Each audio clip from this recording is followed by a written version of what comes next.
After what has been an amazing season, the Blancpain Endurance Series comes to the Nurburgring for the final race of the season, and what a race it promises to be. The 1,000 kilometres about to get underway with championships up for grabs.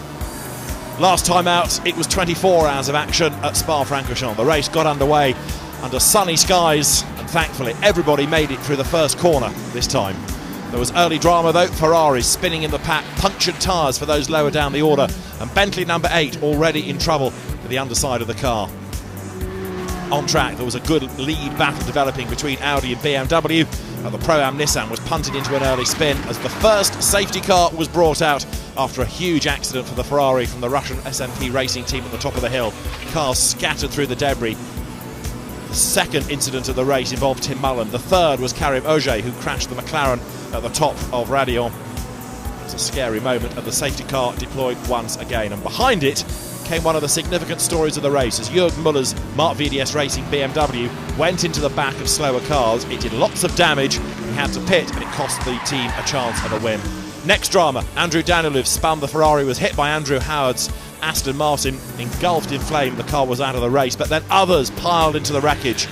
We then had another incident involving 2 Ferraris out on track, and the race had to be stopped for over an hour. The WRT team took one of its cars into the pit lane in order to effect repairs. That was acceptable under the regulations, and when the race restarted, more work could be done. However, the trade-off for doing the work under the red flag was a drive-through penalty. That was taken behind the safety car, so another one had to be made under pure green flag conditions. As the cars drove into the night, it was set to be another battle between BMW and Audi. The fans started to drift away from the action to the funfair, to the music and to the food. But as the weary strugglers battled on through the night, come Sunday morning, it was Audi versus BMW. Mark VDS was effectively down to just one car. The Belgian WRT Audi, headed by René Rast, worked its way through into the lead. It then developed into a battle of pit stops. Lucas Luhr looked on as the number 1 Audi gave away its lead and had to go into its pit box for its disc and pad change. Out on track, Nissan number 80 punted into an early spin, lost a tyre. Whoever pitted lost the lead to the opposing car. And with one last roll of the dice, 77 BMW elected to stay out on a worn set of tyres. It kept the car in the lead, but there was no way that it could preserve the advantage to the end of the final stint. Indeed, the number 1 Audi pounced on the run down towards La Source. It went one way, it went the other, but on fresher rubber, the grip was there, and Audi number 1 surged its way through into the lead to the delight of the home team. At the checkered flag, it was victory. Audi had once more conquered BMW in the real showpiece event, and for a Belgian team to be victorious, it was a very special moment as Marcus Winkelhock, René Rast and Laurens Vanthoor celebrated on the top step of the podium.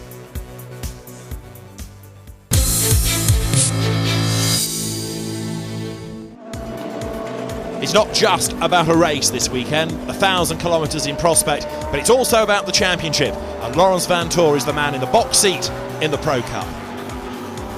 Of course, we're here to win a championship.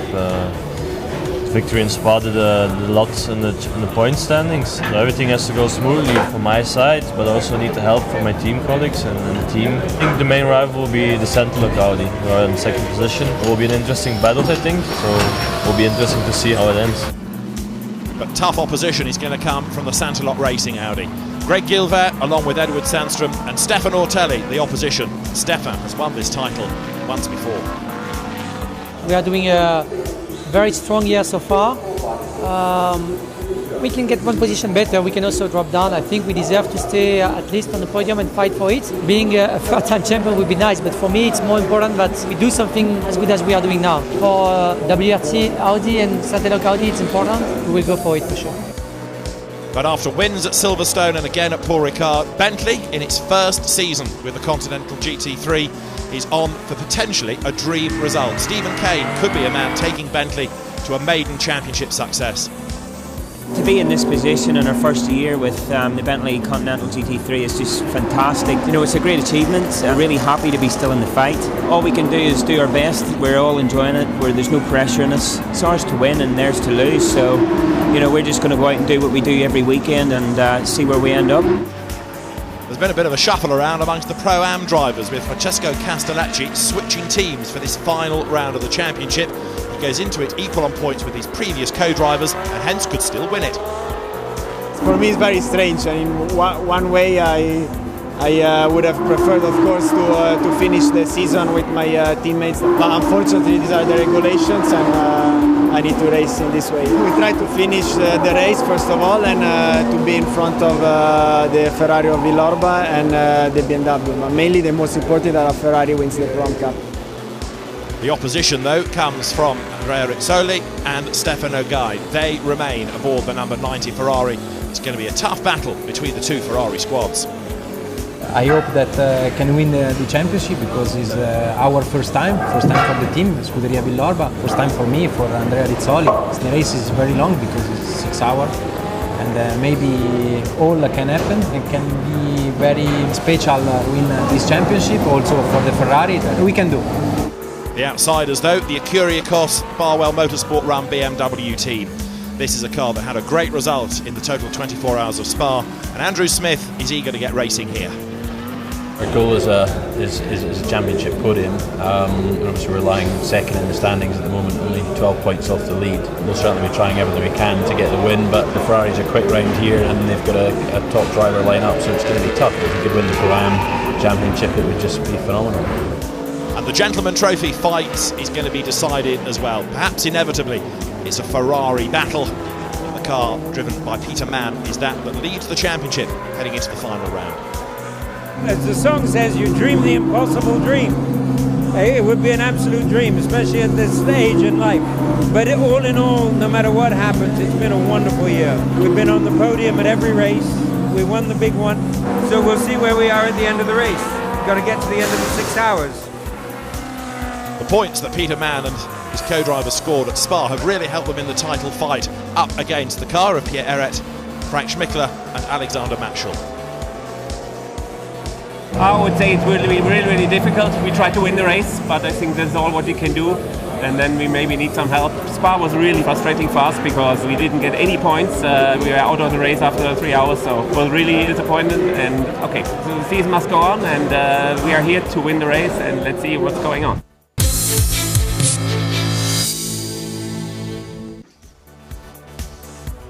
The Nurburgring today is a rather different place from that we enjoyed for the bulk of yesterday. We had some dry running in qualifying, we had a lot of wet running, but today we've had heavy rain, we've had really thick fog this morning, and the race is going to start behind the safety car because there has been concern about standing water. One race this morning was cancelled, one eventually did get going after a 20-minute run behind the safety car, and so for this, hopefully, 6-hour race, it'll be 6 hours or 1,000 kilometres depending on which comes first. The race will start behind the safety car, but in far from ideal conditions. There's not much humidity, track temperature 34.9 degrees, it's still pretty cold outside, it's still raining as well, and the team's going into this race thinking about a race result, a championship result, but also about how they're going to treat the circuit in these treacherous conditions. Now Jack Nicholls is down in the pit lane, this is David Addison in the booth alongside John Watson, looking forward to what is going to be, no doubt, a very busy race. I'll tell you what, those are about as appalling in conditions as you can ever get at any race, anywhere in the world. The camera lens makes it look a lot better than it is, and one of the problems they have at Nurburgring is not just the rain, it is fog as well, and the demarcation between whether this race is going to be run or have to be red flagged is between marshal posts around the circuit. If a marshal's post cannot see another marshal's post either behind or ahead of him, that then is the signal for the race director to bring out the red flag. Hopefully that's not going to happen, but visibility is going to be appalling. And even with the brilliant camera lenses that we have here, looking up the straight, there is the overall view, the fog coming down, it's awful. Pierre, you've got a front row lockout here. Is Lawrence your main priority? Well, of course, because he's the one in the best position to win the championship. But having said that, both cars will do their race. Also, we have a situation where Frank Stippler and James Nash can still mathematically win the championship, but of course the big chance are on Lawrence. Yeah. And what are you expecting the race to be like with these sorts of conditions? Well, you know, it's nothing too unusual. It just rains, so the race will start behind safety car. And if it's heavy rain like it is at the moment, we will do several laps behind the safety car, and as soon as the feedback from the drive will be that it's raceable, we expect the race to go on, and then see what happens. Just another race. Thank you, Pierre. Thank you. Pierre Dieudonné from the Belgian Audi Club Team WRT is the man you've just heard from, and Laurens is Laurens Vanthoor, who goes into this as the leader of the Pro Cup. 74 points he has, 67 are the numbers for the nearest rivals, Edward Sandstrom, Stefan Ortelli and Greg Gilver. Then third in the Pro Cup, the Bentley yet could win the class in the championship, Andy Merrick, Guy Smith and Stephen Kane.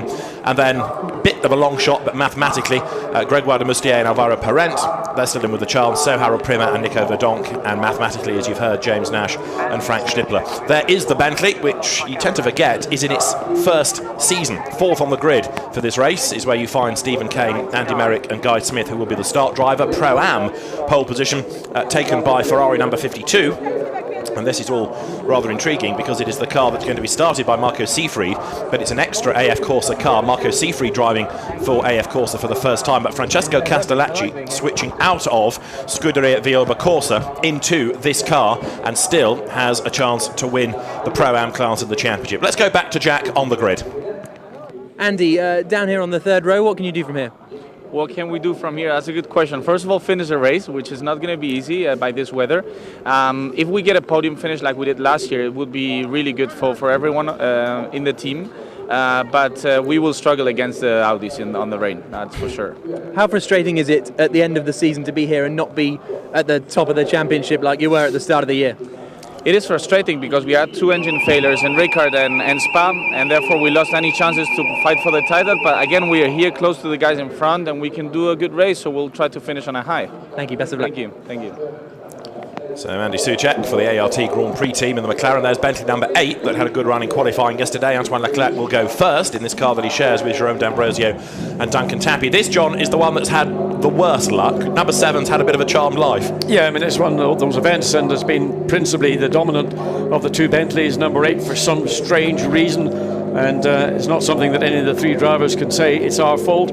It's just sometimes that's how it works in a two-car team. Nevertheless, in these conditions, today, it's really a lottery, whether it's number 7 or number 8 Bentley, or it happens to be another Audi victory. Well, we will have to wait and see. Now let's go to the grid once again and hear from Stefan Rattel with Jack.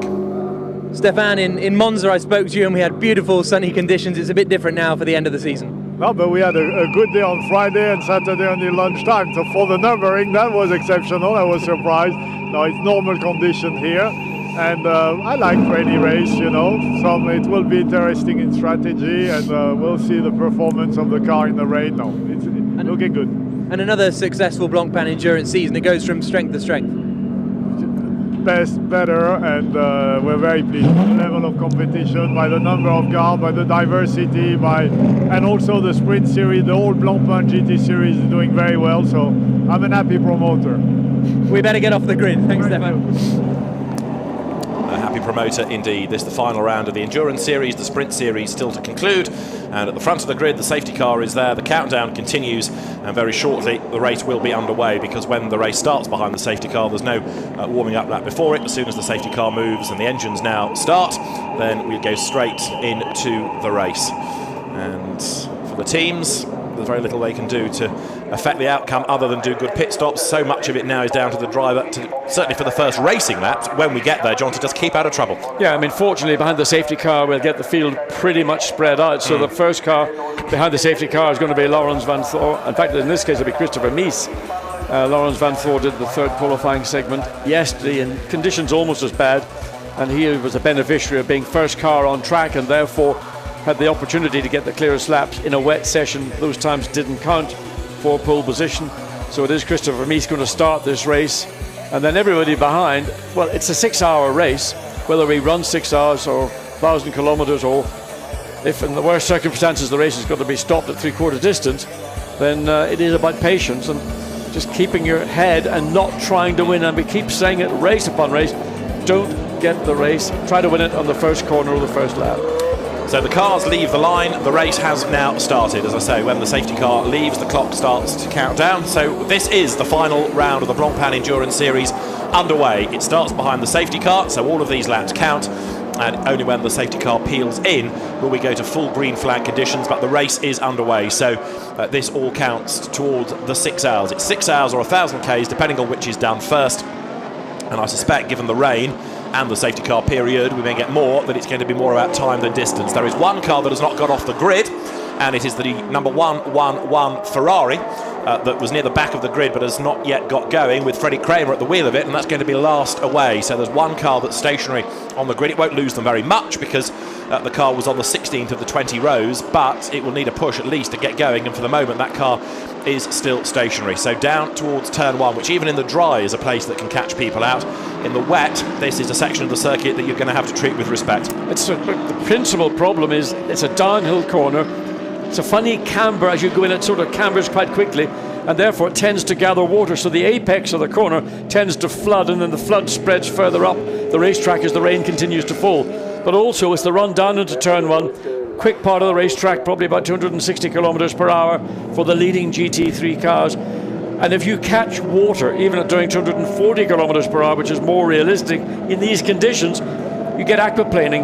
And also we saw yesterday one car, one of the Audis, the 26 Audi driven by Gilles Vert, caught the pit lane exit white line, the demarcation line, with his right front wheels, and that just tore the car off into the sort of direction of the left-hand part of the corner when he wanted to go right, and ended up off track. So you've got to be on the top of your game at every point in these most demanding and tricky conditions.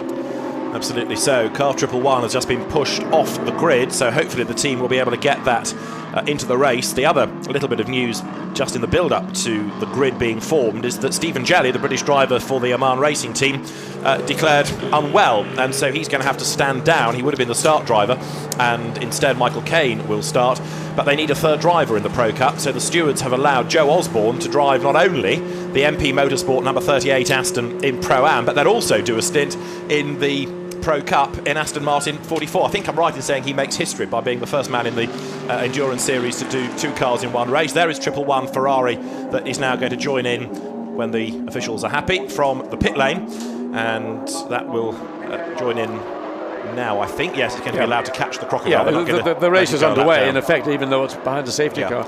But for Joe Osborne, he's going to do his 2 stints in his own car before he then can step into the Oman racing car. So he's going to be in the MP Motorsports Aston Martin, fulfill his obligation in that car, then walk down the pit lane and jump into the sister car.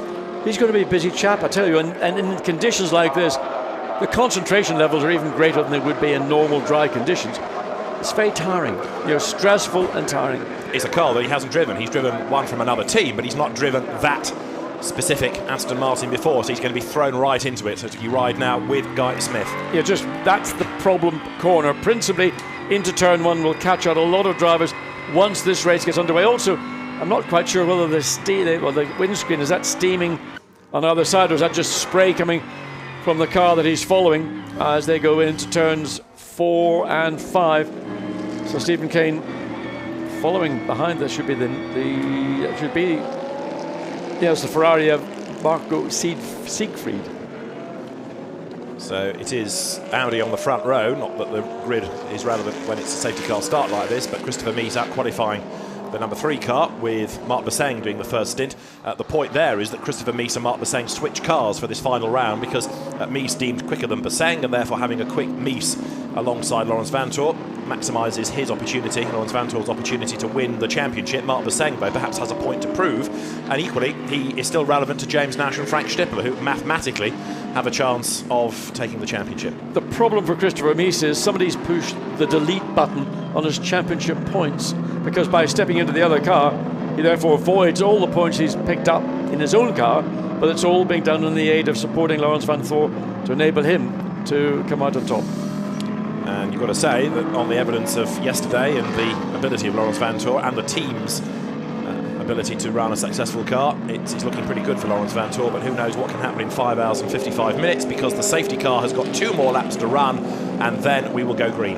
In 5 hours 50 minutes, I would think, what's going to happen when the safety car comes in within 10 seconds? Well, last year in the dry we had people going off at the start, didn't we? It is far from dry, and we've had the fog as a drama already today, but now you've got the spray that just hangs in the air. Yeah, and there's no wind, the rain's just falling vertically, and you've got in just about the worst conditions, and with little prospect of wind coming to aid the clearing of the fog, blowing the rain away.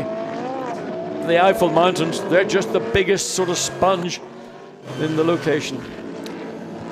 So it's not just the rain, it's also whether there's any more fog due. There's Greg Gilbert, who did drop his Audi into the gravel yesterday, but fingers crossed, no dramas for the Santilot car today. He's got to try and win a championship. He's trying to help Stefan Ortelli and Edward Sandstrom. The Pro-Am situation, Stefano Rizzoli upgraded from bronze to silver. You can't have 3 silver drivers in a car. Something has to give. Francesco Castellacci was the sacrificial lamb. He goes to AF Corsa, but he can still win from that car. Rizzoli and Guy share with now Thomas Kemenata. You've got the Acuria Cost BMW, Andrew Smith, Alistair McKagan, Ollie Bryant, who could win it because they are 12 points back. And mathematically, but unlikely, Joe Osborne, Mark Poole and Richard Abra in the MP Motorsport Aston. And the Gentleman Trophy is just a straightforward fight between Peter Mann and Francisco Guedes with the Ferrari against Alexander Matschel and Frank Schmickler. There are 22 points between them, but again, it is possible that if the AF Corsa car had a problem, then the GT Corsa by Rinaldi car of Schmickler and Matschel and Pierre Arret could come through to take the championship. So there's not just the race to stay on top of, there's the championship situations ×3 for the drivers. Then you throw the teams championships in for good measure as well. There's an awful lot to play out in this last Endurance Series race of the year. The drivers weaving around trying to get warmth into the tyres. Christopher Mies it is as the race leader. And 40 cars we have for this final round of the Blancpain Endurance Series. And yet again, this fantastic spread of cars. You've got the Audis, the McLarens, the Ferraris, the Bentleys, the Mercedes, amongst others. BMW Z4s, which we have one of this weekend in the Pro Cup, namely the new 888 run car. Warren Hughes will go first. Jody Firth and Alexander Sims, BMW factory driver, as the co-drivers. 888 very successful in touring cars, but now Ian Harrison and Lee Mole, the 2 owners of the team, looking at an extended GT programme. Seen them in British GT successfully. Yeah, I mean, having dominated Super V8 for a long time down in Australia, the last thing you want is Ian Harrison coming back and being dominant in GT3 racing. But the nature of motorsport is you've got to keep expanding, you've got to look at new ventures, and GT racing right now globally is probably, well, not probably, it is the most successful motorsport currently in the world. And from a team's point of view, there's perhaps more you can do in this than in the British Touring Car Championship, for example, where 888 runs the MGs. It's, you engineer a car, it's sent over to the driver, but here the team plays more of a part, doesn't it? It's set up with pit stops, with the whole strategic element of the race as well. And so it may be that we see a lot more of 888 in this, or the Sprint Series, in the years to come. Number 80 Nissan, with Alex Buncombe at the wheel of it. We know that Alex is going to be a star because he is still underrated, but a very, very good driver indeed, and this is his view. Well, he's got a reasonable view, but as we cut back into the pit lane, into the Nissan garage, just to talk about what Jonathan or Alex Buncombe has got to face is just visibility, not what's ahead of him. That he can deal with that. What he can't deal with is the spray that his car's chucking up, and those that are behind him trying to get them to remain in control. I mean, it's a nightmare. You're glad you're up here and not out there, are you? I've been there, I've done it, I know what it's like. I know you have. It's the most disorientating thing. Not so much here at Nurburgring, but on other circuits, Hockenheim in particular, pre-chicane days, in a race in conditions like this, the clouds of spray went up, they sort of hung in the trees, and you had a fog spray, and you didn't know where you were, and you would then hear the noise of other cars, but you couldn't determine whether they're ahead of you, behind you, beside you. It was literally like flying in a fog, and we didn't have any instrumentation to tell us what to do.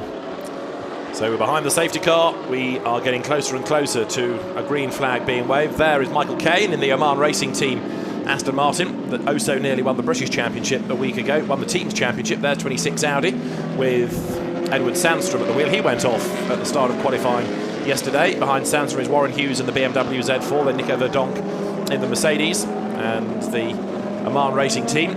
It is Michael Caine, now Joe Osborne, and the Oman driver Ahmad Al-Hafi. They are the drivers of the car, and it's Michael Caine running in 8th place at the moment, but we, as I say, are getting a bit closer, I think, to going to green flag conditions. So this is how the Pro Cup stands coming into the race. 74 points Laurens Vanthoor, 67 for Greg Gilbert, Stefan Ortelli and Edward Sandstrom, and then on 59 you've got Stephen Kane, Andy Merrick and Guy Smith in the Bentley. Behind them, Gregoire de Moustier and Alvaro Parent have 49. Harold Primat and Nico Verdonk have 48. And James Nash and Frank Stippler, the other drivers who could mathematically win the championship, they come into this race on 46. Christopher Mies has 46, but you ignore him because by switching from one car to another within the same team for this last round, you lose the points that you have scored. So he's another of these sacrificial lambs. René Rast, again, mathematically could win it, but he ain't here, so he can't. In terms of the number of points, it would just about have been possible, but he and Marcus Winkelhock not here. Max Buch is too far back, and so is Kevin Est. So it is between those drivers, Vanthoor all the way down to the Nash-Stippler combination, but that gives you an indication of who is where, bearing in mind that some of those point scorers have got a fair number based purely on the total 24 hours of Spa. Still showing minimum two more laps behind the safety car, and that was information that we got up about 2 laps ago. So conditions still bad enough to determine the safety car staying on track, and literally you can see even at the speed, probably 80, 90 kilometers per hour behind the safety car, the amount of spray that's being chucked up, and it's just staying hovering above the racetrack. It's tough for the race director to make that call, because if the weather's never improving, all you can really do is give the drivers laps in which they can become familiar with the conditions and then leave them to it, but you can't control the weather, so that's not going to be anything like in your control, is it? Well, I think the big trouble for the race director is, well, there's a problem as they've been off track, or is that a mechanical problem? It looks like more a mechanical problem than anything else. Yeah. Dennis Anderson's Ferrari that crashed yesterday in qualifying, but it's not picking up speed, is it? No, that's maybe an electronic issue, something to do with the fly-by-wire throttle on these cars. Anyway, it's making its way back just about. Can it get into the pit lane entry? It's a long way from it at this part of the racetrack, just coming up the hill after the Michael Schumacher S's, and he may end up having to pull off, and his race, if he can't get this car back to the pit lane entrance, he's going to have to pull off. I think he's going to swing right. He's thinking about it, he's changed his mind. We're also hearing that Stefano Comodini has had a spin in the BMW but rejoined, so a spin behind the safety car, and now this Ferrari grinds to a halt on the track, and therefore the safety car's going to have to be out for a bit longer in order to move this safely. Why? Opportunity to pull off into a cutting to the right on the racetrack. Well, he's got it going ahead. He's ready, rebooted it, and well, there we go. Push the restart button. And off he goes. It's just like magic, isn't it? Exactly. All you now hope is that it's not going to happen again and again and again. If that's an isolated problem, then fine. But yeah, hit Control Alt Delete, hope for the best, and off you go. But if it's going to happen a lot for that car, then ultimately it's not going to be long for the race. But Dennis Anderson then gets going, and therefore drops down the order because he will have lost places as a result of that. Now we've got the safety car out for 2 more laps. Signal it's gone. So are we indicating that the safety car may be coming in soon? Well, the lights are still on, as you can see as you ride with Christopher Mies in the number 1 Audi. Normally we get the legend on the screen, don't we, to say when the safety car is due in. We're not there yet, but the safety car continues for the moment, and as the cars work their way towards the end of the lap out of the Schumacher S's uphill, let's just have a quick reminder of where we stand in the Gentleman's Trophy. Francisco Guedes and his co-driver Peter Mann head this by 22 points from Alexander Matschel and Frank Schmickler. The championship really is between those drivers, with Cedric Mezard next, and then Felipe Barreiros ahead of Pierre Arret, Ian Loggy and Julian Westwood, who have elected to do this race, just the 2 of them, no longer with Chris Jones driving with them, who was a bit inexperienced perhaps for this championship. They are on 50 points ahead of Jean-Marc Bachelier, Howard Blank and Yannick Manigault, the drivers that are regulars in this and in the European Le Mans Series with the Stars and Stripes Ferrari, and they are in turn ahead of Alexander Talkenitzer Senior, Beniamino Capcia and Francois Perrodo. But those drivers, as I say, out of the hunt as far as winning the class is concerned. Car 8, second of the 2 Bentleys, being reported to have no lights, which in these conditions is a concern. I would argue with that. It's just gone past the box, but you're right in saying that's what's on the screen. But yes, the lights are on, but they're not very bright. So yeah, the scrutineers may want to look at that.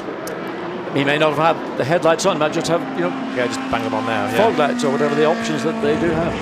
42 Ferrari there, which is the Sport Garage car of Gilles Vannelet, turns its way out of turn 17. I know it sounds perverse given the amount of spray that there is in the air and the rain that is falling, but generally visibility is so much better than it was at the start of the Lamborghini race earlier on. The track is not shrouded in the same amount of fog anymore, thankfully. So for the moment, yes, I keep. But if you look beyond, in the Eifel region, look beyond the paddock pits area and beyond the return leg through the S's, over what is the Nordschleife, it is just a fog or cloud rather than fog. It's low, very low cloud, and if it chooses to drift this way, then we will have what we had for the Lamborghini race earlier this morning. So is it heading this way or is it heading away from the Nurburgring? We'll have to keep an eye to the weather, as there is number 8, and certainly no rear lights evident. No, and I think that I would not be surprised if that there's a light just where the number plate light should be, but the rear tail lights are not appearing to be illuminated, and that's a concern because cars behind, in a sense, they rely on the visual pointers, and a white car in a sort of foggy mist, you see what would be, I would call the rain light on the back of the car where the number plate would normally be, but it doesn't look like the rear tail lights. Those lights there are certainly powerful fog lights, driving lights, whichever you might describe them. Is it going into the pits or is it too soon? That would be a disappointment for number 8 Bentley if it had to do so, but without tail lights, and there's no way that they're going to be rectified continuing on the circuit. So got brake lights, but no tail lights. Interestingly, message on the screen. The team will be on top of that and try to talk to Antoine Leclerc in the car, see if he can do anything. But what's he going to do? Jump into the boot of the car? It may be that they have to come in and make a pit stop, and therefore, even behind the safety car, they're going to lose a whole chunk of time, aren't they? Well, what can Antoine Leclerc do? Nothing. Unless there's another switch he needs to fiddle with or reboot, as we've seen the Ferrari do. But as you say, if he's circulating, there's not much he can do. Nothing at all. He's just going to sit there and wait for an instruction from the pit lane or something from race director to tell him that he's got to go into the pit lane. Safety car in this lap, so as the cars work their way up towards turn 17, the safety car will cross the timing line at the end of this 6th lap and then do one more. So the drivers get plenty of notice that it's going to come in at the end of this lap. So the safety car makes its way down towards turn 1. And drivers now start to get onto their toes, ready for the run to the first corner. So effectively, it will be 7 laps behind the safety car to begin the race. Everybody's still roughly in grid order, with the exception of those that were behind Dennis Anderson and behind Freddie Kramer, who've had their problems. What happened to the spinning BMW as well? Where did Comandini drop to? 31st place, so not lost too much ground. And Christopher Meese, the man who is going to go storming down towards turn 1 and be the pioneer, isn't he? He's the one that at race pace will find where the puddles are. Yeah, he'll find where the puddles are. At least he can see where they may be. Yeah. The problem is everyone else behind and further back in the field will be much more difficult, as is the Jaguar in the pits. This car never has much good fortune, does it? Jonathan Hershey has brought it into the pit lane. Well, they're cleaning the windscreen, so whether the ventilation is not ventilating, but maybe that's his problem. He just cannot see where he's going, and of course when this race gets underway that would be somewhat elementary. Virtually not quite 20 minutes of this race has been run under safety car when the safety car pulls in at the end of this lap, so it'll just be in fact just under the 20 minutes we've had safety car running, and then it will be, well, whereabouts am I on the racetrack? Going into turn 1, visibility will be horrendous. And because you've had this lengthy safety car period, it also now tests the guys on the pit wall to work out what they do about strategy when you run the slower driver, how long you run them for, because there's a minimum for the slower driver, a driver in the Pro Cup, of an hour and 20 minutes. So do you do that in isolation or do you double stint? How do you play it? And things open up a bit more when you have an early safety car like this. So we'll find out as the first round of pit stops starts to get underway exactly where we stand. Normally the teams will try and run to the 65-minute mark, and this safety car period now perhaps coming so early allows them to just do different things, and we'll see whether that is going to be the case when we get towards not 65 minutes necessarily now, because that won't be a fuel related issue. People might come in before. Lights out on the safety car as predicted, and so it will come in this time. Yeah, I mean, everybody who is not really battling for a championship will not be necessarily quite as concerned about strategy as which drivers stay in and stay out. It's going to be the teams at the front of the grid, principally the WRT Audis, the Bentleys, McLaren, ART McLaren, of course, so they will have to use every bit of strategy and every bit of weather that they can, meteorological, I can't even say it now. Every bit of weather forecasting. Every bit of weather forecasting, indeed. Yes. So that is important for those teams, but from the bulk of the field, they'll just take it as it comes. And so, as the cars work their way into turn 17, finally we can go racing at the Nurburgring, because the race director has given the drivers enough chance to work out exactly how nasty the track conditions are. And Christopher Mies leads the way as at the end of lap 7 we go racing in the iRacing.com Blancpain 1000 over the timing line. Drivers dart out of the slipstream, out of the spray, to try and find some visibility. And are we going to find people slithering off the road down at the first corner? This is the view from the Bentley of Guy Smith, and it's not a pretty sight. No, it's very difficult, and Guy Smith was starting on the third row of the grid, so second row of the grid, the car, and it is just, you just got to be patient. Already one car is still just at the exit of turn 1, running very wide. Pretty much everybody, though, fortunately, as a consequence of this safety car start, has so spread out that the spray issue nowhere near as bad, and the Bentley's being turned around. I mean, what's that all about? It gets clipped by the 44 Aston, so Michael Caine has got damage as well. Antoine Leclerc turned around, and there's debris on the road as well. He's waiting for a gap in the traffic. At least the lights work now as he fires it up. And so can he get going again? Well, for the moment the car is stranded. Let's hope we don't get the safety car deployed once more. But the other question is, what did that do to the Oman Racing Team Aston Martin? Has that got damage, serious damage as well, I wonder? Well, that certainly was the instigator. Michael Caine did not need to make contact with the Bentley. The Bentley was ahead, and in the opening lap effectively of the race, aside from the safety car period, that was an unnecessary contact. He may well find himself having a penalty as a consequence. On top of, as you say, any damage as the cars fishtail their way uphill for the first time. Kevin Est in number 99 McLaren is charging, and that is one of the championship protagonists off the road and with broken suspension. Edward Sandstrom is in the wall on the first racing lap. Look at the right rear corner, suspension is broken.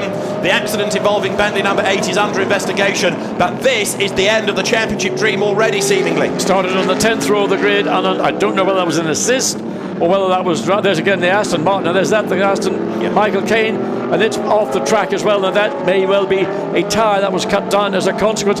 There's a medical car being activated. We don't know whether there's an issue or not, but certainly the Aston is having to pay the penalty of contact with the Bentley, and on top of which he may well also suffer a further penalty.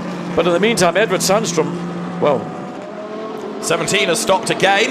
This time it could have been a spin, but Dennis Anderson's race is going from bad to worse. So, number 1, Christopher Mies leads at the end of the lap, and one of his championship rivals has gone. But the man to watch on the circuit is Kevin Est, because the McLaren has charged up into second place now. He's got nothing to lose as far as the championship situation is concerned. So Kevin Est absolutely flying. Third is Marc Bassain. Fourth is Marco Seefried, leading Pro-Am to help Castellacci. Smith is fifth. In sixth place now, you have got the Max Buch Mercedes, and this is the situation for third place. Marc Bassain is ahead of Marco Seefried. Warren Hughes is 7th, Nico Verdonk runs 8th, Alex Buncombe is 9th, and Marco Asma's Mercedes rounds out the top 10. So on board with Guy Smith tippy-toeing all the way around turn, yes, out of turn 3 into turn 4.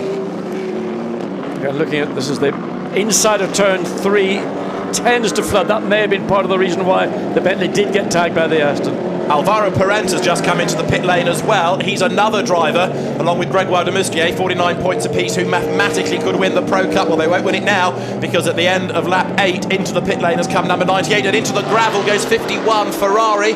That is Felipe Barreros, and that's the car he shares, remember, with Peter Mann. That's the Gentleman Trophy Championship leading car in the gravel. Well, they will be able to get it out. The Snatch Squad will go and draw that car back out.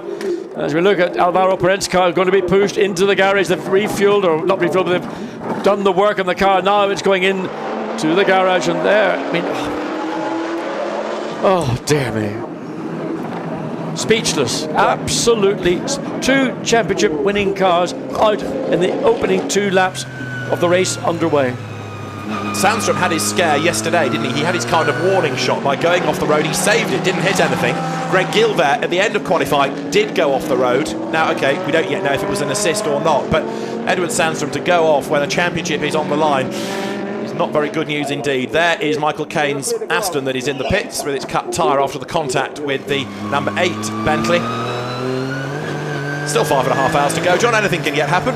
You think... I just run out of things to say sometimes when everyone in the race fully aware of the difficulties diving down the inside. So that is Maxi Is that Maximilian Buch going past Guy Smith? That is, yes, it is. Buch's gone up to 5th place. So Maximilian Buch, very, very capable, talented and courageous in difficult conditions, made a good pass on Guy Smith up into that final Coca-Cola turn. We're getting news from Jack in the pit lane that the reason that 98 has come in is it's got pretty badly damaged suspension, and it's not looking good for number 98, the McLaren you've just been looking at. I wonder, I mean, it's only sort of speculation. Was there any contact between Edward Sandstrom and Alvaro Brent? I mean, there's no logical reason why Sandstrom would make an error. No. It's not really his thing. It's perfectly feasible because they were close together on the grid and therefore in the race order on that proper start. Yeah, it's a good thought. Well, Alvaro Brent was in the 6th row of the grid, Edward Sandstrom was in the 5th row of the grid, so they were pretty close together. May well have been the reason why we've seen both cars into the pits. And it's front damage on the McLaren, rear damage on the Audi as well, so it all stands up, doesn't it, that theory. There's 85, which is Max Buch, reigning champion, as he turns his way then now downhill in the spray. He's ahead of the sister car of Nico Verdonk at the moment, and as they accelerate downhill, you can see now that the Mercedes coming into its own, because there's another move up the inside of Marc Bosseng, so that's a good effort, that up the inside. Max Buch gains another place here. Very positive, Maximilian Buch. He decided he was going to make the pass. He didn't expect to get too much in the way of resistance from the Audi, and he made the pass and space given in difficult conditions. That's the right thing to do. So the cars sprint their way up towards the Warsteiner S. Marco Seefried ahead of them, still leading Pro-Am, which is exactly what he's got to do in order to help Castellacci to take the championship. Up front, Mies leading by 11/10 of a second from Kevin Est, who is much quicker in the first sector. Well, Kevin Est, you can see the gap. It's just 1 and a bit seconds as they come through quickest part of the racetrack up the hill into the S's. And Kevin Estre really has got a laser on the back of that Audi, wants to get ahead as quickly as he possibly can, not in a position to make a threat to the lead of the race, Laurens van Thor. But again, you can see Est running the curb on the exit of the S's, holding a tighter line, trying to get a different bite off the corner. Laurens van Thor wider, the more traditional line in wet conditions. Estre pulls out just to get better visibility, thinking about, no, he's too far back to have a look down the inside, but his intent is clear. So the lead gap down to 0.7 of a second as the leading Audi turns its way through turn 1. Christopher Mies hard at work then as he works his way into the still slippery turns 2 and 3, and he knows exactly how close Kevin Estre has got, because Est has a look at the inside there, looking for traction all the while. He wants to try to get ahead and start to build an advantage. Is there a gap on the inside? Kind of. He thinks about it. Way up the curb goes the McLaren, but Kevin Est can't yet find a way by. No, but he's getting closer by the corner, and now the run down into turn 5. Another opportunity, not somewhere you normally expect to see an overtake at the Nurburgring, being covered by Laurens van Thor. He knows that he's got a real threat from Kevin Estre, who's going to be over him like a rash on the run down into the Dunlop hairpin at the bottom of the circuit. Again, taking a different entry as to that of Laurens van Thor. And Aston Martin comes back onto track. I can't quite work out which part of the road. Turn 1, I think that is. Yes, it is. It is Stuart Leonard's car, and he's been off the road, so he's back on. And he will rejoin as wide goes the leader. Est has a look at the inside of the Dunlop curve. Christopher Mies is under real pressure now. He wants to hang on to the place, but he doesn't want to get involved in a battle that's going to cost the car a chance of finishing and get points for Vantor. No, and you can see the McLaren is just simply quicker pretty much every part of the racetrack, but Laurens van Thor is covering the areas where you might think there's a pass coming. Again, Estre all over the back, being aggressive like that, and he's been aggressive in this run up to the back of the Audi. That was over-aggression. Needs to just think about it. Another chance is going to come now on the run up to the S's, but Laurens van Thor fractionally quicker through the pit curve as they now exit out on the way up to the S's. So Christopher Mies then heads towards the end of the lap. There's an argument to suggest he could let Est go rather than get involved in anything that might take both cars off the road, but the other side of that argument is he wants to make sure he defends and hangs on to the lead. So Christopher Mies versus Kevin Est as they work their way up towards turn 17. Est quicker than Mies by half a second in sector 1, quicker by a tenth in sector 2, and now has another look up the inside coming out of turn 17, the Coca-Cola curve, but he can't do it. The Audi has good traction out of the corner onto the pit straight. Est sits in the spray, but he's got the best shot he's had so far to try and make a pass down the inside and trying to again the cover, but Kevin, now that's a little bit naughty, because in these circumstances, these conditions, and now Kevin Estre's got the inside line. Laurens van Thor has run slightly wide. Can Estre get the nose of the McLaren in front? Yes, but unnecessarily aggressive in my view in these conditions to try and defend the lead, and unnecessarily so. Kevin Estre's not in the battle for the championship. Exactly. Why bother? So Christopher Mies eventually drops back behind him, and in the ART Grand Prix garage, Andy Soucek looks at the data, looks at the screens, looks a bit pensive as well. So now Christopher Mies falls away slightly from the new race leader, Kevin Est it is, and the McLaren up front. What we don't yet know, as you see the work going on for the Sanderlock Audi, is when they're going to put Laurens Vanthoor into that car. Will they leave him towards the end or do the next stint? But Sandstrom losing laps here, and so although it's worth going out because anything could befall Audi number 1, realistically now their chances depend on the misfortune of others. And now the gap sort of stabilised. Now Kevin Estre has got into the lead. He's not just simply charged away in the manner that he charged up to the back of Christopher Mies. So it's funny sometimes when you make the pass, then the gap sort of doesn't really extend to the rate further down. This is a good pass down the inside. And the Bentley losing one more slot, and Guy Smith trying to come back with the undercut. Needs to be careful not to make contact. Alex Buncombe ahead of Guy Smith then, changed for 7th place. Buncombe second in Pro-Am. Guy Smith, remember, is one of those drivers still able to win the championship, and off the road has gone one of the WRT cars. Now, which one was that? Was that 1 or was that 3? Number 3, Marc Basseng, back onto the road. So that's cost him ground, but it shows that the top drivers can still make mistakes here. Guy Smith working oh so hard, isn't he? Yeah, he's looks like he hasn't got too much grip, too much traction as it comes out of the bit curve, and Alex Buncombe made a pass, good pass. Got the position in the Dunlop, or down at the bottom of the hill, the Dunlop hairpin bend. So again, driving in conditions which probably he's fairly comfortable with, and a Nissan which is giving him some assist. Irrespective of how the Bentley season ends, it is remarkable that for a new car and a team from rallying rather than racing, they've had these 2 victories, been competitive all season, and come here fighting for the championship. It's been an amazing effort. Absolutely. Back to the leader, and again, the gap, we thought that gap might open up more quickly, but it's still hovering around the 1.1 seconds. So Christopher Mies, having now lost the lead of this race, calming down and starting to think about what he can do to redress that loss of the lead and not put himself under danger. Marco Seefried's Ferrari, in the meantime, hanging on to Pro-Am class lead, but being caught on track by 85, the HTP Motorsport Mercedes. Max Buch at the wheel of it. There's Alex Buncombe second in Pro-Am, running wide, looking for the traction if there might be any extra grip on the outside of the road. This is the Nissan's view as he comes out of the Mercedes arena then now, heading downhill once more. And as he does so, Alex Buncombe's last lap was a 2:15, Marco Seefried's a 2:14, so he's still got a bit of pace to find, but there's a long way to go yet in this race. It's not all about these opening few laps. You can lose the race now, you can't win it. Yeah, but it's getting, once now Buncombe has got clear of the traffic that's been around him, he'll be able to run at his pace. He hasn't got anything directly in front, so his visibility is going to be much better. He's not having to think about how am I going to get ahead of some of these other cars. So his job of driving the car as quickly as he possibly can is that much easier. There's still work going on in that right rear corner of Edward Sundstrom's, well, replacing effectively the whole rear corner. And the time lost, that was just at, what, 21 minutes into the race that occurred, so we're now, well, 25 minutes. Now Guy Smith, busy trying to defend here from Warren Hughes in the 888 Race Engineering BMW Z4. And so, as I say, a team with a great British Touring Car Championship pedigree in Harrison's team. Off again has got number 17 Ferrari at turn 1. Dennis Anderson, I think, will be quite glad to get out of this car and give it to Martin Jensen, won't he? But this battle between Smith and Hughes taking up attention now for 7th place. Marc Basseng's off puts him down to 9th. And Ferrari number 17 was 36th. It may be even worse off than that now. Just interesting, the pace, to go back to Alex Buncombe, fastest second sector. Now he's got that clear air. So he's making good use of that last lap. He did it at 15.192. I suspect you'll see maybe something into the middle, 1 minute 4 or 2 minutes 14. And then his battle to get up to the Verdonk Mercedes, the second of the 2 Mercedes running in 4th and 5th place, is going to be a realistic 7.1 seconds, currently between 6th and 5th place. Race leaders currently on lap number 14. Gaps up to 1.9 seconds now between the top 2.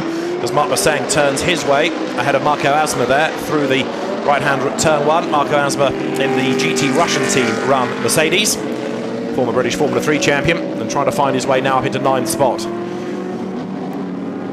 And Alex Buncombe did 2:13.6. Clear air, 1.5 seconds a lap quicker. Just like that. Right, you win a prize Like that. for getting everything right about McLaren and Audi, because the incident between numbers 98 and 26 is under investigation. So it was the McLaren and the Audi that came to grief and helped Edward Sandstrom off the road. So it was an incident that the stewards feel they ought to go and have a look at. There may be an adjunct to this story. At the moment, they're both in the pits and both tumbling down the order, but you were right, John, to suggest that there was contact between the two. I mean, it was inevitable. They're close together on the grid. So we're riding with Alex Buncombe as he comes out of the Dunlop happen up the hill. Nice, clear racetrack, no spray interfering. Last lap 2:13.6. And now he's got that clear track, clear visibility. He can push that little bit harder again. So nice in these conditions to have. It'll not last very long because he'll be catching up to traffic, if not traffic that he's battling in position for. But some of the back markers are very shortly going to be coming under the attention of the lead cars and therefore being lapped. Now 51 Ferrari that we saw in the gravel has been hoiked out of it apparently, and he's circulating once again as we ride then up towards the chicane. Dale suggests he's looking a bit dry there. Well, if the rain has stopped, and it's difficult to tell how much, because the wipers are just so good. The rain, the volume of rain certainly has reduced, but the track is still wet. And that part of the racetrack, it's not critical because you've just got the downforce of the car and a little bit of contact coming up there into the chicane between the second of the Nissans and one of the Ferraris. Alex Buncombe has just done the absolute best in not only Sector 2 but Sector 3 on that last lap, absolutely storming on, and he's getting closer and closer and closer to Nico Verdonk ahead of him, so he is now 6.2 seconds back from that. Meantime, Kevin S continues to lead, but only by 11/10 of a second. Christopher Mies is, as they say, keeping him honest. Yeah, I mean, just the lap Alex Buncombe has done is the quickest lap we think of the race to date, 2 minutes 12, absolutely flying. Comparing that to Kevin Estro's last lap, 2:13.3, so 9/10 of a second quicker for Buncombe in the Nissan, currently in 6th place, compared to that of the leader.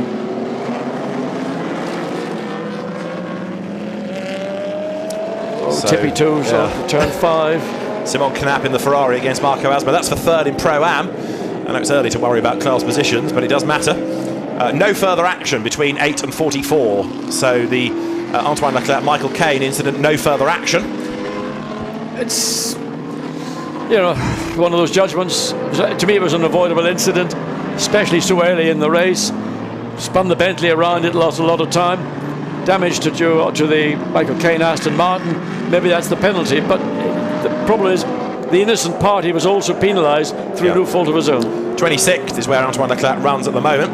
There you can see the change has happened for third place now. Max Buch ahead of Marco Seefried, but as far as Seefried is concerned, it's the class position that he's concerned about. It's the class lead that he's hanging on to. That's what he's after here, and the danger in the class for the moment is Alex Buncombe.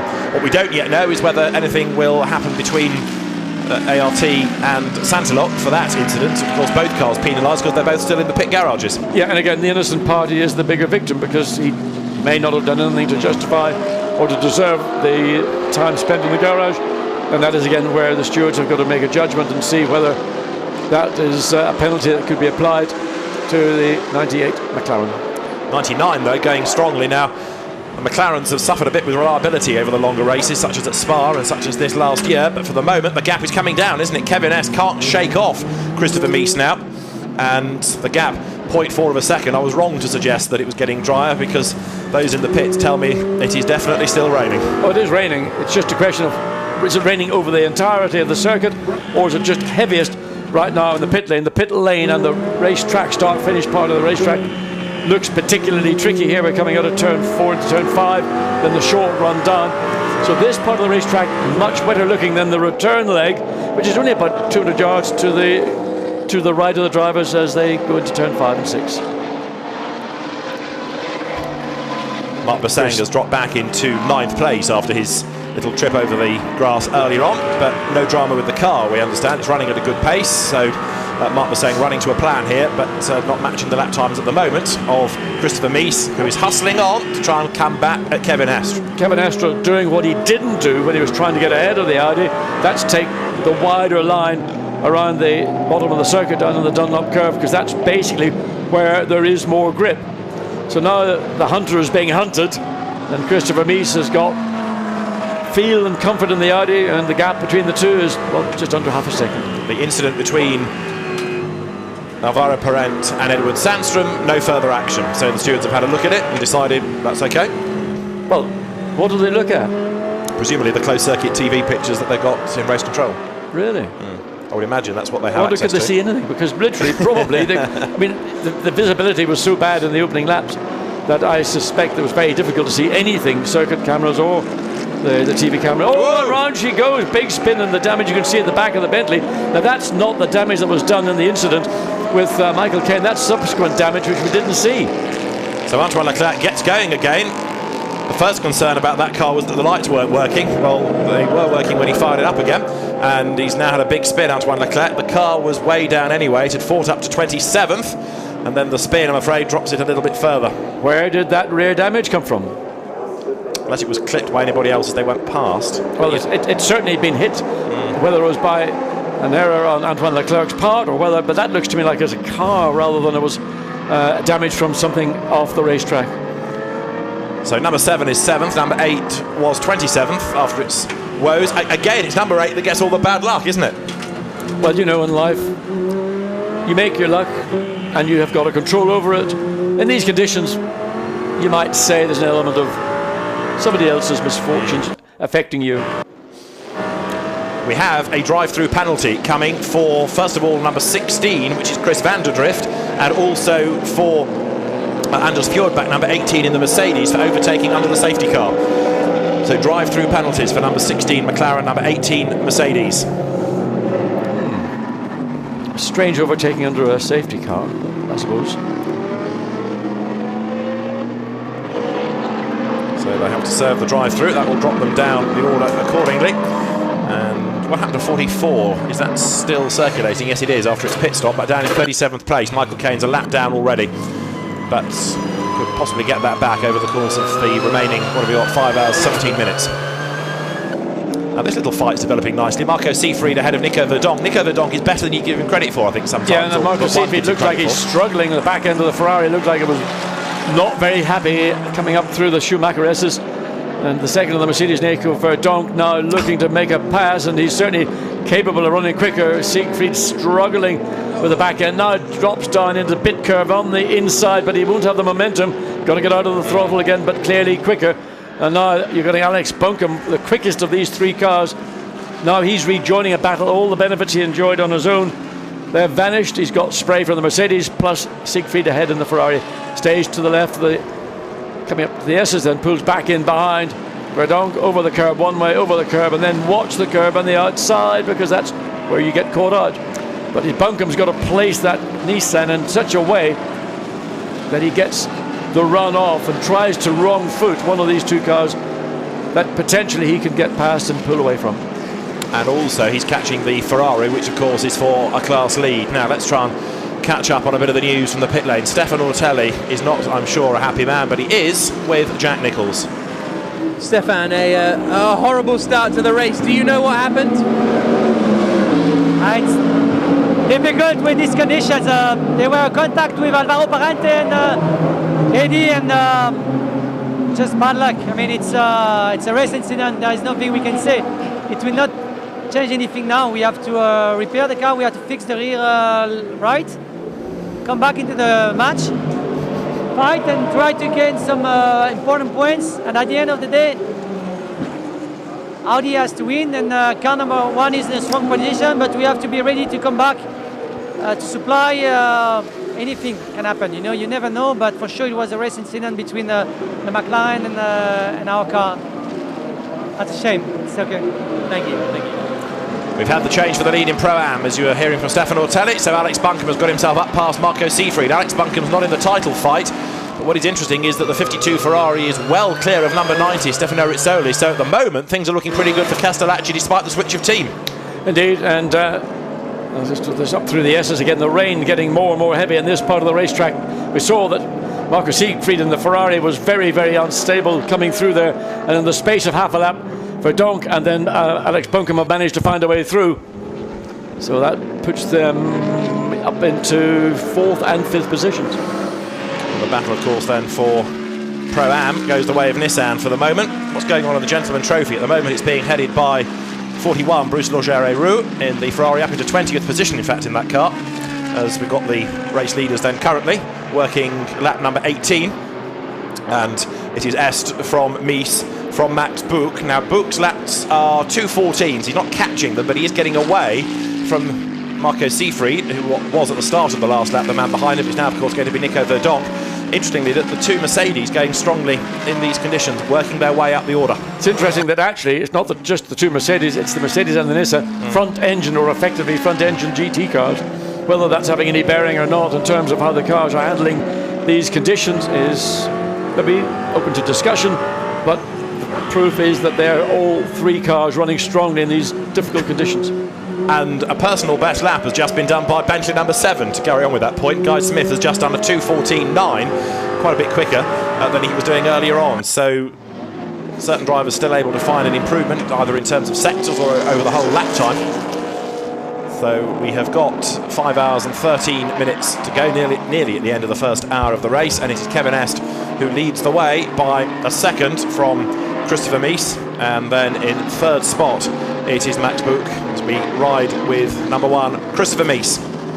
Well, coming down into the Dunlop S is Kevin Estre staying high and wide, and Christopher Mies pretty much following him. The option is to go down low and try and undercut the car ahead of you, but because he's not sufficiently close, he decides to follow the Kevin Estre line, then up through the S's. Careful on there on the right hand side. That curb in these conditions can catch you out. Kevin Estre gets ahead of Mercedes coming up the hill, and then just again not very much difference between the two McLarens. The back end of the McLaren slightly more inclined to wave its tail, then again high in the bit curve. These are the traditional wet weather lines. The reason people do it is because in the wet, if you go on the racing line where there is rubber down, in wet conditions you've got less grip. So what we'll call the green bit of the racetrack in these conditions offers up more bite and grip to the wet weather tyre.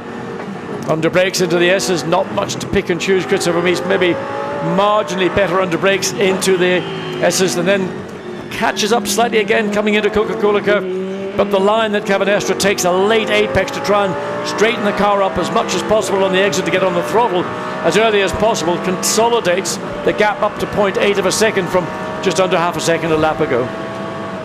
The gap 0.8 of a second down to the Mercedes arena. Again, the wet tyres carve their way through the water.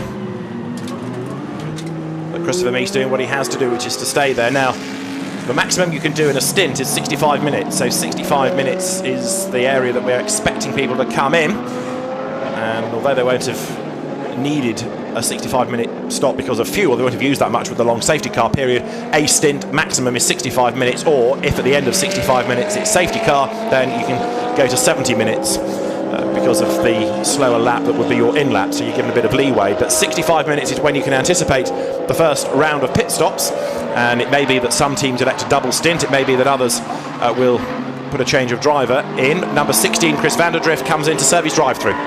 Yeah, so just going back to the issue about what does a team do, and take these two teams right now, Kevin Estre, Christopher Mies, they've got strong driver backups, but because they're in the groove, as you might say, and I mean that in every sense, as we look at the Balvaro Parent, McLaren still having that work carried out on whatever it was, more serious than we thought, 48 minutes almost into this race. And that's the Parent Prema de Moustier car, one of those that was fighting for the championship.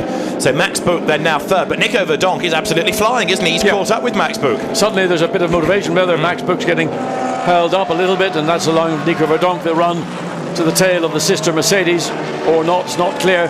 And they're actually keeping the Nissan, which was the quickest of these three cars, pretty much at bay. As one of the gentlemen argues, gets out of the way, lets Buncombe get through.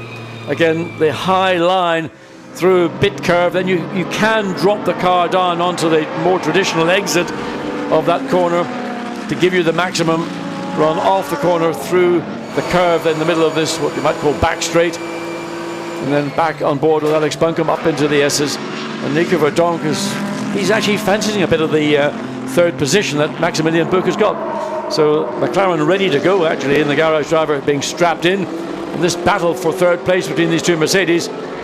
So getting very, very close. Fastest first sector, Kevin Estre. Suddenly he's realised the gap just under a second. He wants to extend it. The Mercedes battle, third and fourth, heads down towards turn one, trying to get past Dennis Anderson. And a long way down the order, Wolfgang Reip has just done the best of anybody in sector 2, but that again is in a Nissan. Back to your front-engine GT car point. Just another curiosity, all the way down in 15th place, Andrea Rizzoli has set fastest sector of everybody in sector 2. That's right. Right. Wolfgang Reip, okay. in the Nissan, as I say, going back to your front-engine point. The two Mercedes then, about to change. I think Nico Verdonk, who goes very well in these cars, he's won in this championship in Ferraris in the past, looks to the inside line of his teammate. They don't want to come to blows here, and Verdonk has got the pace, but Buch has got the line and hangs on to the place. Yeah, then the long line, the long way around turn 5 was the quicker way around it, and Nico Verdonk had to back out of it and just allow Maximilian Buch to take that bit of ground. But there's not many drivers in the Mercedes-Benz you see challenging Buch. He gets it all wrong. Too hard on the brakes, too deep into the corner, opened up the door. Easy pass for Nico Verdonk, and that was a pass based on pressure from the Belgian driver. Nico Verdonk spent time last year in a McLaren that didn't really suit him, but he's regrouped this year, come back in the Mercedes, and as I say, he's a bit of an underrated driver, and here having a really good run because he's worked his way up through traffic. He's into third place. Buch is now under pressure from Alex Buncombe as well, but Nico Verdonk then working his way up the order in this car that started 11th on the grid. It now runs third, so he's had to do quite a bit of overtaking on a slippery road, and he's now 11.7 seconds back from the top two. Can he get away from Buch? What he wants really is for Buncombe to attack the other Mercedes, and therefore he doesn't have to defend, he can just try and drive off into the distance. Yeah, so it's all going to be about the pace of the Nissan. We've seen how much pressure could be applied, and Maximilian Buch responded to that pressure. Very rarely have I seen the young German driver make errors like that under pressure. Verdonk just ahead, you can see the back of his car sliding around as mid-corner, and now the run off Coca-Cola curve down into the Mercedes area arena, turn 1, and not much to choose between the Mercedes and the Nissan in straight line performance. It's all going to be about the level of grip, and the Nissan clearly marginally more grip under brakes and into turn 1. That's the scene in the RJN garage, Bob Neville's team that operates these two Nissan GT PlayStation Academy cars. A warning for the 888 BMW Warren Hughes car about please check the front lights. It's actually just gone through in 12th place. Alex Buncombe is determined to get past this Mercedes, but Buch having to work hard to keep him at bay. He is, and Buncombe was quicker in the sort of the last part of turn 2, down into turn 5, and again there's so little that you can do at this part of the racetrack. You've got to look, as we see 98 getting prepared. So his best chance is again to do what we saw Verdonk do, put pressure on Maximilian Buch down the hill into the Dunlop curve, try to get the Nissan on the inside and hope, or put it the other way, force Buch into another error. This time covering the corner pretty well, but again the pace of the Nissan slightly better and picking up the throttle. Has to wait until Maximilian Buch gets straightened up, and then he can really get on full power. Big water run just coming through the entry to the Michael Schumacher as the Audi 26 finally gets back as well. We've just seen the Santalok Audi rejoining. Also 98 is going to come back into the race. Alexander Prema will take over 98. Edward Sandstrom is going to carry on in 26. But they have now done 4 laps and the leaders have done 21. So they're out of the hunt. The question is whether anybody else should retire in class, and therefore they can luck into some more points just by finishing now. Just looking at the difference in lap times between the Nissan and the Mercedes, basically taking lumps of time out of Maximilian Buch, and again runs right up to the back of the Mercedes through the S's, but again the Mercedes accelerates that a little bit earlier in the seesaw effect, and it just gives Buch that little bit of momentary time to breathe, and then back onto pit straight. So Buncombe, who appears to have more performance, more grip on the entry to these corners and a little bit better braking capacity as we go back to the battle for the lead. Now starting this lap, the gap had come down to 0.4 of a second. Kevin Est, having worked his way up into the lead, has never been able to shake off the Audi, and Christopher Mies, certainly at this part of the circuit, turn 4, coming out of the Mercedes arena, close enough to think about making a move as the cars accelerate downhill. Moves out of the spray just a little bit, more visibility there. Yeah, it's amazing, this part of the racetrack, compared to the back straight, there's only, say, 200 metres between the two bits, but much wetter on the outward leg down to the Dunlop hairpin than there is on the return leg from the bit curve back up to the S's. So Typical of Nurburgring, you get this sort of almost demarcated rainfall, and in fact, looking across the bit of the racetrack that these lead cars are about to come to, the fog, or the cloud maybe more correctly, is beginning to descend onto the area around the exit of the chicane, which you're coming to now, and up into the Coca-Cola turn. So visibility beginning to reduce gradually. The camera again so much better than the naked eye to be able to clear that up. So up through the left and then into the bit curve onto the straight. Try and get a view to see what the driver's eye line might indicate. That's 888 rejoining. That's a bit early, I would have thought, to come in, Warren Hughes, unless it's for this concern about the lights. But the car has pitted and it dropped down to 15th place as it came down the pit lane. So there you get an indication as to what's occurring up at the S's. This cloud is beginning to descend in this part of the racetrack, and we mentioned the build-up to the event, the basis on which any change of status of the event will be determined on can one marshal's post see the next one either forward or behind his marshalling post, and that cloud is descending over the racetrack. And also down the pit lane has come number 10 BMW, Eric Clement, who is an AM, so I suspect that he has decided it's time to put the Pro into that car, and it will therefore be taken over by either Benjamin Larouche or Nicolas Armindo. Right, Christopher Meeks in the meantime, right on the back of Kevin Est. And now traffic becoming a bit more of a concern. Strangely, we've not had to worry too much about back markers, but we do now. Out of the way gets the Kessel Ferrari. Est surges by, Mees surges by as well. Yeah, Christopher Mees looked to run the wide line out of turn 2, thinking he may gain some advantage, but the traffic didn't really come into play. Good job in keeping out of the way, letting these lead cars continue on their way. So the gap just under 0.4 of a second last time across start-finish line. The Audi quicker in bits of the racetrack, but Kevin Estre, who we saw aggressively grab the lead of this race, not about to relinquish it. I gather that the reason that Warren Hughes came in was just for fuel, not tyres as far as I've been told, but it was just for fuel. So playing a bit with the strategy there, bringing him in a bit early, and hopefully he can buy back some of those positions when most people start cycling through at the 65-minute mark.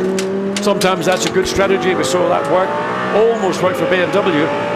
2 months ago now, back at the end of July for Spa 24s, they went off sequence, and really the outcome of that race wasn't determined until the last stint for both cars, the BMW of VDS Racing and the WRT Audi.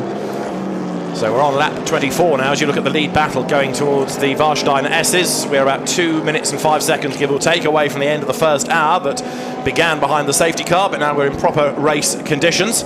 We've got, I'm afraid, a bit more fog descending over the last corner of the circuit, but meantime some teams having made pit stops already, including 888, and Jack Nicholls has news for us. Yeah, you were pretty much spot on, David, to be honest. He just came in, didn't change any tyres, a bit of fuel, because they're really struggling with the car in wet conditions. That was something Alexander Sims learnt in Q3 yesterday. So they were just going to get him out of traffic and put him on a bit of clear air and try and work on the handling issues that they're struggling with. Excellent. Thanks very much, Jack. And the team also confirming on Twitter, just fuel, no concerns, smiley face. So all is good for now, but let's hope the smiley face continues for another 5 hours. Well, that's all a part of learning, and Kevin Estre getting a lesson as well in braking into turn 1 from Christopher Mees, closes down quite considerably. The gap between the lead and second place cars goes wide again on the outside of the part of turn 2, then into the tighter turn 3, which is one of those corners frustrates because you're hanging on the outside, then you cut back quickly again to turn 4, usually get standing water on the apex. The water isn't really going to be the issue. I think visibility is going to be the issue in the next 15 or so minutes as we come up to the conclusion of the first hour of this 6 hour or 1 hour. Kevin Estre got this pressure from Christopher Mees, still through turn 6 down the hill. Not close enough to make any realistic move as you look further down through the field. Number 3 Audi, currently all the way down in 9th place, Marc Bassang, and he's having to battle.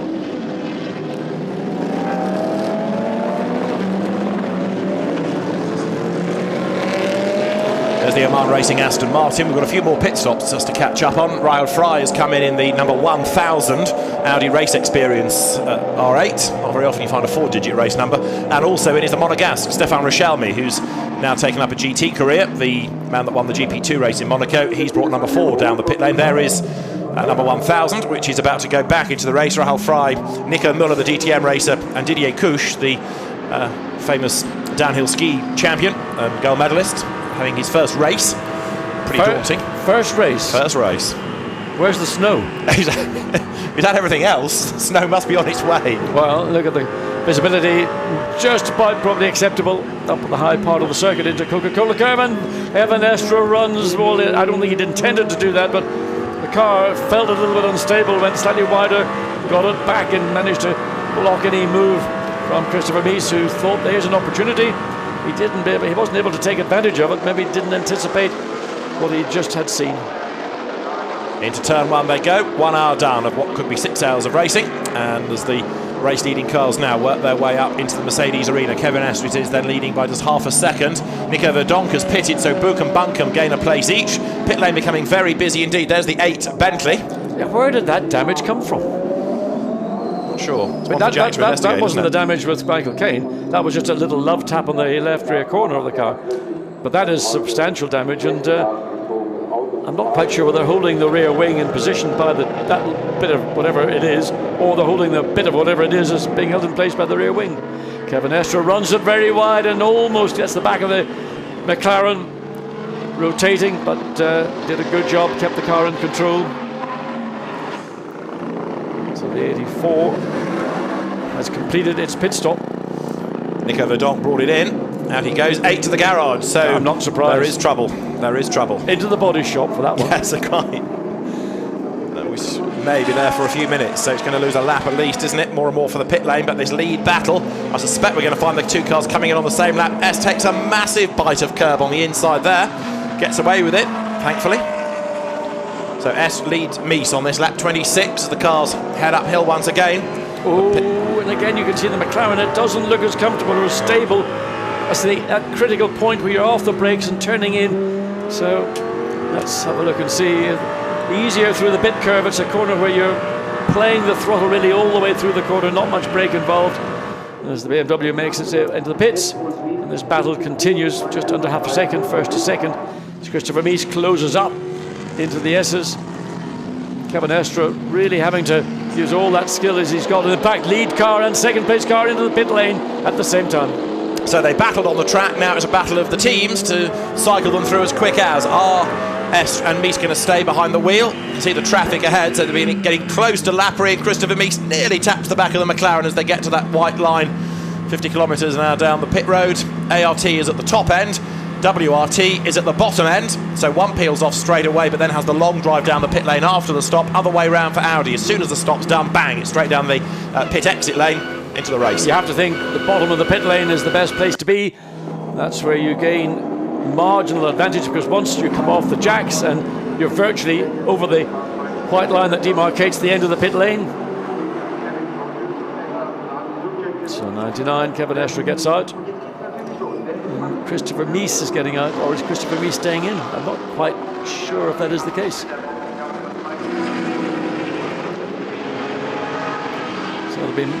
Maximilian Buch also was coming in, so he momentarily had the lead, and so was Alex Buncombe, and now pretty much the rest of the field is filing into the pit lane as well. So at the moment, 84, Nico Verdonk, shown as staying behind the wheel, has made a pit stop, and he's gaining ground as others now pour into the pit lane. Cesar Ramos has taken over from Christopher Mies as the cars come down towards turn 1. But the Audi has left, the McLaren is still in there. So there is number 1 that gains the lead back on the pit stops. And what's happening for ART? Because 99 is still shown as being in the pit lane. Well, that's a problem. A bad pit stop for ART, whatever their issues are. All the good work done by Kevin Estre as there is the number 1 McLaren. Or sorry, the number 99 McLaren. No, yeah, 99. Slots in behind 52 Ferrari, which is the Marco Seefried car that has pitted. And therefore Johnny Larison is now at the wheel of that car. But why was it such a long stop for the McLaren? Did they change tyres and they didn't change tyres on the Audi, or was it something else? Don't know, but the benefit is that WRT have got a big advantage in that pit stop. What I would probably have done is, when you get a driver who's in, they're sort of, I hate to use the expression groove, but in these conditions, you change driver, the new driver needs 2 or 3 laps to get a feel for the car, to get a feel for the track conditions. And if you keep the driver who's been the incumbent in the car, he gets straight back out and he knows where he is and he can get on it immediately. So it's a judgment call that teams are going to make. And in this number 1 car, Cesar Ramos, that was a decision by WRT. It's played to their advantage, mainly, we assume, because they just suddenly Alex Buncombe really getting held up badly coming up through the entry into the, well, that was the Mercedes of Nico, that was the Verdonk Mercedes coming up. And I think it was on board from the Nissan, in fact. Kevin Koulias has taken over the 99 McLaren, so a change of Kevin's, and we'll have a run of the order at the end of this next lap when it's all slotted into place. But pit stop cycling through. Warren Hughes 17th now, and the other car that pitted early out of sequence but has now worked its way up the order is the number 14 Jaguar, running in 16th place overall, but it's a rather phony 16th given that it's out of sequence with everybody else. So there is Max Buch still ahead of Alex Buncombe as they work their way towards the end of the lap. And you can see that conditions are deteriorating a bit here. Yeah, but we're just having this cloud which is hovering over the Eiffel Hills, mountains, and the tower in Nurburgring, not the Eiffel Tower. The tower, can't see it anymore. That's always my judgment as to what the weather conditions are. And again, this is the situation where a race director is not concerned about the amount of rain on the racetrack, whether there's standing water. What he will be concerned about is on some other parts of the racetrack, especially from the exit of the pit curve all the way up to Coca-Cola, is are my marshalling posts able to see each other? And if they can't, then that option is simply a red flag and bring the race to a stop until conditions pick up and improve. Now, number 99 McLaren goes through at the end of its outlap in 5th place, 31 seconds behind Cesar Ramos. So it was a very, very long stop. I mean, we've got our man in the pit lane. No doubt he'll be bringing us the news as to what was the reason for that loss of time in the pit lane. And okay, we've got 4 hours and 52 minutes to go. A lot can happen in that time, but there's a reason, and we want to know the reason. But 31 seconds is a lot to lose, that's for sure. There's the slightly repaired Bentley. Yes, I mean, if that was my car, I would not be happy with the dealer sending it back to me in that condition. But obviously they've got to do the most expedient thing, and they've got to make the car safe. Damage to the front of a McLaren, I think, there. We just saw on board from the Nissan as it pulled up. Still on board with Alex Buncombe. There was a car, I think it was one of the McLarens. Maybe not. Anyway, there was damage to the right front. So the race leaders now work lap 28. Cesar Ramos it is, 11.3 seconds ahead of Max Buch, and you're third with Alex Buncombe riding on board the Nissan. This could be a stint in which Max Buch gets the lead because he is quick, we know that. Cesar Ramos is not slow, but I wonder that Max Buch might not be the quicker of those two. So 11.3 seconds to make up. Well, why couldn't Alex Buncombe take the lead? He could. Because he's been pushing like mad behind the Mercedes. Essentially, he's been setting fast the sector times pretty much all the way through once he got into clear air. And we saw Nico Verdonk manage to find his way past Maximilian Buch. So I think we've got a great race on hand with the Nissan looking to drive down the inside of a lapping Ferrari and get out of the way, let Buncombe continue his job. There is Maximilian Buch in currently 2nd place. Alex Buncombe back again behind the Mercedes. Now, some more news from the pits comes that the ALT team did change tyres, and Audi did not change tyres at that pit stop. So as I was suggesting, that is in part where you would lose the time. 30 seconds is still quite a lot to lose. Tyres is normally about 22 to 25, so the teams reckon. But even so, that looks to be the explanation as to why 99 McLaren had such a long stop. And it's still in the hands of Kevin Koulias, new into the car, 31 seconds back. Now, Ramos was 11 seconds ahead. He's now 7.9, and a further 7/10 back is Alex Buncombe. Yes, and Alex Buncombe again behind the Mercedes about Maximilian Buch. And these two battling away for what is in effect, you might say, Patel and 16 on the Buch and Gianon McLaren. The only Buch and Gianon McLaren in the race. Yes. Sean Sarkisian off the road, back on again. It was 19th. Again, this comes back to something you and I keep saying in a wet race. McLaren seem to be, in these conditions particularly, for the pro drivers, they're not am-friendly, especially when it's wet. No, it's a great race car, but it's a very fine balance. Get it right, it's brilliant, and I think sometimes the gentleman drivers are not at the sufficiently high level to be able to exploit that sweet spot in the way that the professionals, Alvaro Parent and Kevin Estra and others, are capable of doing, as Alex Buncombe on a run again up the hill out of the S's. Looks to go down the inside, not near enough, but he can see traffic ahead. That's hopefully going to help him as they come up into the pit curb. Where is Book going to go? He's going to go down. He's lost it. He's lost momentum. Alex Buncombe is going to gain this, and he's going to get a run on the outside of the Mercedes, but he's got the Ferrari there. Totally blocked in. He can't go any way around it. He has to back out of it, so the Mercedes keeps the place, keeps the advantage. But the Nissan looking so rapid now. Alex Buncombe lines up. Does he have a go at the chicane? No, he just closes right up, applies pressure to the tail of the Mercedes as they work their way out of the NGK chicane. Now, if these two carry on squabbling, that's going to just buy Ramos a bit more time up front. Well, I tell you, Alex Buncombe probably thought, I've got all my Sundays, Wolfgang Reip back in the pits talking about maybe the reasons for his little excursions. So Alex Buncombe again has to start. Think, where am I strong? I'm strong on pit straight down into turn one. Watch from Book again, blocks very aggressively. Buncombe will not want to go around the outside because he's going to be forced wide by Max Book. Quite legitimate to do that, but maybe not exactly what you call in the textbook of sporting manoeuvres. But it's not illegal to do that. And also what Book is rather hoping to do is to back Alex Buncombe up into the clutches of Nico Verdonk and let his teammate attack him. And so if Verdonk attacks, Buncombe might get distracted, have to go defensive, and that could help the Mercedes to get away. Indeed it could. There is the lead car. The gap is down to 4.5 seconds. So we're now seeing first, second, third and fourth covered by, in effect, 5.5 seconds. And the second, third and fourth cars covered by a second. And that means, therefore, that Ramos at the start of this lap was 4.6 seconds only ahead of Max Book. So despite the fact they're all squabbling second, third and fourth, they're getting closer and closer and closer to the leader. Makes you wonder the wisdom of WRT replacing Christopher Mies with Cesar Ramos when all four, well, these three cars here kept the incumbents in for a second stint.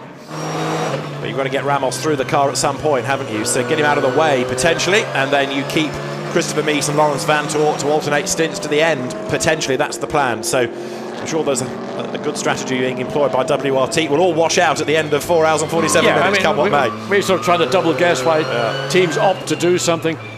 But personally, if I was running a team, I would keep the driver who started the race in the car for the second stint and then worry about what's going to come, rather than cycling through maybe the weakest of the three drivers early, because we don't know what's going to come in the future. All we know is these are the conditions as we find them at the point of the pit stop.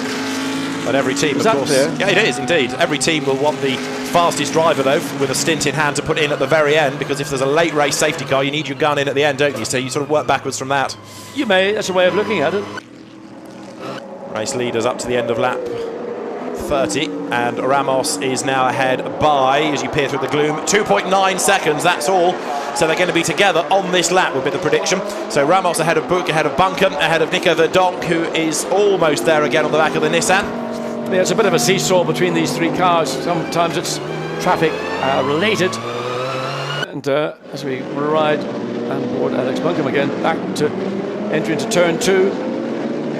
This is where, again, traffic is going to come into play at this point. It may well do Maximilian Books catching these cars at the more awkward parts of the racetrack.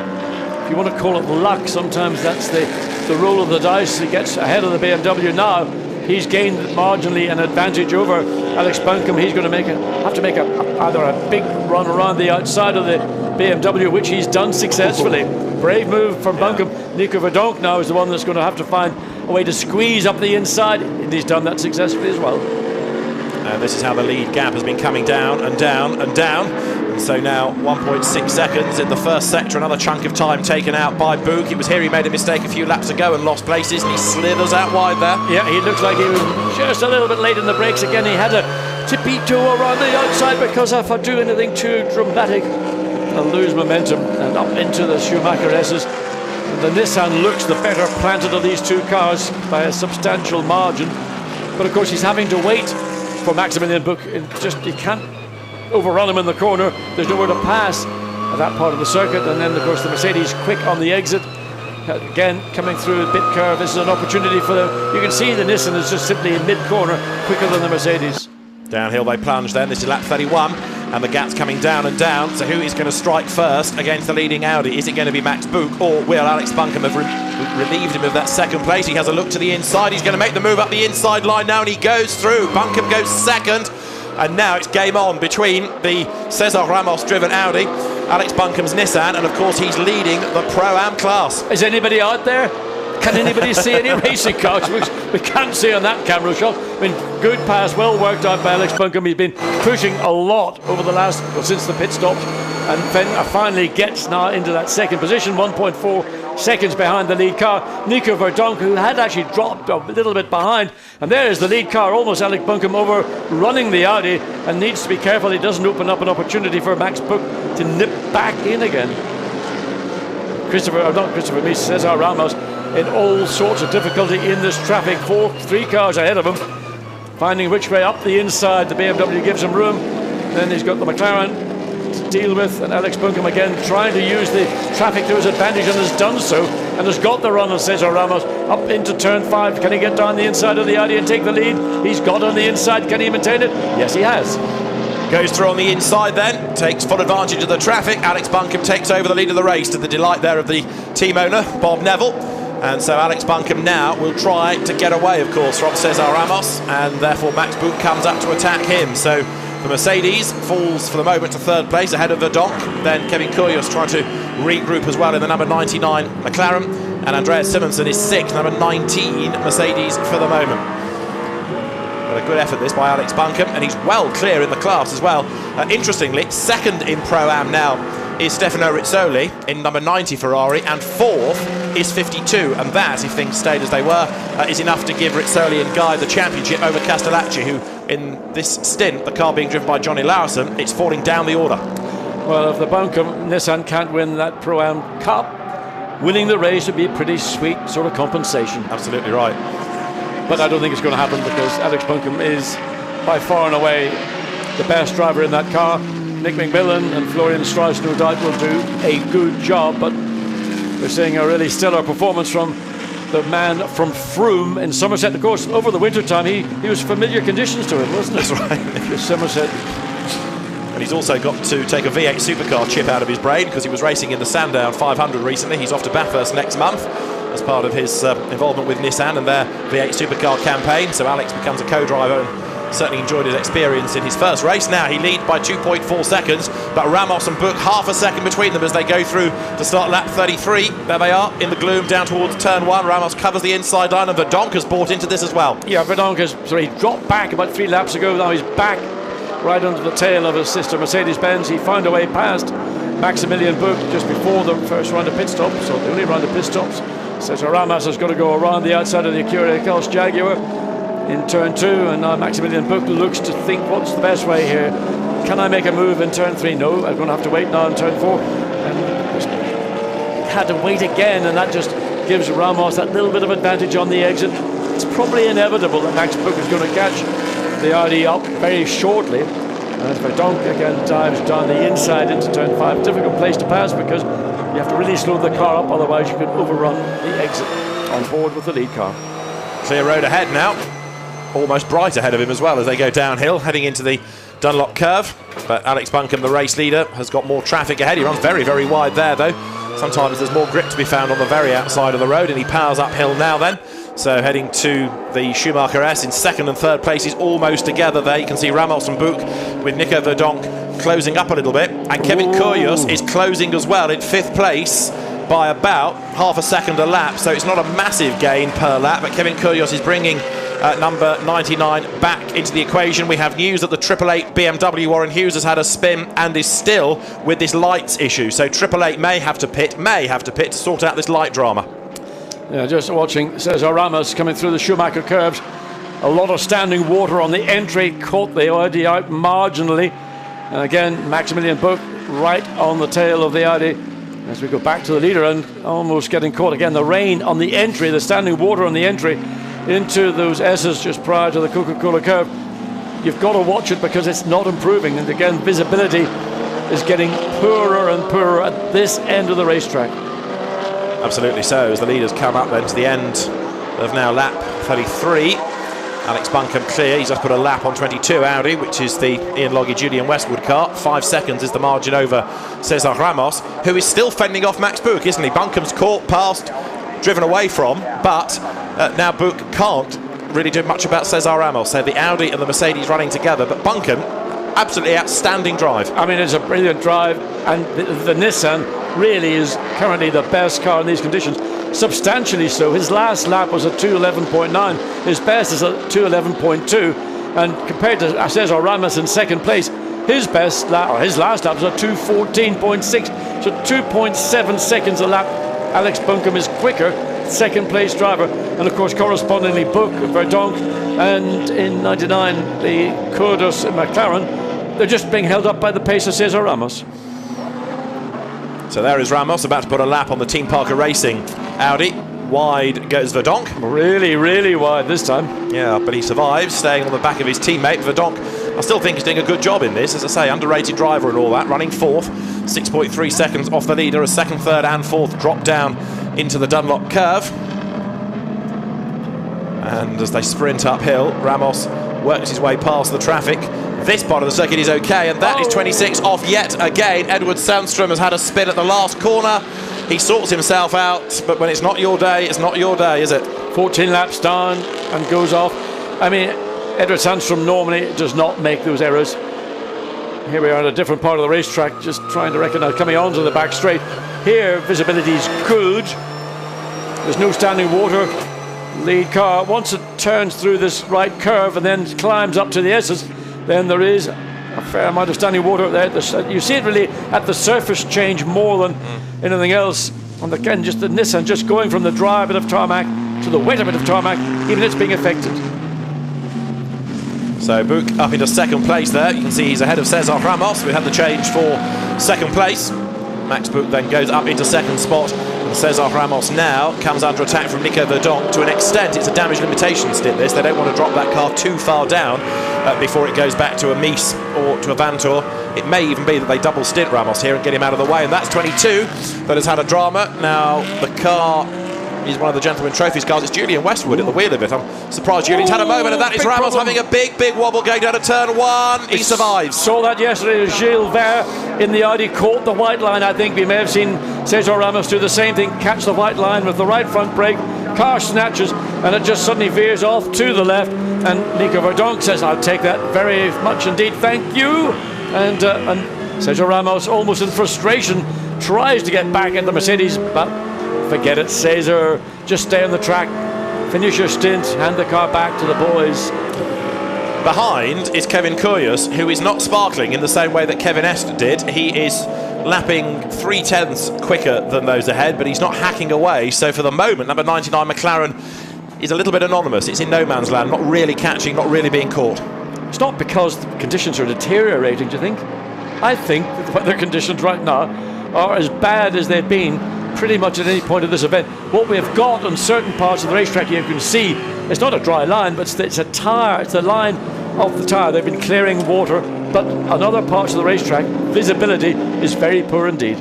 There's the troubled Santilock Audi that's got to limp all the way back round. It went off, remember, at the last corner, but after the pit inroad, so it's got to do an entire lap. But I wonder, was that the consequence of the contact? Although they replaced the rear corner, sometimes, you know, these things do happen, and it may well have been that's the consequence of contact on the opening lap. On board, not on board with Alex Buncombe up the straight. I mean, he's made this look an absolutely masterclass in wet weather driving, wet weather overtaking and racing. Car's been stable, has given Buncombe a really positive feedback into the seat, the feet, the hands, the whole body. Acts as this major sort of sensory gathering centre. Again, nothing ahead of him, no spray to be concerned with. The visibility on pit straight is it's doable. Yeah. In fact, probably marginally improved over the other side of the circuit, but still pretty bad. The onboard camera shots always seem to look a little bit better than the external ones. So you look on board the car, and it always feels a little bit better. 7.4 seconds now is Buncombe's advantage. I wonder if we can persuade Darren Cox at Nissan to run an all-pro car with Alex Buncombe in it next year, because he's always doing such a good job in Pro-Am, but inevitably the less experienced co-drivers don't match his pace. Yeah, but it's all about the GT Academy. I know, the basis of it is bringing people through their PlayStations and whatever they use, and Alex Buncombe is the benchmark for those young drivers to be measured. And of course, what you get as a professional driver doing an outstanding job in the most demanding and difficult of conditions, and then when this car comes in and is handed back over to, whether it be Wolfgang Reip, not Wolfgang Reip, but it'll be Nick McMillan or Florian Strauss, I mean, they're going in, talk about the deep end. Yeah. In every sense. Yes, literally. But Alex Buncombe, as we keep saying, is a class act. 26 Audi has just got back to the pit lane. I think it's possibly time to knock this on the head, isn't it? Because they're going to lose so much time that inevitably becomes the concern they won't do enough distance to be classified. What I like is, and it's actually, I might be cynical about it, but when the Audi came in, it had its hazard warning lights flashing. There you can see them, and there's a very good reason for that, because cars lapping quicker might not actually see that car in the mist and spray being a white car. So with the hazard warning lights being applied, then they've got other visual checks. Now there is 41, which is the Gentleman Trophy leading Ferrari in a very impressive 14th place overall. This is the car that's being driven by Bruce Logerie-Roux, Michel Albert and Bernard Delhay, and 14th overall is a very good achievement. Into the pit box yet again goes 26 Audi, and Edward Sandstrom again has got some explaining to do. This is how the Gentleman Trophy looks at the moment. 41 Ferrari, you have seen, leads convincingly from 42, the Paul Suron, Michel Petit, Gilles Vanelay car, and then third is Julian Westwood in the Team Parker Racing Audi. Fourth is the number 111 late starting Earl Kramer Talbot Ferrari, ahead of 458, which is the Eret, Matchell and Schmickler Ferrari. Now with that car being fifth, it is out of contention, I think, for the championship, because that would only give it 87 points, and so even though it went off the road earlier, it's still Peter Mann's car set for the Gentleman Trophy Championship. And there, back onto the road, is 458, having had another off. That was down at turn 1. If he loses more places, then it's even further out of contention.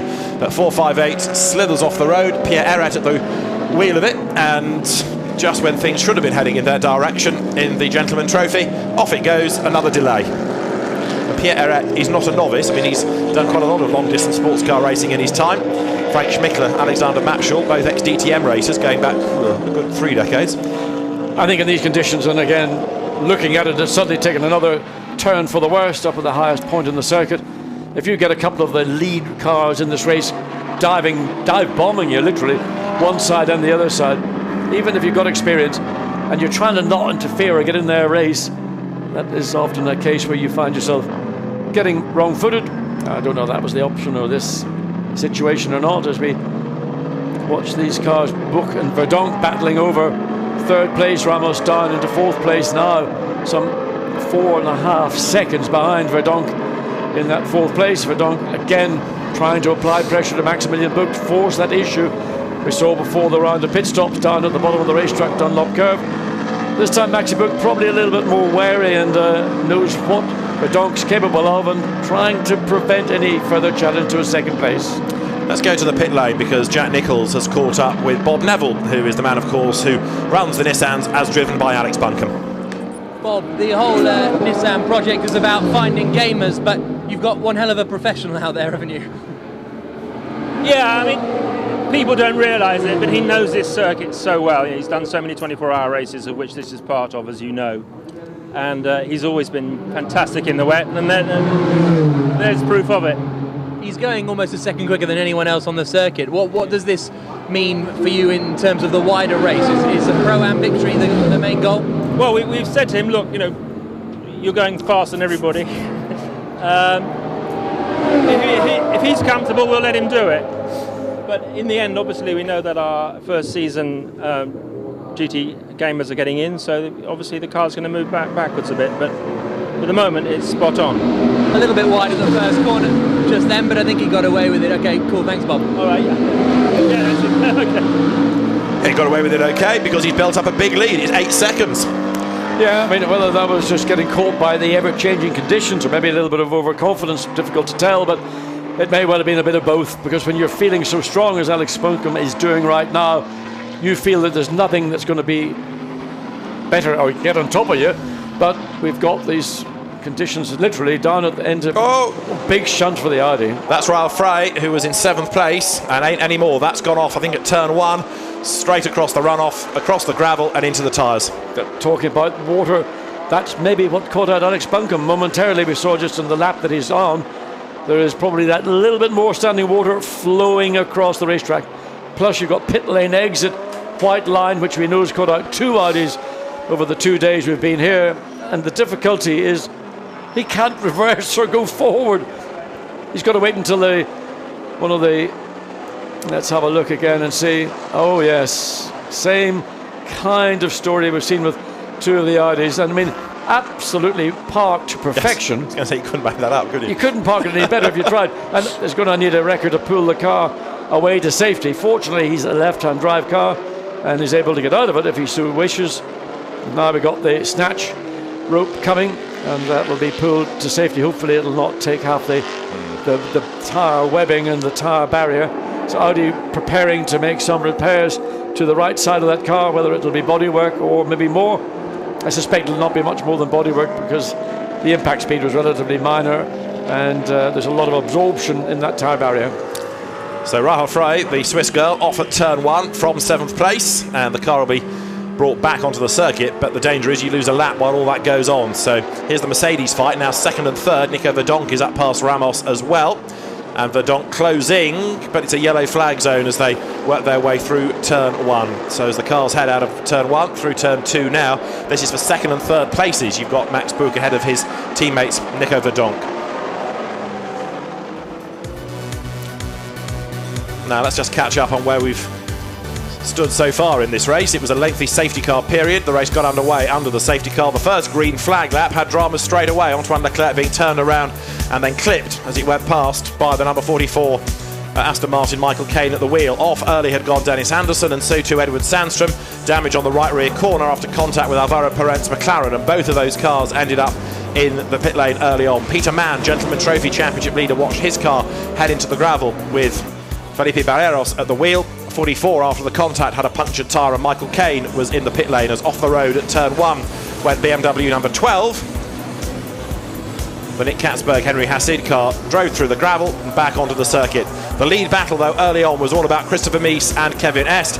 Mies defended oh so vigorously, but eventually ran a bit deep at turn 1. Est made a move on a soaking circuit up on the inside. As he did that, Santilloc applied all the white sticky tape it could find to try to get 26 back into the race. Off the road again went Dennis Anderson, this time at turn 1. He bounced off the tyre wall, found some traction on the tarmac as the number 8 Bentley had its second incident of the race, and at the same part of the circuit as round again went Antoine Leclerc. Max Buch made a mistake. That enabled Nico Verdonk up the inside to snatch the position away. First round of pit stops, it was Kevin Est who came in ahead of Christopher Mies. Kevin Kyrgios took over the McLaren. Cesar Ramos took over the Audi, but they elected to stay on the same set of tyres, whereas ART changed rubber on the McLaren. That meant it dropped half a minute, and so Cesar Ramos in real terms losing less time, as then Alex Buncombe worked his way into 2nd place at the expense of the Max Buch Mercedes, and then into the race lead at the expense of Cesar Ramos. Buncombe up front, and his advantage is continuing to grow. 9.5 seconds now, as Cesar Ramos had his own brief scare down at turn 1.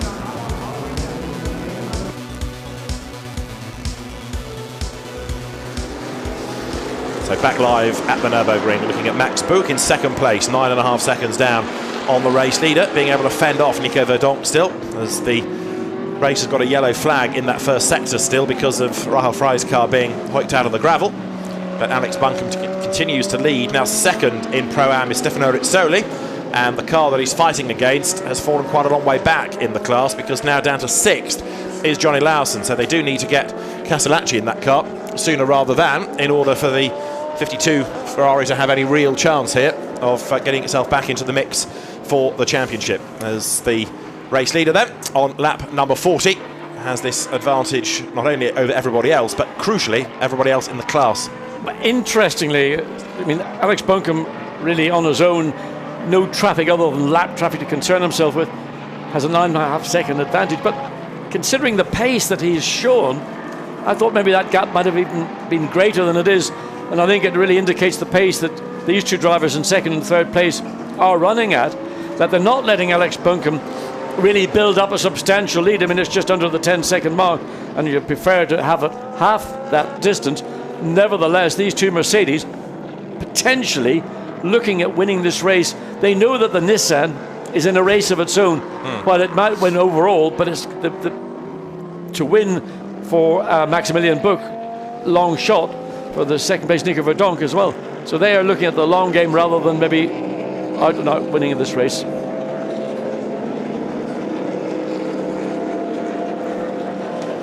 Now 5th and 6th is starting to develop as well, because you've got the 99 McLaren Kevin Kyrgios being caught by Andreas Simonsen, so that gap has come down also now between cars in the Pro Cup. So it's not only for position in class, it's for overall position as well. So that's looking intriguing all the while as we have the cars now working lap number 41 here at the Nurburgring. Alex Buncombe continues to lead. Now the Bentley's getting on. Guy Smith, who's done a long first stint, is 8th in number 7. Number 8 down in 33rd after being in its pit box a little while ago as they tried to repair damage on that car sustained early on in the race. So Buncombe it is who leads. Now there's number 19, which is the Mercedes, running in 6th spot, coming out of the final turn. And ahead should be the McLaren, number 99, yes it is. The gap, I reckon, has widened a bit on that lap. Yeah, it has gone up to 1.2 seconds, in fact.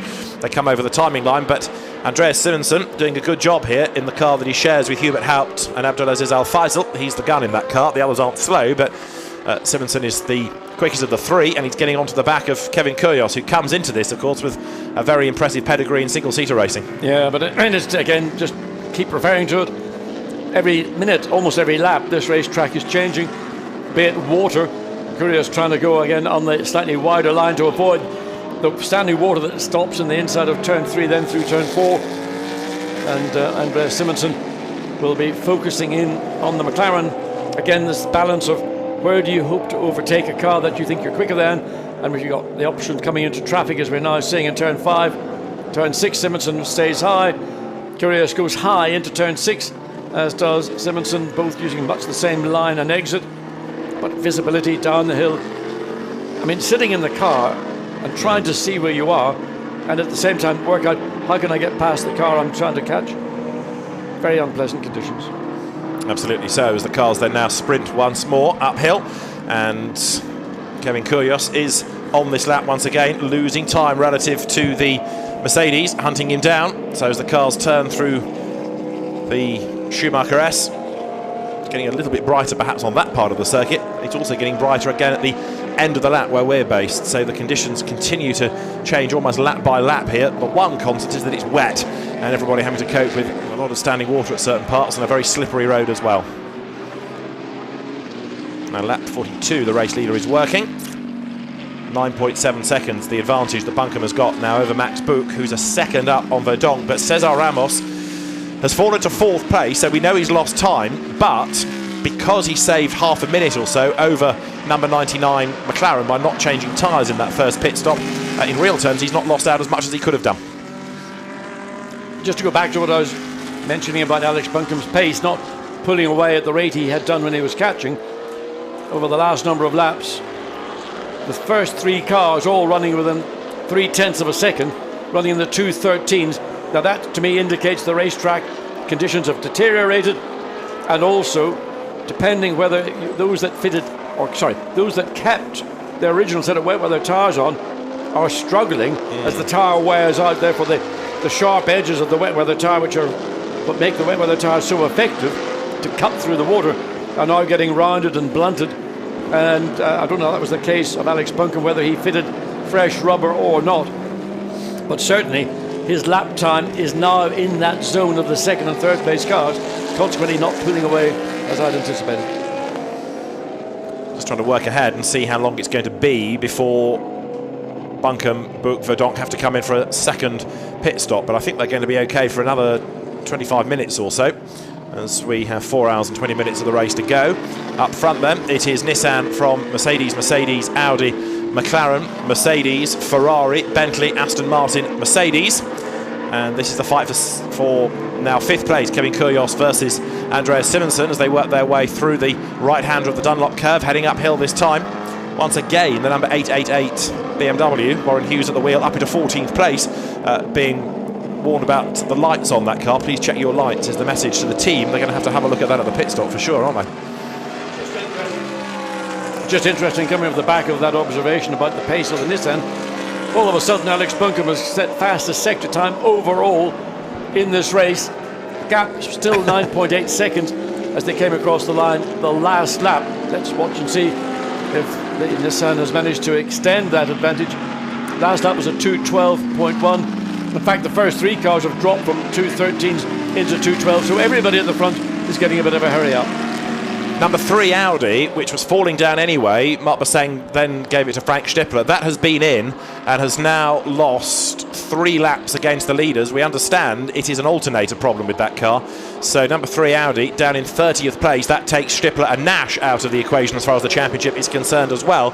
But if one of the WRT cars can have a problem like that, surely there's a bit of a concern over the other one. The last thing you need is for the same problem to strike twice. Well, the alternator is working overtime to produce power, to power the wipers, to power the lights, power anything else that it has to do. So whether that's a single problem frequently is the issue. I wouldn't imagine there's a batch of dodgy alternators in the WRT Audis. Nevertheless, it's another focus of worry that the team have got to factor in to all that's going on. And I don't know whether they've got sufficient telemetry to read in real time what the car is doing, or whether they have to wait until the car comes in with the problem before they're able to diagnose it. But certainly the car is out of the equation now, having lost these 3 laps. So as we're on lap 43 here at the Nurburgring for this 6-hour or 1,000 kilometre race, depending on which comes first, and it's looking probably, with the safety car period to begin with, that it's going to be time. The battle you're looking at now is for 2nd and 3rd. Max Buch ahead of Nico Verdonk. Cesar Ramos is 4th, who is certainly now being caught by the charging Kevin Kuyas. Ben Schneider there gets ready for his turn behind the wheel of the Mercedes that he's been drafted into once again for the weekend. He shares with Verdonk and Harold Primat. Schneider having won this equivalent race and indeed the Spa 24 Hours last year. It's been a bit tougher this season in the championship. Mercedes hasn't had the same advantage. Well, he's not to call them teammates, but under the sort of umbrella of Mercedes-Benz. And Verdonk thinks I've got an opportunity again, getting that little bit better drive out of the Coca-Cola curve, down into turn 1 in the Mercedes arena. Looks like he's right really on the rear bumper. So Nico Verdonk has closed the gap again to Maximilian Buch, coming into this long, never-ending turn 2. The rear end of Maximilian Buch's car looking the less stable. Up the inside, and Nico Verdonk gets through, and it's a clean, easy pass, and that was a cooperation from Maximilian Buch, whether he chose to do it or whether there's an instruction from the pit lane, but clearly that was a pass made easy. Maximilian Buch got out of the way, let Verdonk go, see if he can start to run down the gap between 1st and 2nd, which was Maximilian Buch, and had extended up to 11.2 seconds. So the Team Mercedes set off downhill. Drivers in the pit lane getting ready for their stint. They're in the drive for the moment, but they've got a treacherous track to come. And 85, which is going to be the car for Sergio Afanasieff, perhaps at the next stint. He's getting ready. Has now dropped back into 3rd spot. There's now a mechanical warning flag for the 888 BMW. The black and orange flag is going to be shown to Warren Hughes. This lights problem is becoming of greater concern to the officials. So they've asked the team to check. They've tried to get a message through to the driver, but now black and orange flag, car 888 for the front lights. Number 90, Stefano Rizzoli, incidentally, who is set, if things stay as they are, to win the Pro-Am class in the championship, 2nd on the road in the class to Alex Buncombe. He's under investigation also now for a yellow flag infringement, so the story hasn't quite ended yet either in Pro-Am. 4 hours 15 minutes still to run, but there could be a penalty looming for Rizzoli, and that would certainly help Castellacci, whose car is way down now at 18th overall. 888, 888. Surprise, surprise. Colour scheme interesting, isn't it? Looks good in that livery, that car. Well, you see it when you're behind it, but it's a bit like a stealth fighter when it's approaching you. But you can see at the front, no lights, and that's why the officials are concerned. They work on certain laps, they don't always, so this intermittent problem is why the black and orange flag is being shown. Come on, there we are. They will come off again, one fears shortly, and that's why the scrutineers want the car in and get the problem sorted once and for all. Yes, normally that's just a poor connection. Maybe it's a connection that's having water affection or water affected. The lights ordinarily don't sort of come off and on, and these cars are normally very well waterproof. They use silicon gel to cover any of the joints in electrical connections, but maybe it's something else. The car is 14th at the moment as Alex Bunkum's Nissan works its way, sorry, the sister car works its way through traffic. Because there you've got the Mercedes dropping back through the pack as the quicker cars come through with the Lappery now, key to all of this. Now let's head for the pit lane. Let's catch up on Matta's Mercedes. There is 85 Max Buch at the wheel. Steph Dusselhorp, his co-driver, is in the pits with Jack. Steph, this is turning into a pretty good race so far for HTP. Yeah, so far so good. We didn't expect to be setting this pace in the rain, but yeah, as I said, so far so good. No accidents, good pit stop, and yeah, hopefully we can keep going like this and without any problems. And yeah, we sure can use a nice podium this weekend. And how is it, because there's been quite a lot of change around within the team over the course of the endurance season, but you've been with Sergei quite a lot. What's it like working with Max Buch? Yeah, it's very good. You know, he's one of the top drivers for Mercedes. He proved himself in the last couple of years, and he's really quick. He knows the car really well, especially in the rain like this. So it's good to have him around, and always good to learn from him. And we've seen the cars changing positions a couple of times. Is that managed by the team, or is that the drivers, or are you not going to tell me? I have no idea, but I think it's proper racing. Hopefully they don't touch like they did in Portimao, but I think everything is under control so far. And are you all going to be sort of double stinting like Maxi is? I have no idea actually. I still have to. Do you know anything? No, I don't know. I don't know who's next in the car. I have to ask the engineer, and I'll see you in 10 minutes. Okay, cool. Thank you. Thank you very much. I suppose you might say it's a bit of a long or the shorter, but so Steph Dusseldorf about 6'5", and Maxi Buch about 5'5", and a good day in his built-up heels. And of course, in a GT car, like any road-going GT car, you have a seat adjustment, and that means that when they make the driver changes, the driver coming in, the short driver coming in, gets the seat pushed back, and then the tall driver coming in tries to bring the seat forward to try and mitigate any time lost or forgetfulness during that pit stop. So Alex Bunkum up front still leads the way in the race. Class opposition 7th, Stefano Rizzoli 9th, Joe Osborne. To make the point from the start of the race again, Joe doing a shift in 38, and then he's been drafted into the number 44 Oman car. Stephen Jolly unwell this morning and therefore not able to race, and the stewards have allowed Joe Osborne to drive 2 different cars. I think it's the first time in the Blancpain series history that that's been allowed to happen, but it is a rather exceptional circumstance. There's 52 Ferrari. Now this is a significant car because it's falling down the order within Pro-Am standings. Johnny Lawson is at the wheel of it, ex-Ferrari Challenge racer, the Am. He's in 18th overall, but the car they're fighting against for Castellacci to win the championship is in 7th overall, so there's a huge amount of ground to be gained back up here. Nico Verdonk wants to try and find a way past him. Verdonk now leading the Pro Cup in the race, and he's through on the inside. He had to be fairly aggressive on the headlights to get that response from the Ferrari, but he got it finally into the S's. And again, just you might lose maybe up to a second when you get trapped behind a slower car. It frustrates you out of proportion to the amount of time that you lose, and it's then that's when you make mistakes, or mistakes can creep in. But still, Bunkum stretches the advantage because Verdonk lost a bit of time in the traffic. Matt Buch 3rd, and then Cesar Ramos in 4th place. Now Ramos is not in contention for the championship, but one of his co-drivers, Laurence Vantour, is. But Ramos, even though he's lost places, is hanging on in there in 4th spot. He's not really being caught too rapidly by Andreas Simonsen, who has in turn got himself up past Kevin Kyrgios, but the gap between 4th and 5th is coming down ever so slightly. Now let's see if we can go to Jack in the pits, because I gather he's been able to get the real story out of Alvaro Parent. Yeah, it's only taken me 2 hours, David, but I finally got to the bottom of it. Good work. Basically, when the Bentley spun, cars went either side. The Audi went off the circuit, and when he rejoined onto the circuit, Alvaro Parent was driving along in a straight line and got smashed into by the Audi. That's Alvaro's side of the story. Obviously, Audi have a slightly different element, but it all came from that cars fanning out around the spun Bentley.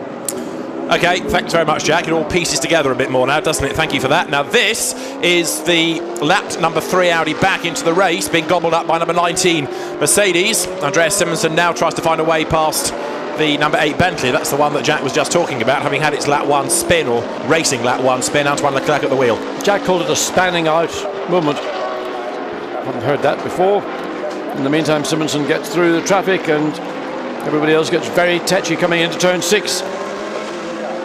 As the 5th place McLaren, again the same problem, and they got the number 8 Bentley, which of course has been in the pits on a couple of occasions. Well, the rear damage to the car inflicted probably in the opening lap, but we never saw whether that was the cause of the full extent of the damage. So a very busy part of the racetrack now, the climb up the hill. Kevin Kyrgios gets through, followed by Audi lights flashing intimidation. Bentley goes around the long way around. That rather slow running Audi, it's the 3 car. Currently it's way down. Stippler in 36th place. Up to the pit curve, then the run down. So 5th place, 6th place Kevin Kyrgios, having been overtaken by Simonsen in the Mercedes, pulling away comfortably. And then Kyrgios is really under no threat because 7th place is the 2nd place Gentleman Trophy, a Pro-Am Cup I should say, Ferrari. And looking at the gap, well, it's not important at this stage. Yeah, 1st to 2nd, Alexander Blancpain has extended up to 14.3 seconds. Gap between 2nd and 3rd, 2.1 seconds. Then a big gap down to 4th place, Cesar Ramos, 21 seconds. When you consider that Cesar Ramos, after the pit stop, took that Audi back into the lead and has just been overwhelmed by the 3 lead cars as we run on board with Guy Smith in the Bentley.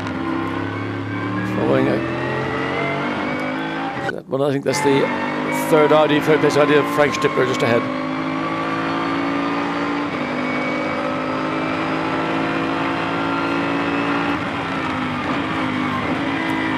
Bentley steaming up a bit more inside as well, isn't it? So there's the work in the pit stops for the mechanics to just try and clear the screen.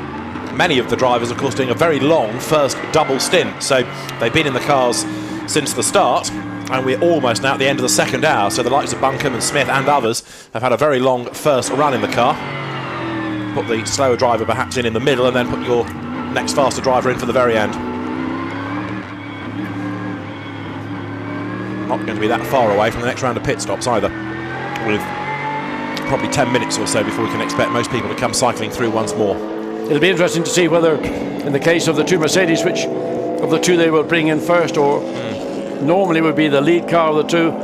So it'll be number 84 of Verdonk that would get the option to come in ahead of the 3rd place car, Maximilian Buch. The Nissan clearly leading the race, but when Alex Buncombe hands over to his co-driver, so look at that. A bit of calisthenics, get warmed up, guys. So number 80 will be handed over to Nick McMillan or Florian Strauss. Come on, girls. People pay to do this, you know. It's like a motor racing version of Morrisdale thing, this. Won't be tired if this is a rubbish pit stop now after all of that. 9th is Guy Smith, and he'll be heading in to try and distract the mechanics from this ritual very shortly. And Stephen Kane looks like he's getting ready to jump into the car that will be brought in by Guy Smith.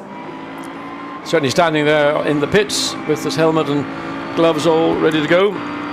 As Guy Smith slowly makes his way back, and is he coming in this lap? I can't quite see from the onboard camera whether he's in the pit lane yet. Or he's coming into it now. Well, there is. No, he's not. He's taking out another lap. Yeah, ahead of him is the Edward Sandstrom Audi, or in fact now Stefan Ortelli has been given a chance to see if the car can do a stint without dramas after Sandstrom's rather checkered start to the race. So you're riding with Smith, who comes across the line in 9th place now. Still on the lead lap. In fact, we've not really talked too much about how many are on the lead lap, but it's still a reasonable number, which is good for the overall future of the race. Certainly Guy Smith running in 9th is on the lead lap. Marco Asma has just gone through and he is in at 10th spot. Out of turn 1 into the Mercedes arena goes Guy Smith. The leading 11 are all on the lead lap because Simon Knapp has just gone through. So pit stops will be happening in the next 5 to 10 minutes.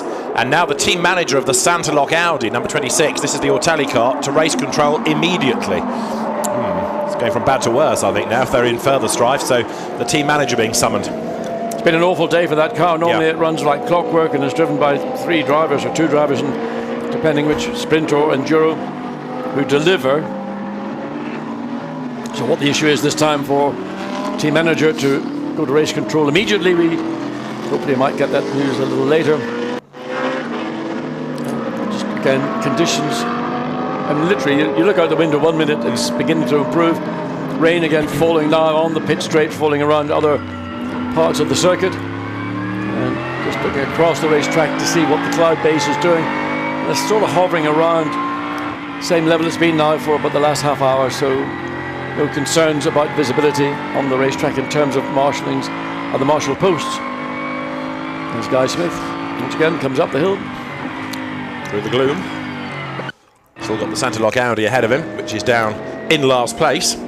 40 cars still circulating, albeit many of them quite badly delayed. Guy Smith, massively experienced driver in sports cars, single-seaters, now GT cars as well. Le Mans winner, of course, over a decade ago, and still running in a strong 9th place at the moment. The lead gap that Alex Buncombe has now is 15.3 seconds over Nico Verdonk, and 39 seconds away from the lead is Cesar Ramos. But really, the championship situation now is between Laurens Vanthoor, who will take over in due course in number 1, and this Bentley that you're riding with now, Guy Smith at the wheel. And so this car has got to get ahead of number 1. Simple as that. Well, this car is going to be given, we believe, over to Stephen Kane, and whether Audi will then remove Cesar Ramos after his first stint, I suspect that they might want to then think about, do we put Laurens Vanthoor in now?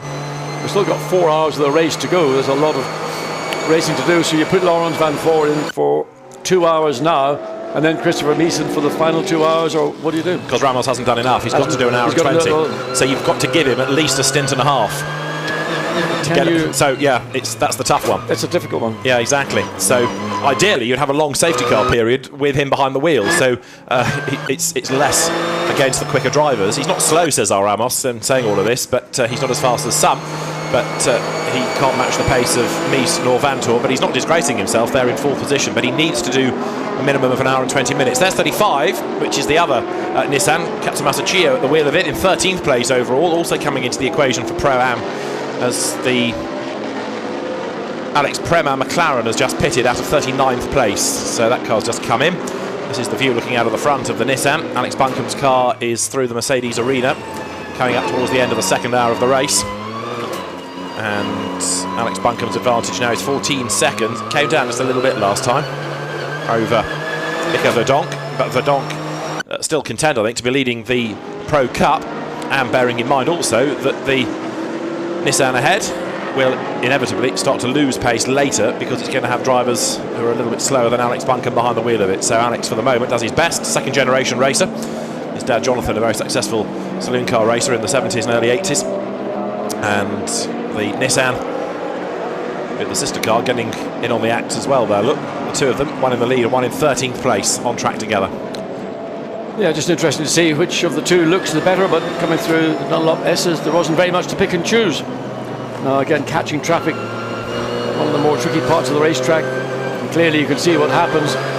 You get held up, indication past me on the right hand side, which is interesting that there's enough awareness even in these difficult conditions from the slower of the two Nissans to let the race leader go through, and does so in a way where really Alex Buncombe didn't lose anything, and his 14.1 second advantage over second place for Donk, maybe a couple of tenths of a second at best, would have been lost. So by lapping the sister car, it now gives us the leading 12 on the lead lap. So the leading 12 cars all are on the lead lap as we get to the end of the second hour of the 6.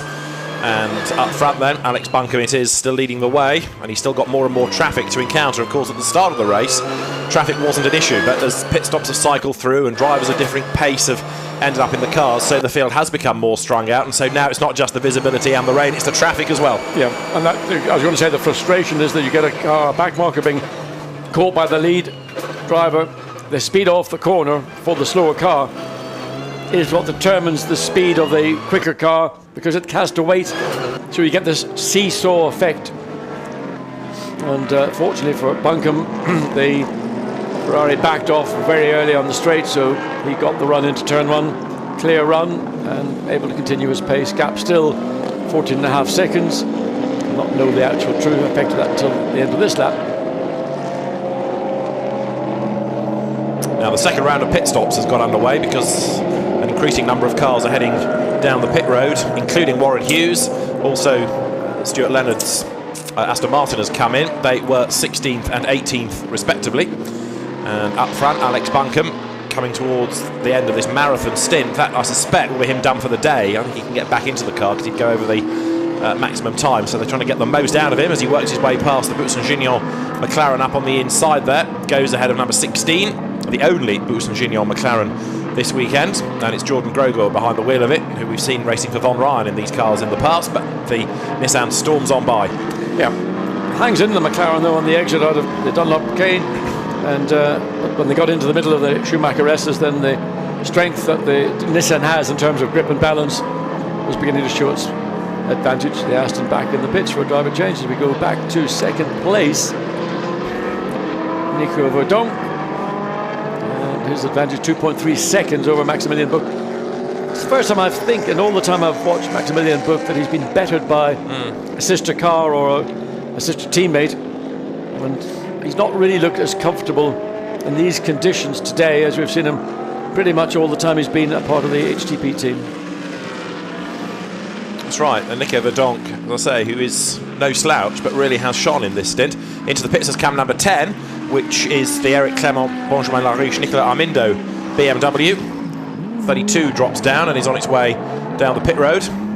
Eric Clement, having done the 2 first stints, now gives way to the quicker drivers, and one of the Nissans has just headed for the pit road, but I think is 35, which is Katsumasa Chio's car. Yes, it is, that is in 13th place, and the TDS team waves away the BMW. In comes Chio, ready for RJN to go to work. And the race leader stays out. Alex Buncombe on lap 53 ahead of this car. Nico Verdonk paddling his way through turn 1. The water looking worse and worse there. Yeah, I mean, he came in, surprisingly, it took more or less the normal racing line. And it's the inside of the corner where the water does tend to gather. So normally you would expect to stay slightly wide of that. He went into it and then he had to go rather deep on the exit to get the car straightened to conclude the exit of turn 1. There's Max Buch in the meantime, who's nearly 3 seconds behind Nico Verdonk now. But all of these cars, of course, will have a slightly different story come the next round of pit stops, because they're all pretty much heading for driver changes, except possibly for number 1, which might keep Cesar Ramos in. So you bookend the race with the faster drivers, Mies to begin with and Vantour at the end, but we'll wait and see what WRT has up its sleeve for that. I mean, if this is going to be a timed race, which inevitably it is, what would you do? Would you put Vantour in following Cesar Ramos and get the best out of him for the maximum amount of time, and then put your 2, whoever you have got, Mies or Ramos, back in for the end? Or do you gamble that the race is going to go an hour and 40 minutes, let's say, rather than 5 hours 40 minutes rather than 6 hours, and you don't get, in a sense, full value from your star driver?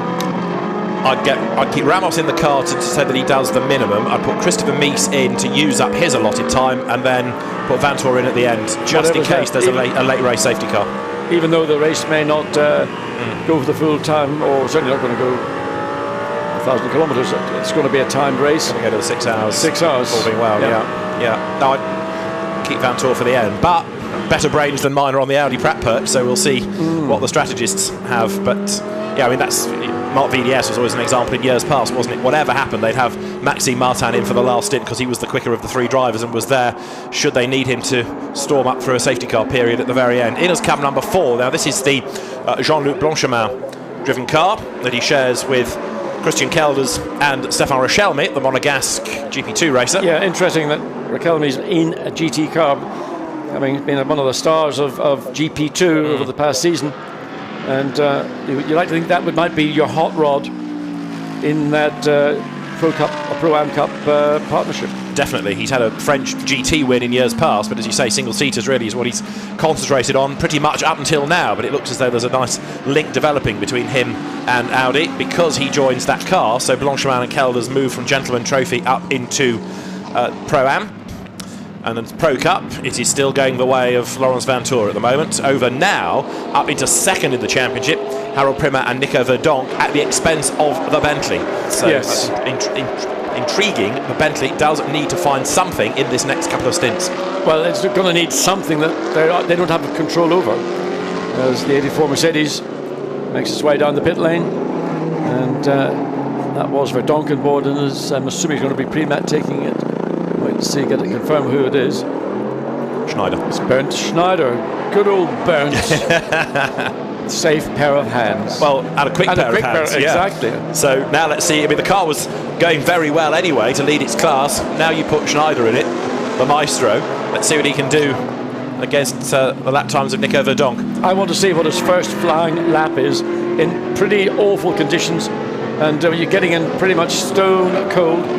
So he's got his first lap out. It's going to be a sighting lap. He's got to learn where the racetrack's got standing water, where there's grip, where there's no grip. And his first flying lap, he'll have a fresh set of tyres on board, which will no doubt help him in that quest. And again, just moving the car around the racetrack, coming into turn 5, you could see he went sort of slightly left to right, then to take the turn left, then down the hill into turn 6. Everything looks very typical Bernd Schneider. It makes it look so easy. Hasn't been in this car until now. Horrible conditions. Hasn't got a clue as to what level of grip the racetrack has got, although it was wet for the final qualifying on Saturday afternoon. But this is much, much worse. And there is quality. It's very difficult to create it. You're born with it. Up through the Michael Schumacher S's, and Michael, don't drop it on me now, having given you all these lovely plaudits. Bernd Schneider is a quality driver and has always, and he does make a little error there under brakes as he turned in, and just the back end momentarily snapped out, caught it, got it back in control. That's part of the first lap, learning what the track is offering up in terms of grip, where there is, where there isn't grip. So now it comes down through the curve on the back straight, and car traffic ahead.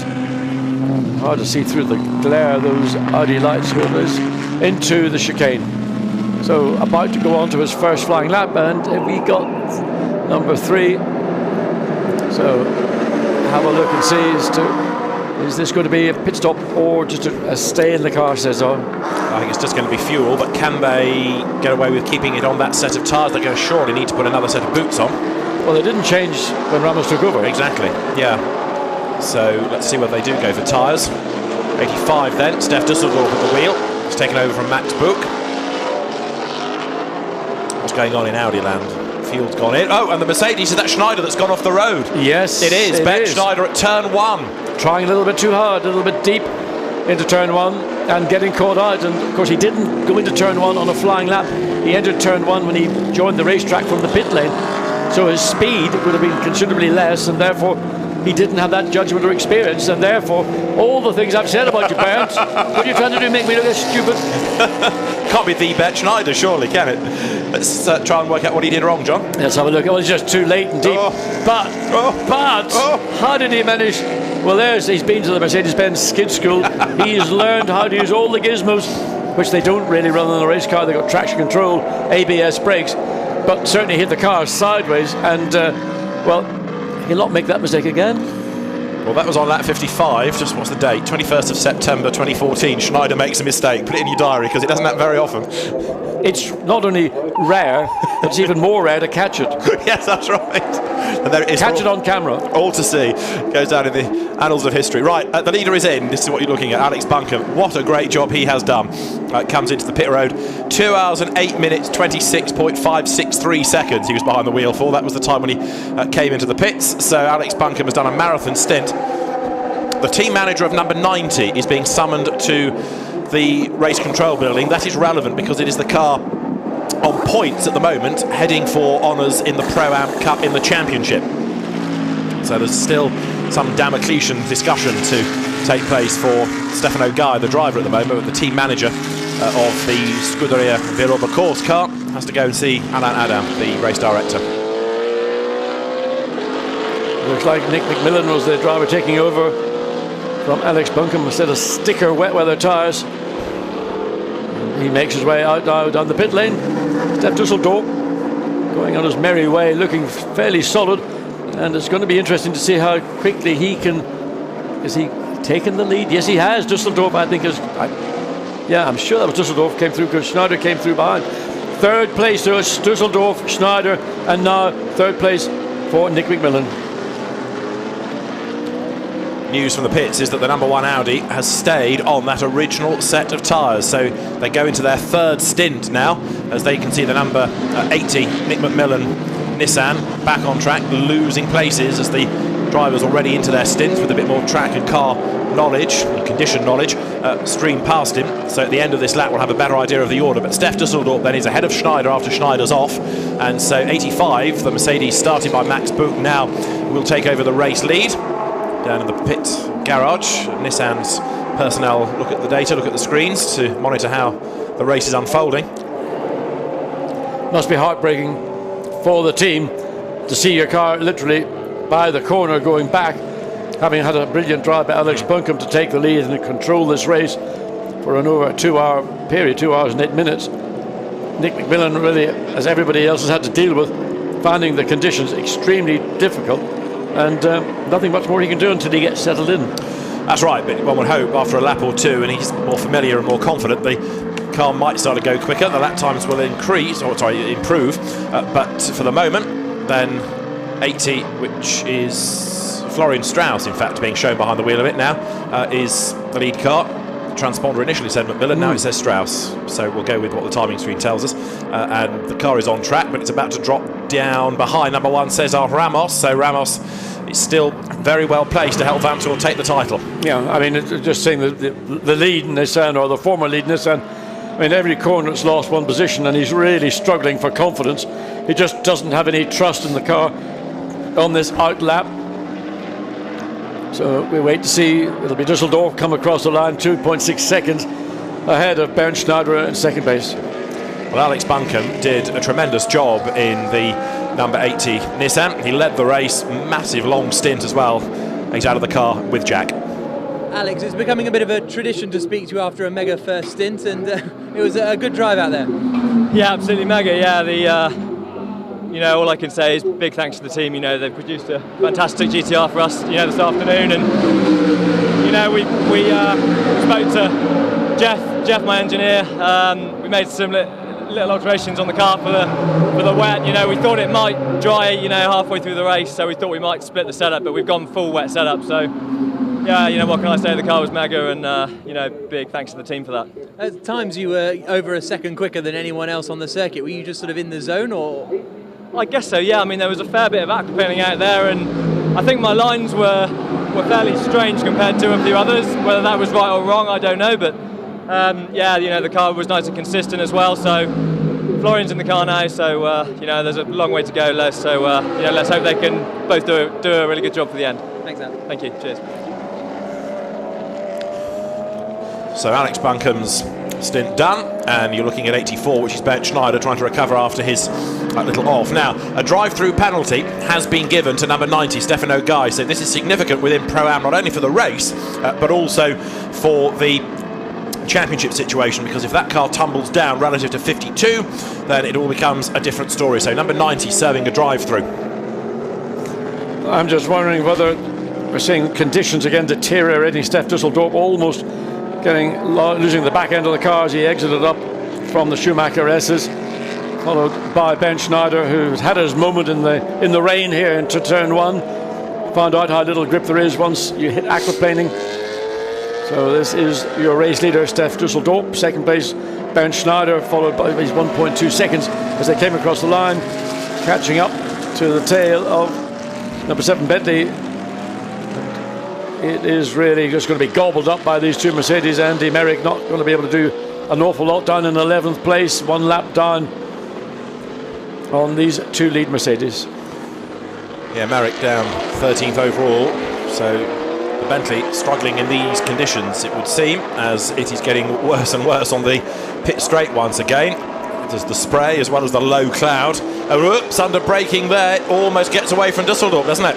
Well, he had an almost losing it moment up in the Schumacher S's, and literally it is one lap to the next. Conditions are changing that rapidly. So you've got to be careful. Also, you want to try and make progress, maintain your momentum. Andy Merrick pulls over, and I don't know if he pulled over to let the Mercedes go through, and he's trying to retain that position. He's gotten all racy with the lead car, and that's opening up the opportunity for Bernd Schneider, who's seen all this and sweeps by and has an opportunity to try and take the lead of this race. That was all caused, and he's got down the inside, and he's going to take the lead away from the Dutch driver. So that was a moment where Stef Dusseldorp will be cursing Andy Merrick. Merrick doing his best to stay on the lead lap. He's gone a lap down, and in so doing, he's cost, in a sense, 85 the lead. Schneider back through. Harold Primat sits down to watch the action. Sergio Afanasieff in the red overall stands up to watch what's going on for his car, as the race now has 3 hours and 44 minutes to go still. The Mercedes then now coming into their own, but the road is looking much, much wetter. Oh, I mean, this is on the limit in terms of, you know, not knowing literally from one corner to the next, or from one lap to the next, what each corner is going to offer up. So Stef Dusseldorp, who had the control of the race really once the first or second round of pit stops had been completed, getting wrong-footed by Andy Merrick coming out of turn 5, and that gave the run to Bernd Schneider to take the lead. And can he stretch that lead? Well, he stretched it, in fact, in the space of the half a lap that there've been since that moment occurred out on the exit of turn 5. If you want clarification for how wet it is at the Nurburgring, the 888 Twitter feed sums it up by saying it's still chucking it down. Well, yes, you can't argue with that. Chucking it down pretty heavily as well. So as Andy Merrick then in the Bentley runs a lap down now in 13th place. He is 6th in Pro Cup, but that's not enough, I'm afraid, to advance to second or indeed win the class in the championship. Needs a bit of bad luck to strike a few of those up the road, and of course that could happen with still a long way to go. And just to sum up the advantage that Bernd Schneider enjoyed on that last lap, he came across the start-finish line and he'd picked up a 2.3 second advantage from what was a half a second disadvantage. So he's netted 2.8, almost a 3 second benefit in the pass that he made on second place Stef Dusseldorp. It all occurred here when Dusseldorp was trying to find a way past the Bentley of Andy Merrick. Merrick then decided he wanted to race, and that wrong-footed Dusseldorp. Bernd Schneider saw the benefits, and what's wrong with 44? Is that driver change just going slowly, or is it a problem? Let's have a look. The car was quite a long way down. It's just left the pits. Yeah, it's on an outlap. That's the reason. The wheel of it, yeah. And it's so Maximilian Buch out of the car, and I think it's a tough day for the young German. He's struggled a little bit more with the car than I've seen him. And where is the car? I mean, all you got is, you know, the haze of lights. And this camera has got phenomenal ability to detail what's right in the lens. So 3 hours 42 minutes of this final round of the Endurance Series, part of the Blancpain GT Series still to run. And it is Schneider from Dusseldorp, and then Cesar Ramos, who is only 19 seconds back. Let's go on board with Cesar Ramos in the Audi, John. Yes, down at the bottom of the circuit, the lowest point, then the climb up the hill. You can see there's not a drying line, there's a line where everybody's been running. Then you come into the Schumacher S's, just at the apex there's always running water. Same on the second apex where you turn right. Then you continue to climb uphill, brake late into this next corner. In these conditions, of course, you've got to be aware that the track is changing so dramatically. Makes his way through, then probably hang high in the bit curve. Yes, he stays up on the drier part of the circuit. You can almost see not a drying line, but it is drier there than it is on the inside of the corner. Down the hill, flat out through this right kink. Even in a W125 1938 vintage Mercedes-Benz, that was flat out in 1996. On the brakes into the chicane, over the curb, one side, stays off it on the right hand, then doesn't run the curb on the left, then down a gear, stays out wide, hopes to make the cut back, the late cut back, to straighten up the car as much as possible on the exit. Cesar Ramos comes up, completes yet another lap, and it will be lap 59.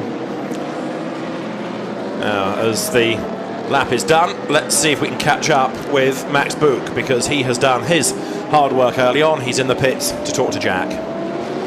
Maxi, a big double stint for you there to start it. What's the conditions like? Difficult. At the beginning there was so much water on the track that I was really not sure when we can start or when the safety car is coming in, and then afterwards with 40 cars on track it's not too bad, because then you have a bit drier line, and then it's getting a bit drier, wet again, so it's difficult, but you get used to it. And now you're in a battle for the lead with Bernd Schneider. Are you going to be any Mercedes team orders? No. Simple as that. Yeah, the faster, the one who is faster gets going, so there's nothing. And are you going to be the faster one? Normally, yes. Thank you. Well, there's a touch of the culture from Mercedes-Benz across all their forms of motorsport, particularly this weekend, as Maxi Book goes over and there's a little bit of chat. I mean, he'd been in the car for over 2 hours, looks fresh as a daisy. Yeah. I mean, very confident guy behind the wheel. Normally is outstanding. Did, I feel, struggle much more than I've seen him in the past. I think maybe whatever car settings they've gone, they may have not done what Nissan did with Buncombe, and that was go for the full wet setting, and that was undoubtedly what helped Alexander Buncombe in his charge to the front. Just more news from 888, tweeting that Warren Hughes has said that he had rain coming through the cooling unit while he was driving the car. Not easy for anybody, especially bearing in mind that he drives with his spectacles on. Yeah, it's a problem. I mean, just rain everywhere, even in an enclosed car like this. They're not most efficient in terms of keeping moisture, rain, whatever out. And anybody who wears spectacles for driving is always at a marginal handicap in these kind of conditions. But I mean, this is horrendous. Race leader is somewhere in that group of 4 cars. I think he was the 4th of the 4 on the inside.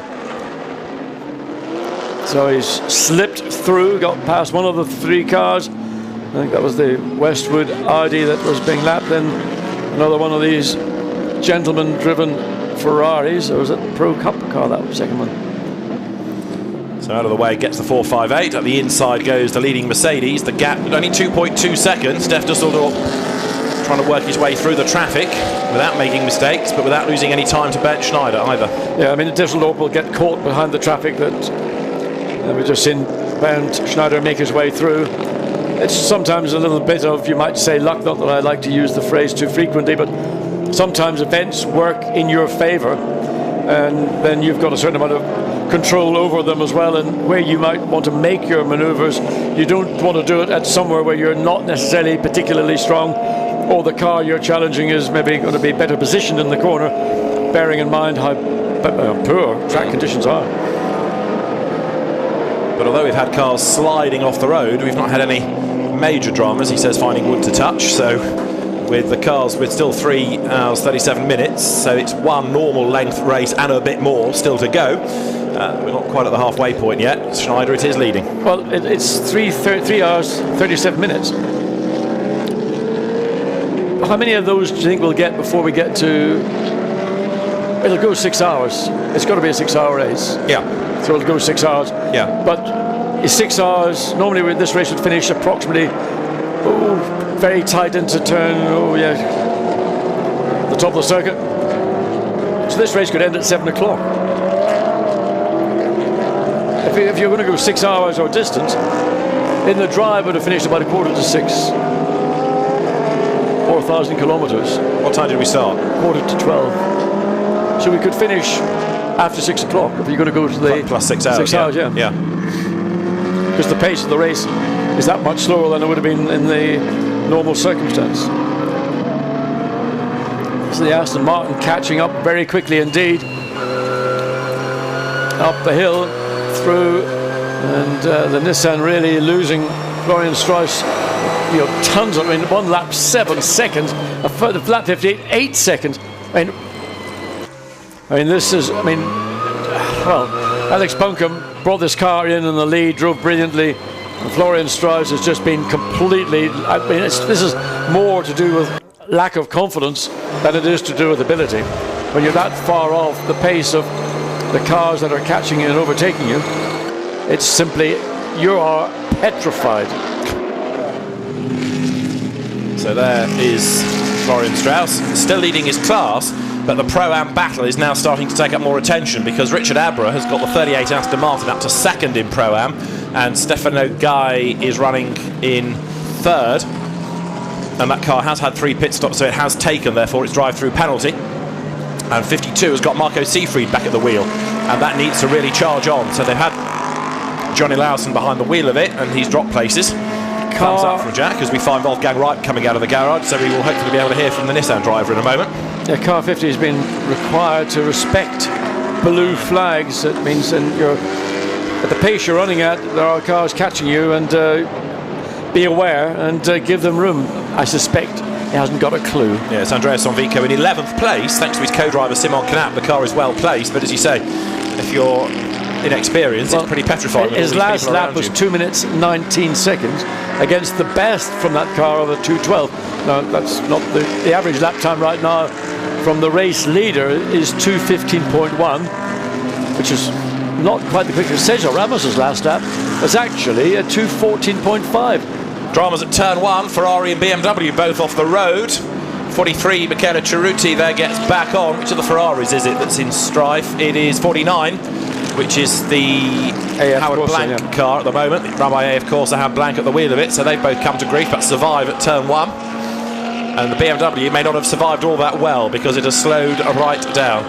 Wolfgang Reip is in the pit lane, ready to talk to us about what it's like in the Nissan PlayStation GT Academy, and he's in the pit lane to talk to us with Jack Nicholls. So Wolfgang, Florian's just got in the car, but how difficult is it when you're from a PlayStation and all of a sudden you've got to do wet Nurburgring racing?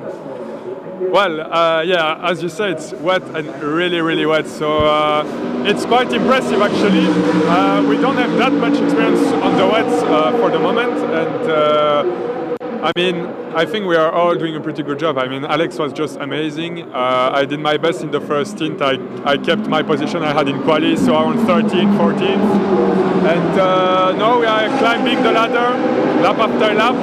And Florian is basically really discovering everything. So tough job, but he keeps the car on the track, and I hope for them that they're going to stay ahead. And how's your race progressing? We've obviously seen the 80 car doing very well. Are you hoping to be at the front of Pro-Am come the end of the race? At the end of the race, we hope to be on the podium. We have quite a good lineup, so I hope that we're going to continue to climb the ladder. I mean, at the moment we are 4th and the other car is 1st. So if we could finish both on the podium, it would be amazing. Cool, thank you. With pleasure. Wolfgang Reip then had an off yesterday, wanders back into the garage, and this has become a very, very professional team, hasn't it? Bob Neville's equipe has really come of age over the last few years, partly because the team has evolved, partly because they've had so many good drivers through there as well. Yeah, and also they've got a great product. I mean, make no mistake, the Nissan GTR is a real serious piece of kit. It might look like a Tonka toy, but it is actually an extremely sophisticated, in road car form particularly, with a very advanced four-wheel drive system, not used in the GT3 version, but it is a really, really sophisticated and a very well-engineered race car. Car number 80, we said when Florian Strauss took it over that initially the transponder had shown Nick McMillan. We are being told that the transponder is in the wrong place. It is showing Strauss's name, but it's not him behind the wheel.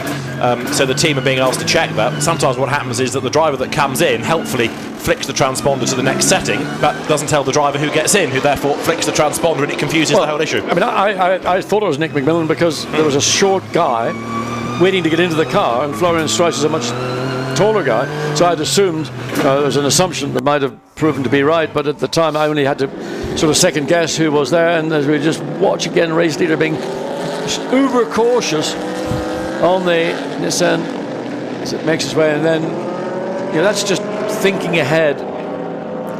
Snyder didn't need to make a brave maneuver, marginalize both cars in a tight corner, just waits, gets off the corner quicker, accelerates past, and that's why you win 24-hour races. The Bentley still struggling a bit on pace. Andy Merrick's doing 2:17s, 2:14s, 2:15s from the leaders, and that's the Michele Cerruti BMW that we'd seen have an off. Then we saw it going slowly, and now it stopped. And whereabouts? Mercedes Arena, turns 2-3, round about there. So it is down at turn 1, we think. It's being towed and steered, seeming like there's a limited number of marshals down there, one driving the tow vehicle, the other steering it from the outside, not sitting in the car. Is there actually somebody in the car as well? The driver stood in it, so it was just giving some instructions. So there you can see the car, and that's actually on the exit of turn. I think it's actually on the exit of turn 4, but it's in that complex of turn 2, 3, and 4. In the Mercedes in a relatively safe part of the racetrack.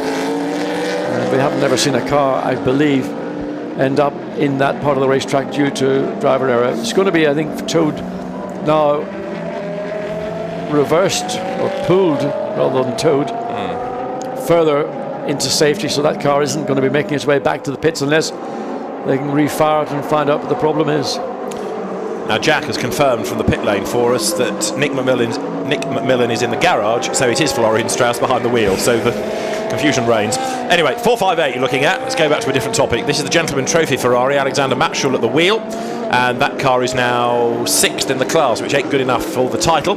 Jaguar's still circulating, despite pitting very, very early. There's the Gentleman Trophy leader, number 41, which is now Michel Albert at the wheel of the car, ahead of 22, which is the Team Parker Racing Audi. The car's owner Ian Logie has got behind the wheel. But in 17th place is Albert, in 20th overall is Ian Logie, and then 3rd in the Gentleman Trophy, 42, the Sport Garage Ferrari of Michel Petit.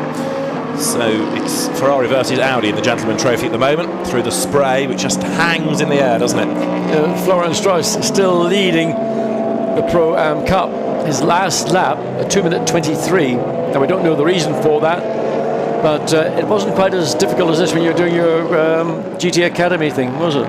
No, it's drier when you play that, for one thing, isn't it? Might be. Yeah. Unless you play it in the shower. That's true, yes. Big contact between Cerruti's BMW and the Howard Blank Ferrari under investigation. The one to watch then now in Pro-Am is Richard Abra, number 38 in the MP Motorsport Aston, because that is hustling on and closing on Strauss all the while. That's Ian Logie that you're looking at, who is 20th overall, but 2nd in the Gentleman Trophy after Julian Westwood's good first stint. Ian Logie, who's come out of UK endurance racing, the Brit Car series, into Blancpain this year. Yeah, doing a good job, just getting on with it quietly, not doing anything dramatic, keeping their car on track, which is what you need to do. But look how much wetter that is compared to the start of the race. Yeah, I mean, the rain is it's falling literally all over the racetrack, but some bits get it more intensely than others. In fact, the cloud base is starting to lift again, which is good news because you can now see the forests directly behind the pit lane and the pit complex, but the rain is still falling, and so visibility in one respect marginally better, but with more rain falling you're getting the difficulty of the spray increasing as we watch this interestingly coloured Audi. A lot of Audis, there are a lot of matte black and a lot of Audis, which is something, when you see them in certain angles, makes it difficult for identification. That car that we've just been looking at, Ian Logie, no sooner had we said that he was doing a good job than up comes the message, drive-through penalty for it for speeding in the pit lane. Well, he was doing a good job. He was quick in the pit lane as well. There you go. Either Ian Logie was or Julian Westwood, but either way, I'm afraid the car has just copped a drive-through penalty. But it won't matter too much with such a long distance still to go. Yes, and they're what, they're both 3 laps down on the race leader, but sort of 3rd in the class. It's 3 laps down, but probably, well, half a lap in terms of distance. So they'll probably lose a position at worst, and maybe remain in their position, which currently is in 2nd overall in the Gentleman Trophy. Yeah, the car's just come down the pit lane now. You can see the drive-through penalty message on the screen, and it's taking that penalty now, so it's going to help this car. 42 will gain 1 place. Michel Petit at the wheel of it as he comes now out of turn 17, the Coca-Cola curve up towards the end of the lap. Meantime, in Pro-Am, how are we getting on? Because there's a nervous Nissan there being vigorously pursued. They can see the Audi hustling on behind. To the inside line goes number 3, and that is another car trying to play catch-up. 35th is where Frank Stippler is. Big frustration for him. There's not very much you can really gain from down there, but Frank Stippler, who is one of the ultimate drivers, isn't he? I mean, whatever you put him in, he just delivers. He's going to drive his heart and soul out in conditions and circumstances where contact in the opening lap led to the car having to spend time in the pits, and you're there as a professional driver to do the job, but you know, you might say there's no opportunities for that car to achieve anything. If you don't try, you'll never know. Exactly. And that the teams want to see drivers trying. There's a driver who's trying. Aston Martin. Richard Abra. Absolutely. And he is now 19.6 seconds behind Florian Strauss, and he's catching at 3 seconds a lap. So this, remember, is for the lead of Pro-Am. Yeah, and remember that Florian Strauss's lap times are much more erratic than those of Richard Abra. And the Aston, you can see, the body language from the car is positive, forward, momentum, in control. So through the gloom come the Ferraris. There's Richard Abra, 7th overall, 2nd in class at the moment, and turning his way up through turns 5 and 6, squeegeeing the water to one side. Oh yeah. But it's interesting that we've seen strong performances from engines that are in the sort of the front or the middle of the car, and again the Aston, other than that sort of little bit of tail wagging, but fundamentally the Nissan has been outstanding. We know that, but that's on wet settings. The two Mercedes probably went middle of the road settings. I don't know what they've done on the Aston, but it's just more than coincidence that engines that are in the middle of the car, but the front part of the middle of the car rather than the rear part of the middle of the car, are all showing really strongly. BMW is turning out of the Dunlop curve. The Ecuria Cos car there ahead of one of the two TDS entries is Nick Katzberg, who is now 3rd in Pro-Am. That's the one we're looking at. Look at the spray that he suddenly has to drive into, which is being generated by the Ecuria Cos car. Oliver Bryant at the wheel, a bit 18th overall. Richard Abra was going to have to watch, because Nicky Katzberg is certainly somebody who will, with the experience and speed he's got, is catching up to the tail of the Ecuria Cos car, and that's going to go a lap down. Yeah. And where is the Aston Martin of Richard Abra? As Katzberg goes on the lights, needs to get through, clear these 4 cars as quickly as possible. Going to get the Ecuria Cos. Can he get up alongside the Ferrari before they turn in? No, he's going to be sensible and wait, try and make a manoeuvre up into Coca-Cola curve. Should have the speed off, but no, he's not. And the two Ferraris go in side by side. Watch this, Nicky Katzberg. There's a space opening up on the inside. Put your BMW in the position and hopefully get the drive off. 3 abreast, and now it's going to be almost 4 as the Mercedes comes from behind. Katzberg still flashing the lights because he lost momentum to the two Ferraris, and he's frustrated by that. Going to get one of them back. And the race leader is there as well, Bert Schneider, who does not want to get caught up in any dramas. Ollie Bryant goes deep into the corner, so Katzberg's trying to get through traffic, and so is Schneider. Yeah, Katzberg's got clear now, but it's now Ben Schneider who's going to contend with the long way around the outside. Always concerned that the car you're passing isn't aware you're there, and he's had to back out of it. Ollie Bryant looks to get a position in the inside now. The Ferrari's been cleared. Ollie Bryant's going to have to concede on the outside of turn 5, and then moment of concern for Ben Schneider to get rid of clear those cars as quickly as possible, and he's done so successfully. So Schneider is on lap 68. He's just put a lap on Ollie Bryant there in the Barwell run, the Ecuria Cos BMW that runs in 18th place overall. Back at the front of Pro-Am, Strauss is being caught by Abra, who is being caught by Katzberg. So in other words, the leading 3 are rather concertinaing up now. Yeah, Nicky Katzberg's last lap, including not really getting out of the final turn quickly enough, 2:14.7 against Florian Strauss at 2:17 and Richard Abra at 2:16. So 3 seconds on the leader of this class, 2 seconds on the second place Aston Martin, and Nicky Katzberg is quick. Andy Merritt gained 12th place a lap ago from 82 Alexei Vasiliev, but they're now under investigation because there was contact between the two, so it may be a place he doesn't keep for very long. We'll wait and see, as Schneider is just edging away from Steph Dusseldorp now. The gap is 5.4 seconds as Schneider has to work through traffic, so of course Steph Dusseldorp does a little bit later on the lap. So keep an eye on this car, lead car, and also the car directly ahead of it. That's the Nicky Katzberg, 3rd in the Pro-Am Cup. Katzberg all over the back of another Ferrari. It is coming up into the chicane. That's the Aston Martin, I beg your pardon. There is Nicky Katzberg.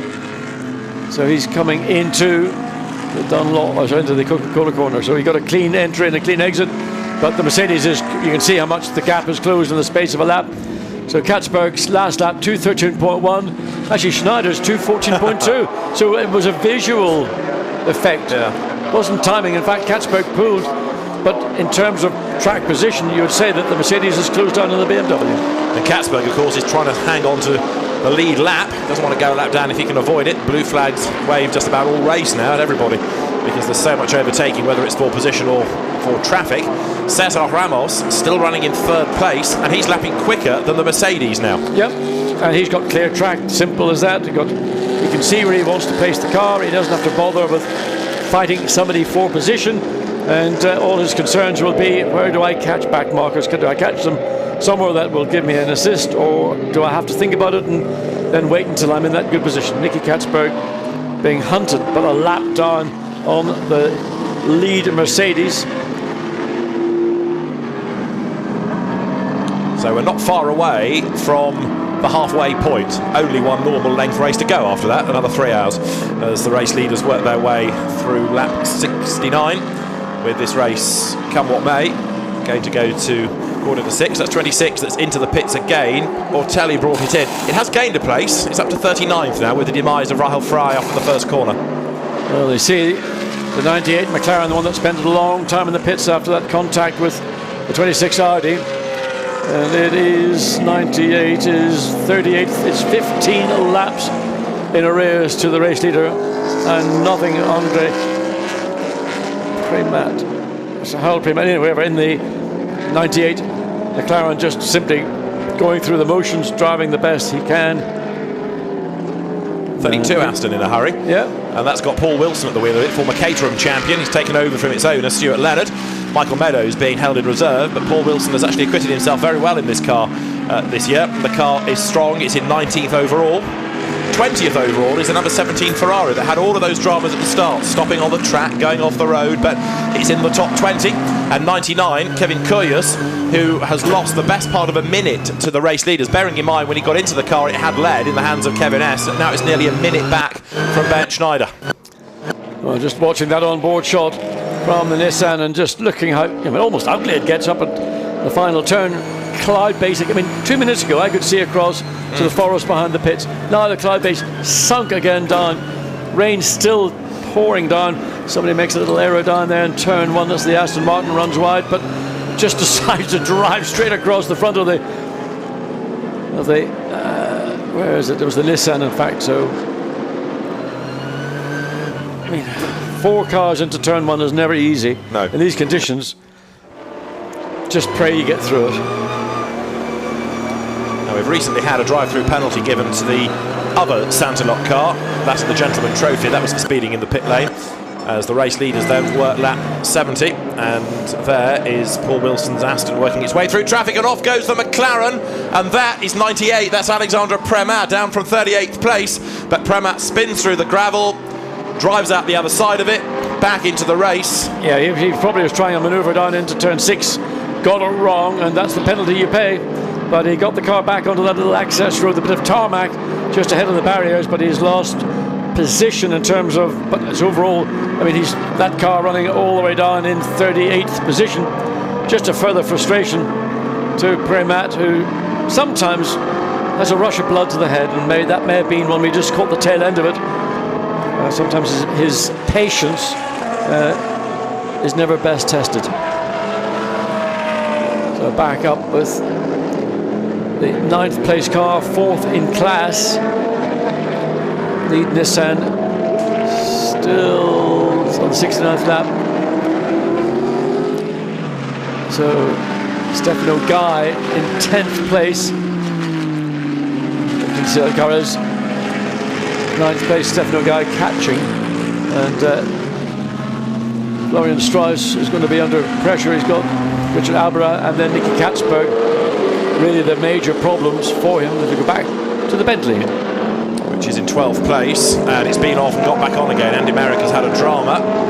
Looks slightly in the, doesn't it? Looks like it doesn't quite look straight there. Whether right. It's the optical effect, because the straight is actually on a slight angle. It isn't a flat surface. So which if Andy Merrick needs to make a pit stop, a non-scheduled pit stop as he goes through the chicane. He looks like he's coming into the pit lane. No, he stays on. Very cautious on the way through the chicane there. Yeah, he was, wasn't he? and Ooh, sideways big out of handful, turn yeah. 17, but it's getting wetter again at that part of the circuit. Visibility is diminishing as well. Yeah, you get the feeling that he's not happy. Yeah, he's not. There's something wrong. I think he's pulling off. He's undoing his belts. And the car, you can hear, is slowing down. There's something not right. Unless what we're hearing is not relating to this car. And I think that's the case. Could be. The audio is out of sync with what we're saying. Yes. Oh, there it is. There was a problem. It was a spin. It was the tyre wall. Now that's the replay. Yeah, Has that led to what we've subsequently seen with the car looking slightly out of straight and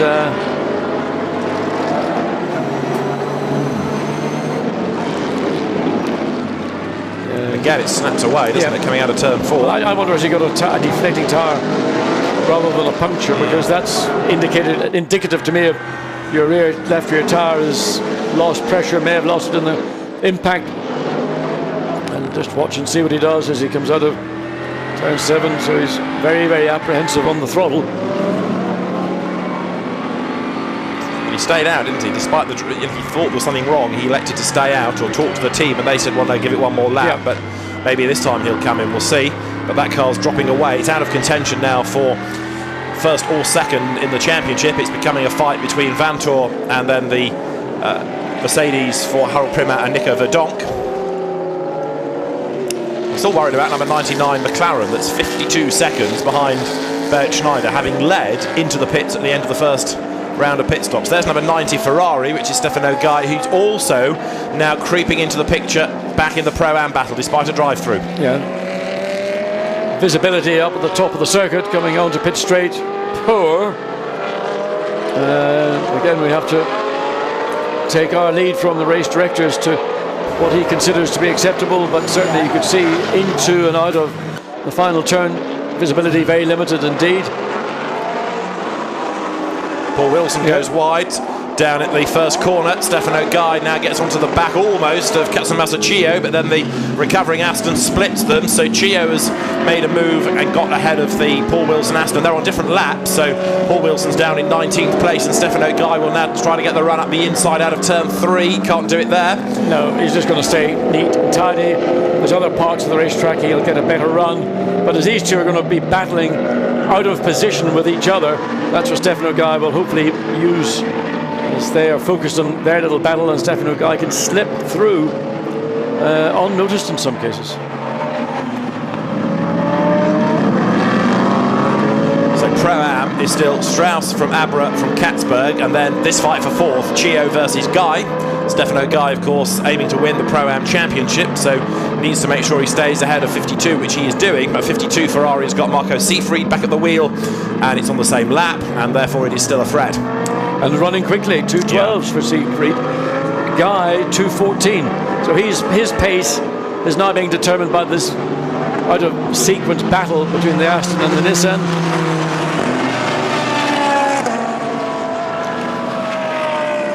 What he can't yet do, Stefano Guy, is latch back onto the tail of Paul Wilson. He's doing his best, of course, to hunt down the Nissan, but he's not close enough to it, nor to the back of that Aston Martin that's recovering from its off at the start of this lap. And he doesn't look like he's able to make much progress either for some strange reason. He's got the lights going, indicating that he's a faster car looking to get through, but he's not able to follow that up, back that up with a lap time performance, which I'm surprised.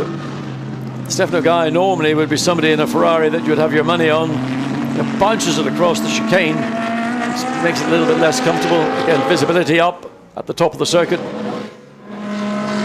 Not brilliant. Rain still falling heavily on pit straight, which is always going to be the issue coming down pit straight as you come into the braking zone into turn 1. Make sure you don't catch the white line that demarcates the pit lane exit. If you're on the inside, as the Ferrari is trying to do, coming down the inside, looking to find a way past the Aston Martin, it's very tight. You've got to get it slowed down to make that apex. The other factor about this isn't just distance relative to time, it's also relative to light, I would have thought as well. I know they do have headlights, but it's going to become very, very gloomy, isn't it, by 6 o'clock or 5:45 when we get to the end of the race. Forget about that, by 4 o'clock. Now 2:30 local time at Nurburgring. Give it an hour and a half, and I would say there's every good chance it will be considered a nighttime race. The lights glowing ever brighter as they try and work through the gloom. But yes, it's almost feeling like the Spa 24 hours now, isn't it? As you enter the nighttime part of the race, but as you say, it's only 2:30. What's the difference? You've got the Ardennes forest, precisely. You've got the Eiffel Mountains. I mean, they're all within a country mile of each other, and the same weather probably affects both. Anybody who may be at Spa this weekend for an event or a track day is probably thoroughly enjoying themselves in like conditions. Yeah, Spa's big historic event this weekend, and here, the other side of the mountains, pouring with rain, but a very, very good race still, with so much more to play out of it.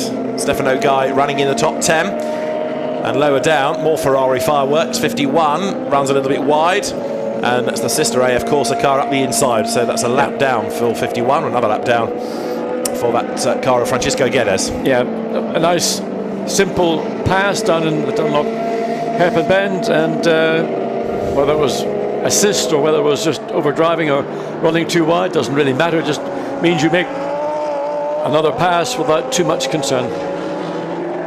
10.3 seconds the gap now between first and second at the end of lap 72. They've gone to lap 73, waiting to see how far Steph Dusseldorp is falling back. 11.3, so lost another second, Steph Dusseldorp to race leader Bernd Schneider. Off again has gone the Santaloc Audi. Stefan Ortelli, yet again that car is in strife. This perhaps is the end now. It's a bit like Rasputin, this car. It won't die, will it? But this could be the end. Didn't give it arsenic, that's for sure. And there's a BMW that's rotated. Is that the Carimoge car? It probably is. Certainly it should be an easier car, but much, much more difficult conditions than Carimoge had to deal with in Spa-Francorchamps. Gets the car going again, and well, it's about as tricky as you can get. The circumstances now all around the racetrack are very yellow flag on, probably down at turn 3, turn 4. But I wonder how long we have to go before we do see a safety car being deployed. We've got to remove this Audi finally. That's number 4. That's the number 4 Audi. So it's making its way back again down at turn 5, same as we saw a few moments ago from, I think it was Nicky Katzberg. Got the wide, and again, look at the amount of gravel that's been dragged on. Fortunately, that's on the inside of turn 7 as they drop downhill, and the camera flashes back to see as somebody else joined them, because it's a popular spot when the circuit gets as wet as it is.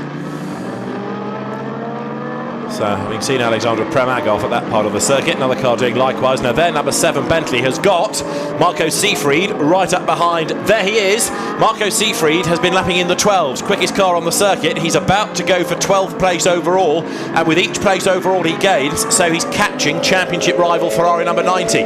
Marco Seefried then here in the darkness, comes out of the Dunlop curve, heads uphill, and off the road has gone the other Boutsen-Gignon car for the second time in the race. It's the number 16 McLaren, and once again I fear it is Sarkassian who was off the road. He had a spin earlier and he's off at turn 9 now. I mean, following the Bentley must be like following an articulated truck down the motorway doing 150 miles an hour. The spray is just enormous, and for Marco Seefried to just have reference points now, dives up the inside into pit curve.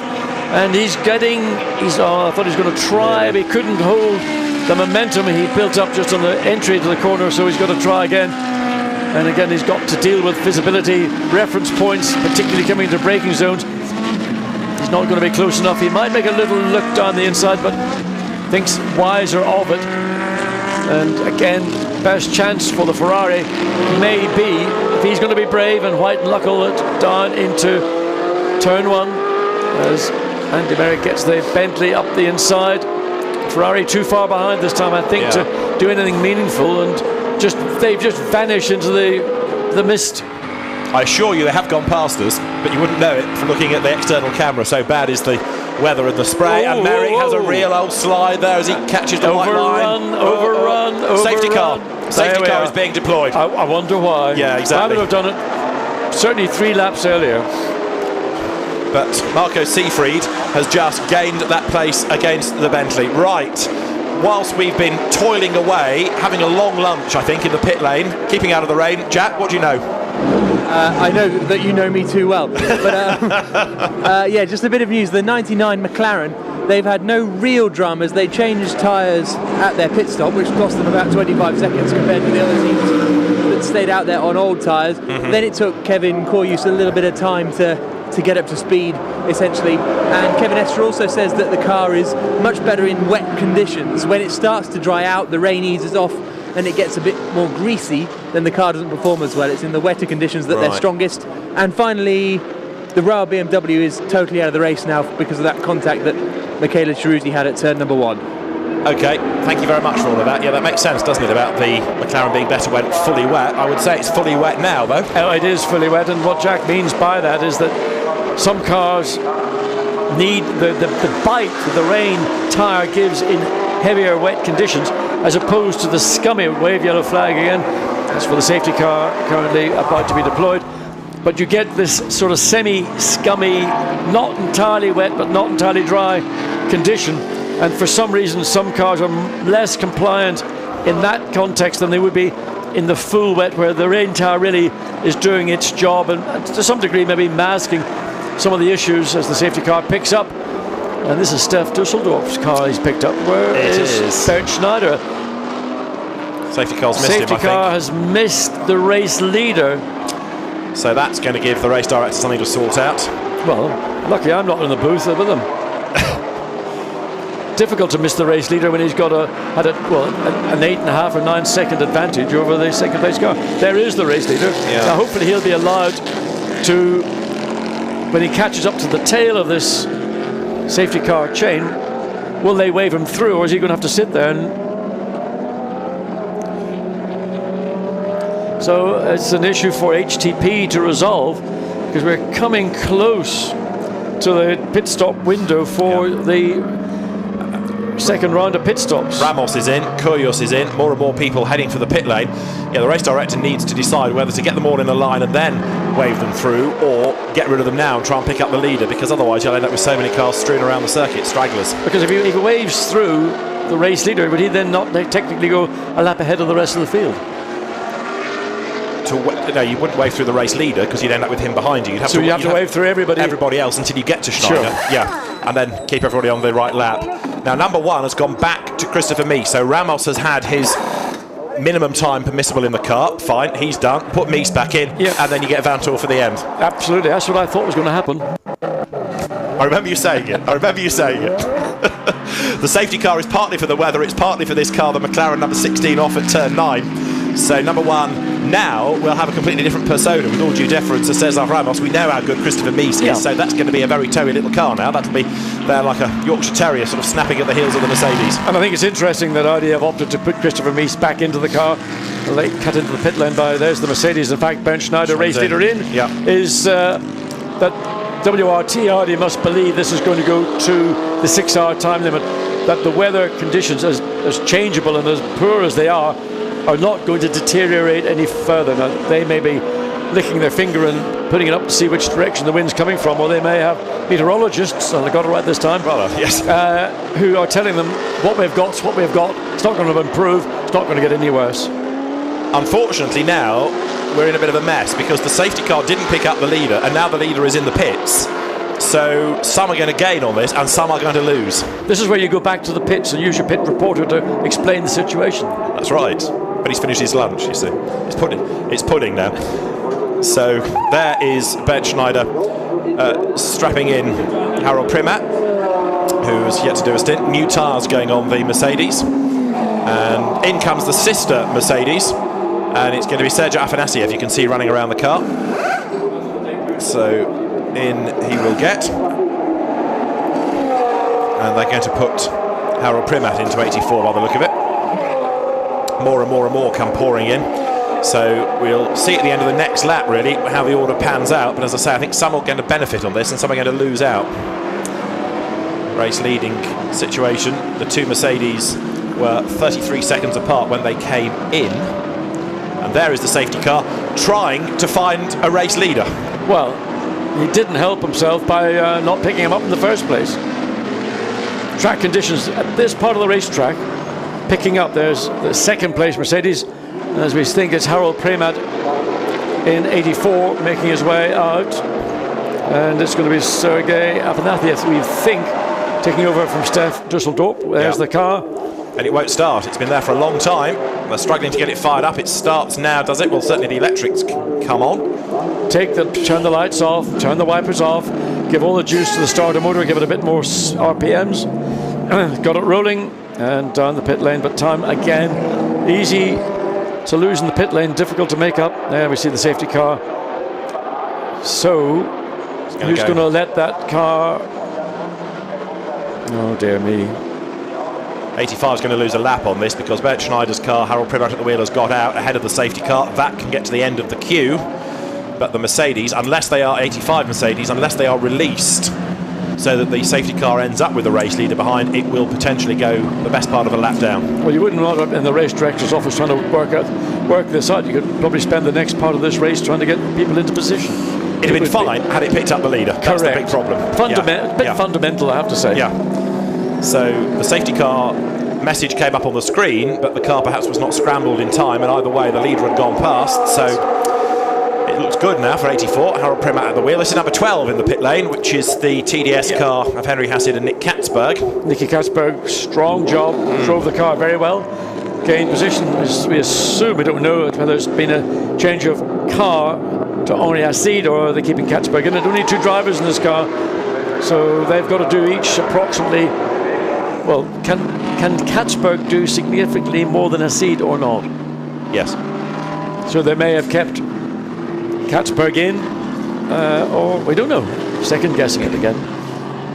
You talk about rain for a minute and I'll tell you how much a driver can do. Let me go back to the regs. Well, when it rains, the track gets wet. Thank you, John. Yes. And right now, track conditions were condemned, and I think it was as much to do with track conditions as well as to do with visibility, because the point the safety car was deployed at track visibility deteriorated.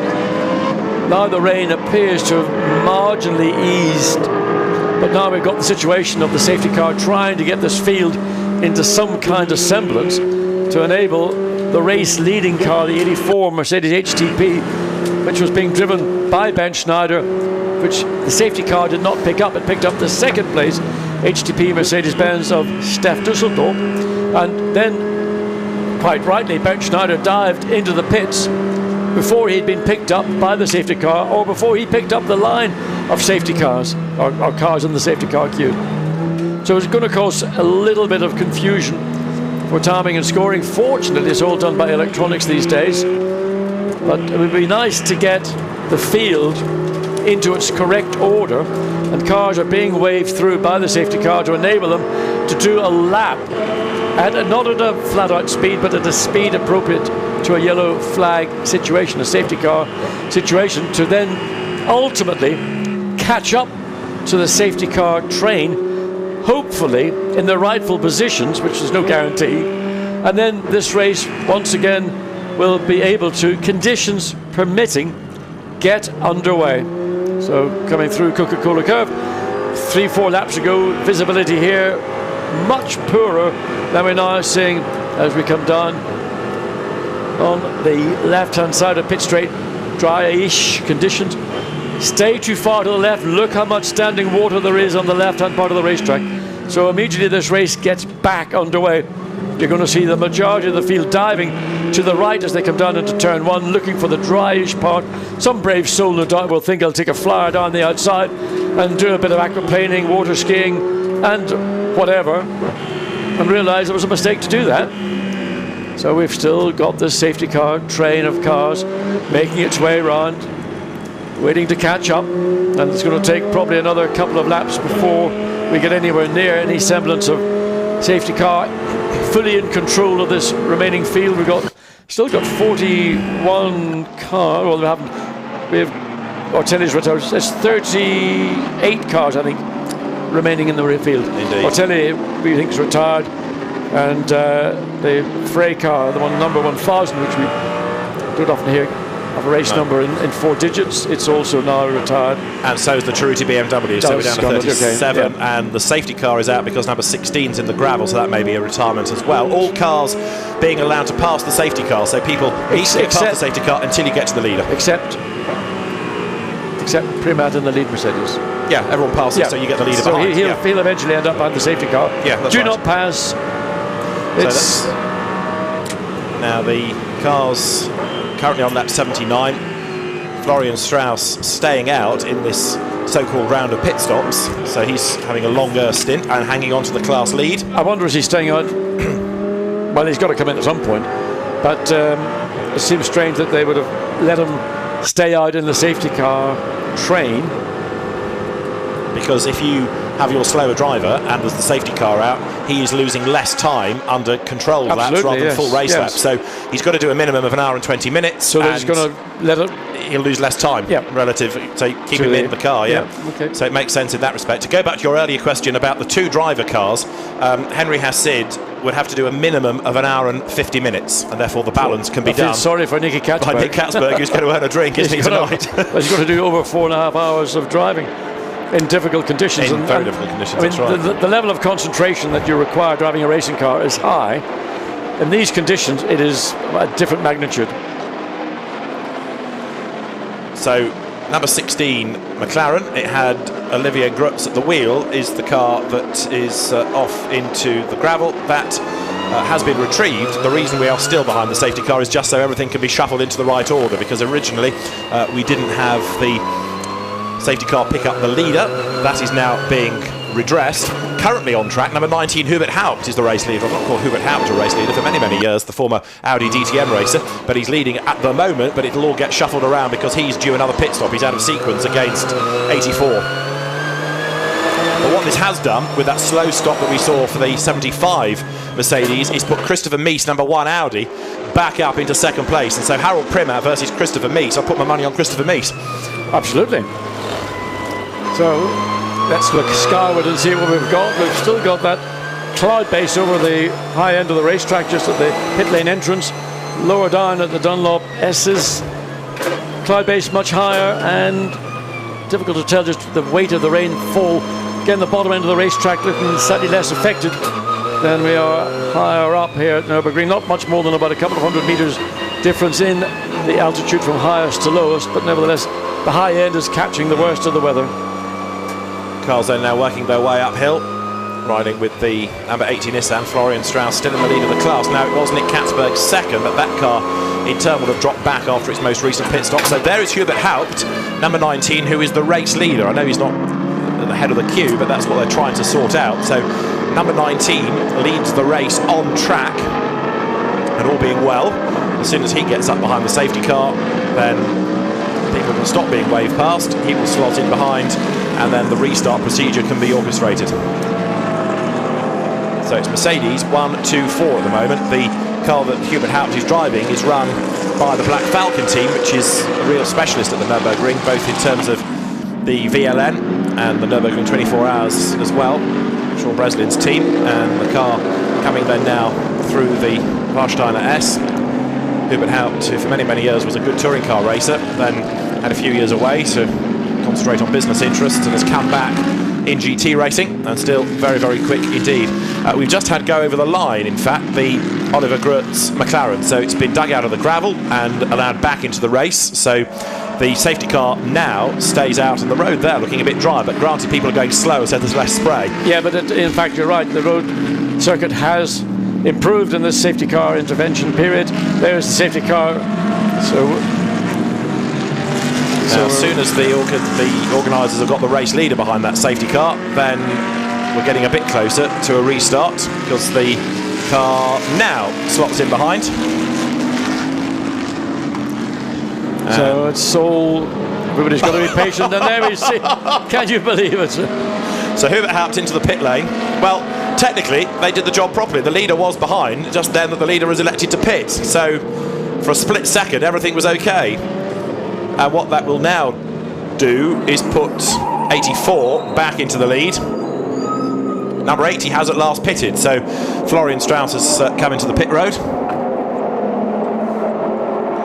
So there's the Nissan. And, you know, it's this whole issue about when do you come in, you said keep him out, makes good sense, but then before the safety car is returned to the pit lane, and it comes. Probably had to do it for very sound reasons. So 2 hours, 51 minutes of this race remaining.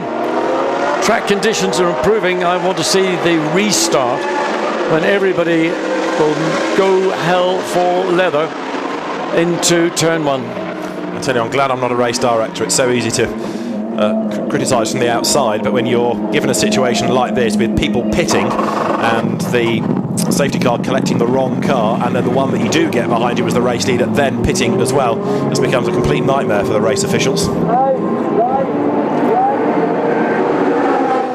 So there we see pretty empty racetrack because everybody is pretty much, as the Mercedes that had led number 19, Hubert Haupt, gets back into the race. So again, we're just going to have to wait until this whole chain of cars filters through and catches up with the safety car.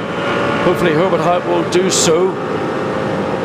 Well, I would wonder now whether they need to do that, because they did have the race leader behind the safety car. The race leader then pitted, so technically that's Hubert Haupt's choice, and it didn't last long, but the race situation had been corrected. The race leader was behind the safety car, so but he then pit stopped. Yeah, but that's fine. He's done that. That's it. So the race leader was behind, and so now, when the race director is content, he should be able to release the cars again. I would have thought the pace is certainly quickening. But if they now wait, or sorry, if they now let cars through, so you get the new race leader behind, what you've done is give somebody else, that back marker who's ahead of Ben Schneider, you've given him a free lap. So the Mercedes 84 is now the race leading car. But briefly, they did have the correct race leader behind. This is, as I say, it's a nightmare for the race director. And more cars have gone off. Oh no, that's a replay we just had. Down at turn one. That was the Cerruti Blanc situation that suddenly crept back in. I thought for a minute we had all sorts of pandemonium. But no, that was earlier on in the race. So you can tell that the pace has quickened, because these are the cars trying to play catch up now to the safety car. And at the end of this next lap, it should put Ben Schneider's car, with Harold Primat at the wheel of it, back into the race lead. The battle that's really going to be exciting is the battle for the Pro-Am Cup, because there are 1, 2, 3, 4, 5, 6, 7 of those cars going to be pretty much nose to tail when this gets underway, as opposed to what we're going to see at the front of the field, which will be essentially the 3 Mercedes and the 1 Audi. Car number 19 is being told it must remain behind the safety car, but I'm not convinced it's the race leader anymore. We'll see at the end of the lap, but as I say, race director, good luck to you, Alain Adam. It's not an easy job, especially when you've got everybody pitting like this. Pro-Am, Katzberg, Abra, Guy, Sonvici and Strauss, then Devon Modell having his first Blancpain race, and Castellacci. That's the order, and they're all together now. Ben Schneider's Mercedes has had a great job done in the German driver's hands, and Ben Schneider is in the pits with Jack. Bernd, you're leading the race. Why didn't you double stint? We've seen a number of drivers do 2 runs.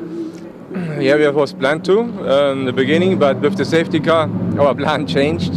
And I did double stint already on the tires. And in the end was very heavy raining and a lot of aquaplaning on the track. And the team thought it's better and safer if we put new tires. And then Harold do his stint, and finally in the end I come back. But things are looking good for you now. It's so far so good, but it's still a long ways to go. And in these weather conditions, everything can happen. Thank you. Thank you.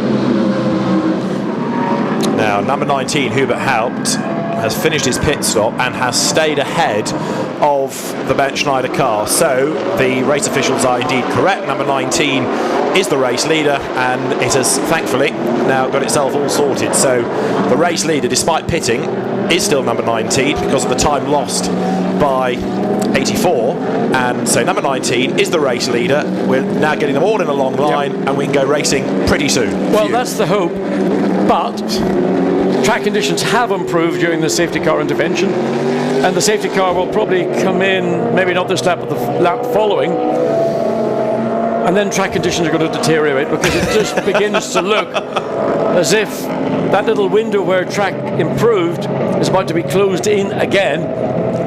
Oh, goodness me, as you say, 2 3/4 hours of the race remaining. Would you want to be a race director?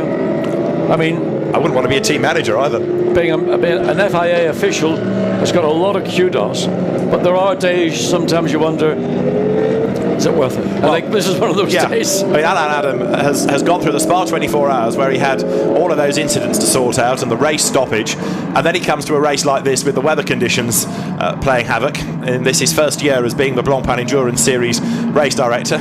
I bet he's really glad he joined. So as the cars work their way for lap 82 behind the safety car. Gradually the line is forming, isn't it? And then we're going to see another stampede once the safety car returns to the pits, albeit that there'll be a pretty long line of cars there. You can see making the way, safety car through the Michael Schumacher S's, and the tail, they're still making their way down the hill. Safety car in the slap indeed, and they're still making their way through, or into and through the Dunlop hairpin. So front cars are going to be on it, but it's that battle for the Pro-Am Cup, I think, is going to be very interesting indeed. And of course they all dive down to the first corner. The old adage, safety cars breed safety cars, because now it's still pretty wet. They're all bunched up. They all want to gain position. And some driver changes and some incumbents. So it could all get a bit leery. Rub hands with glee. Yes, get ready. So 2 3/4 hours. Anything could happen in the next 2 3/4 hours. We've had a lot happen so far. Lights out on the safety car. Now just have a quick look. There's one back marker, which I think is the car that caused the safety car in the first place, ironically, which is the Oliver Groet's McLaren that's between the two leaders. So Hubert Haupt, race leader. Back marker, Ben Schneider's car. Now Harold Primat at the wheel, running in second spot. And number 1 Audi is the next car to look for in third. So here they come, up towards the timing line. Time for a big deep breath as we will go racing once again. The safety car came out on lap 75 at the end of lap 82. We are back in business over the timing line. Hubert Haupt it is who leads the way, 2 seconds ahead of Harold Primat, who is 1.4 seconds ahead of Mies. Afanasiev is 4th, and 5th now it is the McLaren with Andy Soucek at the wheel. Christopher Mies very keen indeed to get ahead of the Audi, one of the Pro-Am cars, gentleman driver trophy cars, because he needs to use this opportunity to maximise possible. He knows that the lead 2 Mercedes have got effectively a clear racetrack. He's having to battle his way through this traffic that he's now successfully trying to do up the inside. That's close. He's made a big improvement. Christopher, he's really got a good run on Primat. Primat struggles out of turn 4. Now the run down, and Christopher Mies is on it. Easy peasy lemon squeezy that, wasn't it? Up the inside, very little retaliation from Harold Primat. Mies is charging, so he's got to make up 3.4 seconds before he can attack Haupt, and off goes 52. Into the gravel goes Castellacci, and if he stays in the gravel, that is the end of his chances of winning the Pro-Am Cup in the championship. Can he drive out? No, it's going to dig down, the wheels spin, and that could be the end of the championship dream for Castellacci, and he was tapped into that. Well, that's a great misfortune for Francesco Castellacci to find himself just buried in the gravel, and he is going nowhere. The car will have to be retrieved by the snatch squads, and well, that's always the danger in these restarts after a long safety car intervention. You've got drivers who have been in the car, others that are in the car for the first time, so that is disappointment for the young Italian driver. Big disappointment indeed. Tried to drive out of the wet gravel, but to no avail. Like to see who it was that tapped him. Here we go. It was a Bentley. Was that Stephen Kane by any chance? Andy Merrick's car. Yes, number 7. It was Bentley 7 that was right behind. But still Andy Merrick showing in the car. That's might also receive attention from the race director, because the Bentley, I mean, it's flying now. I mean, it's got ahead of the Mercedes as well of Harold Primat. He's coming under a threat on the way up into the chicane. So whatever's going wrong with these 2 Mercedes. Well, Primat's going backwards, isn't he? But he's been caught by Afanasiev. He's lost out to Mies. We know that Primat isn't as quick as Schneider, for example, nor Verdonk, but he's really struggling here. And the other one to watch, you'll see it in a minute coming back into the frame, there is the McLaren of Andy Soucek, because that's 5th, number 99. That's really been given a get-out-of-jail-free card by the safety car. And Andy Soucek in these conditions was blindingly quick in his first stint. So 99, which led early on when Astor drove it, is now about to gain a place. Look on the inside of Primat. Up the inside, so up to 3rd has gone Afanasiev. Up into 4th goes Andy Soucek.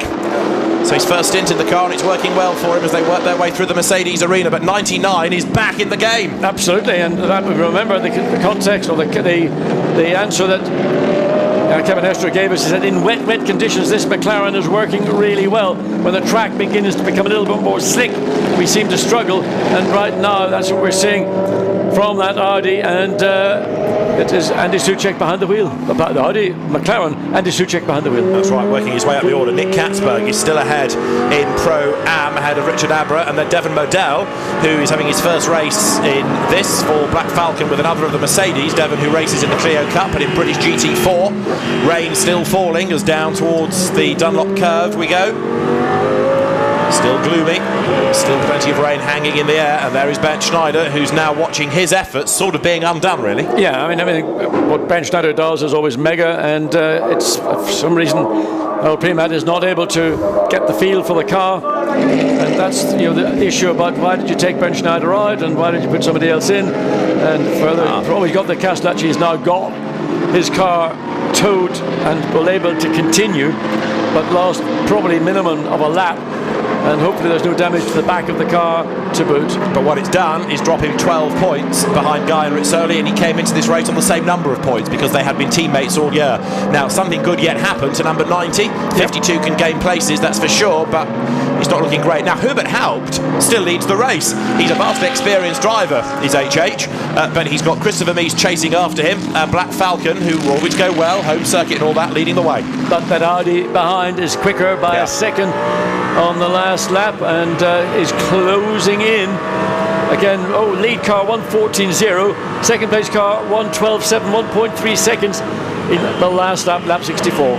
Traffic ahead, and that's again in the part of the racetrack where it's always frustrating. You catch it in the middle of turn 2. Hopefully the Ferrari will keep clear of these lead 2 cars as they battle. 1.09 of a second, and this is only going to play to Christopher Mies, because the Mercedes is going to be trapped by the Ferrari. Can Mies clear it before they get into the exit of turn 4? He's going to do the cutback. So close to the back of the Ferrari, so it's a net no gain, I reckon, for the Audi or the Mercedes. The team manager of the number 7 Bentley is being summoned to see the race director, John. Well, there's a surprise. Yes, I thought you'd be astounded by that. Particularly a contestant in the Pro-Am Cup getting tagged unnecessarily, so Andy Merrick will incur the wrath, no doubt, of the team if the team has to serve out a penalty. And Duncan Tappy in the sister Bentley into the top 20. That was the car that, as usual, seemed to have all the grief early doors in the race, but Duncan, another much underrated driver, is into the top 20. Right, the lead gap was a second when they went over the timing line. Hubert Haupt versus Christopher Mies. You're riding with Mies. The closer he gets, the worse the weather looked, because more spray is generated, but conditions have been lurching from bad to pretty horrible all afternoon here, with low cloud, with spray, with heavy rain. And Harold Primat's Mercedes is just tumbling down the order. Past him now has got Andy Suchek, past him has gone Afanasiev, and so that car is just dropping and dropping and dropping down the order.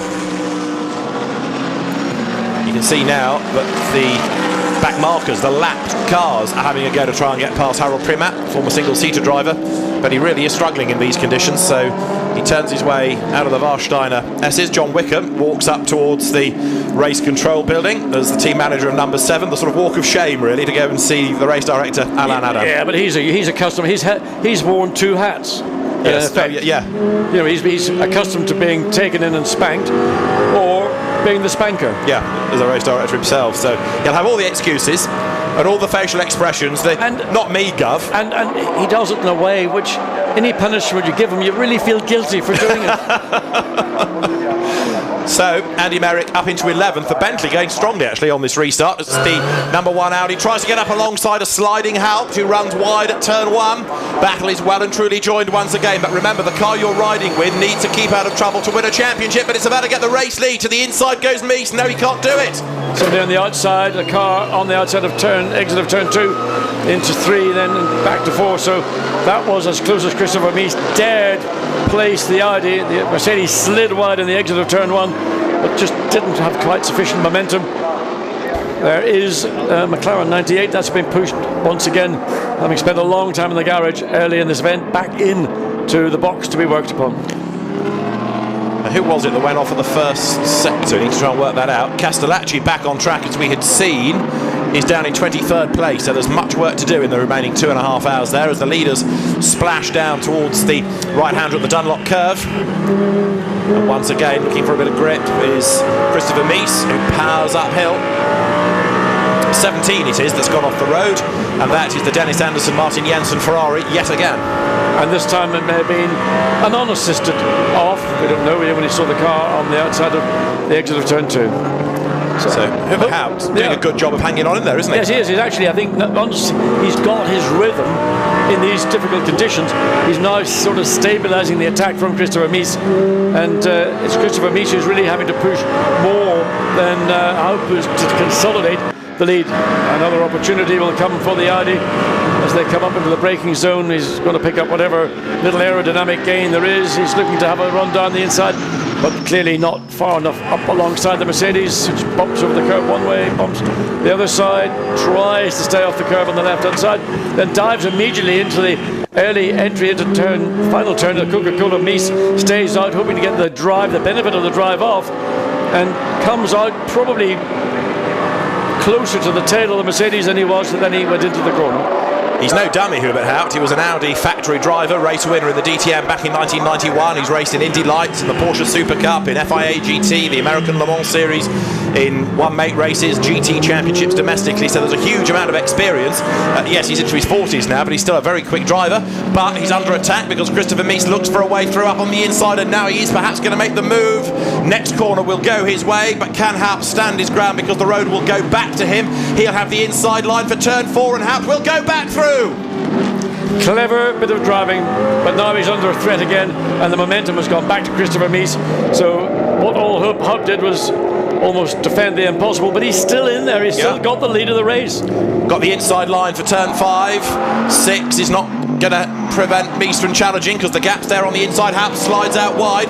Mies flashing the headlights at him, even though this is a genuine battle for the race lead. And Hubert Haupt illustrating that we haven't seen the best of him all year, but put him into the mix and he can deliver the goods down to the Dunlop curve once again. Yeah, Christopher Mies, by being on the inside, had to be a little bit more cautious getting the throttle open because the tighter exit would in danger of getting the back end breaking away in spite of having traction control in these cars. Andy Merrick is being given a drive-through penalty, but it's not for the contact, it's for speeding in the pit lane. Well, some might say that's poetic justice, particularly Francesco Castellacci. I think he might be tempted to agree with that, that's right. So up front, Haupt leads the way. Merrick is 11th, but he's got a drive-through to serve. He's a lap down anyway, as the race leaders then come out of the Warsteiner curve. Lap 87 we're on, and it is Haupt ahead of Mies. The gap, if you care, is 0.3 of a second. They are so close, they're virtually as one, aren't they now, to the Ad Van Bogen, the right-hander, and then up towards the chicane once more. Another flash of the lights, rather cheekily from Christopher Mies, but Hubert Haupt says, no, I'm the race leader, you've got to do this the hard way, you've got to work away past me. Yes, in conditions like these where experience as opposed to out-and-out speed really can pay. Again, dives in early to hug the curb all the way around the final corner, Coca-Cola corner. Christopher Mies takes the alternate line, trying to get a better slingshot out of that corner. Again, puts himself into the right-hand side of the track, much wetter as they come down into the braking zone. The Mercedes is stretching its legs on the fast parts of this racetrack, and that's really denying Mies any opportunity from maybe being marginally quicker off final turn. Again, he tries the outside line into turn 2. Now what he wants to do is effectively what Haupt did to him a lap ago, stand on the outside line all the way round. He's done it, and then the road will come to you on the inside for not this but the next corner at turn 4. He's levelled with him right the way round the outside. Through he goes. Excellent bit of driving that by Mies. So there's contact because he slowed, and Haupt had the momentum and a little nudge in the back. I thought we were going to see a replay of what happened one lap ago, but this time Hubert Haupt was stalled out because the Audi was that little bit slower on the exit. Mercedes, you could see, was much quicker, but the little bit of contact very light, and there is another Mercedes. That's Primat. I can't believe it, in final turn. That's the car that Ben Schneider was driving, and that is off at the very last corner. So Black Falcon can celebrate because their car is still in contention, but number 84 is off the road as numbers 1 and 19 work their way now up towards the Schumacher S, climbing uphill. And it is now Christopher Mies who leads the way, and he can start perhaps to build an advantage, but Hubert Haupt gave a good account of himself there, and of course that car suddenly is in the mix for a decent finish. Indeed it is. So Christopher Mies having now wrestled the lead away from Hubert Haupt, and there is what was 4th place Mercedes stuck in the gravel, and I wouldn't want to be telling Bernd Schneider what happened.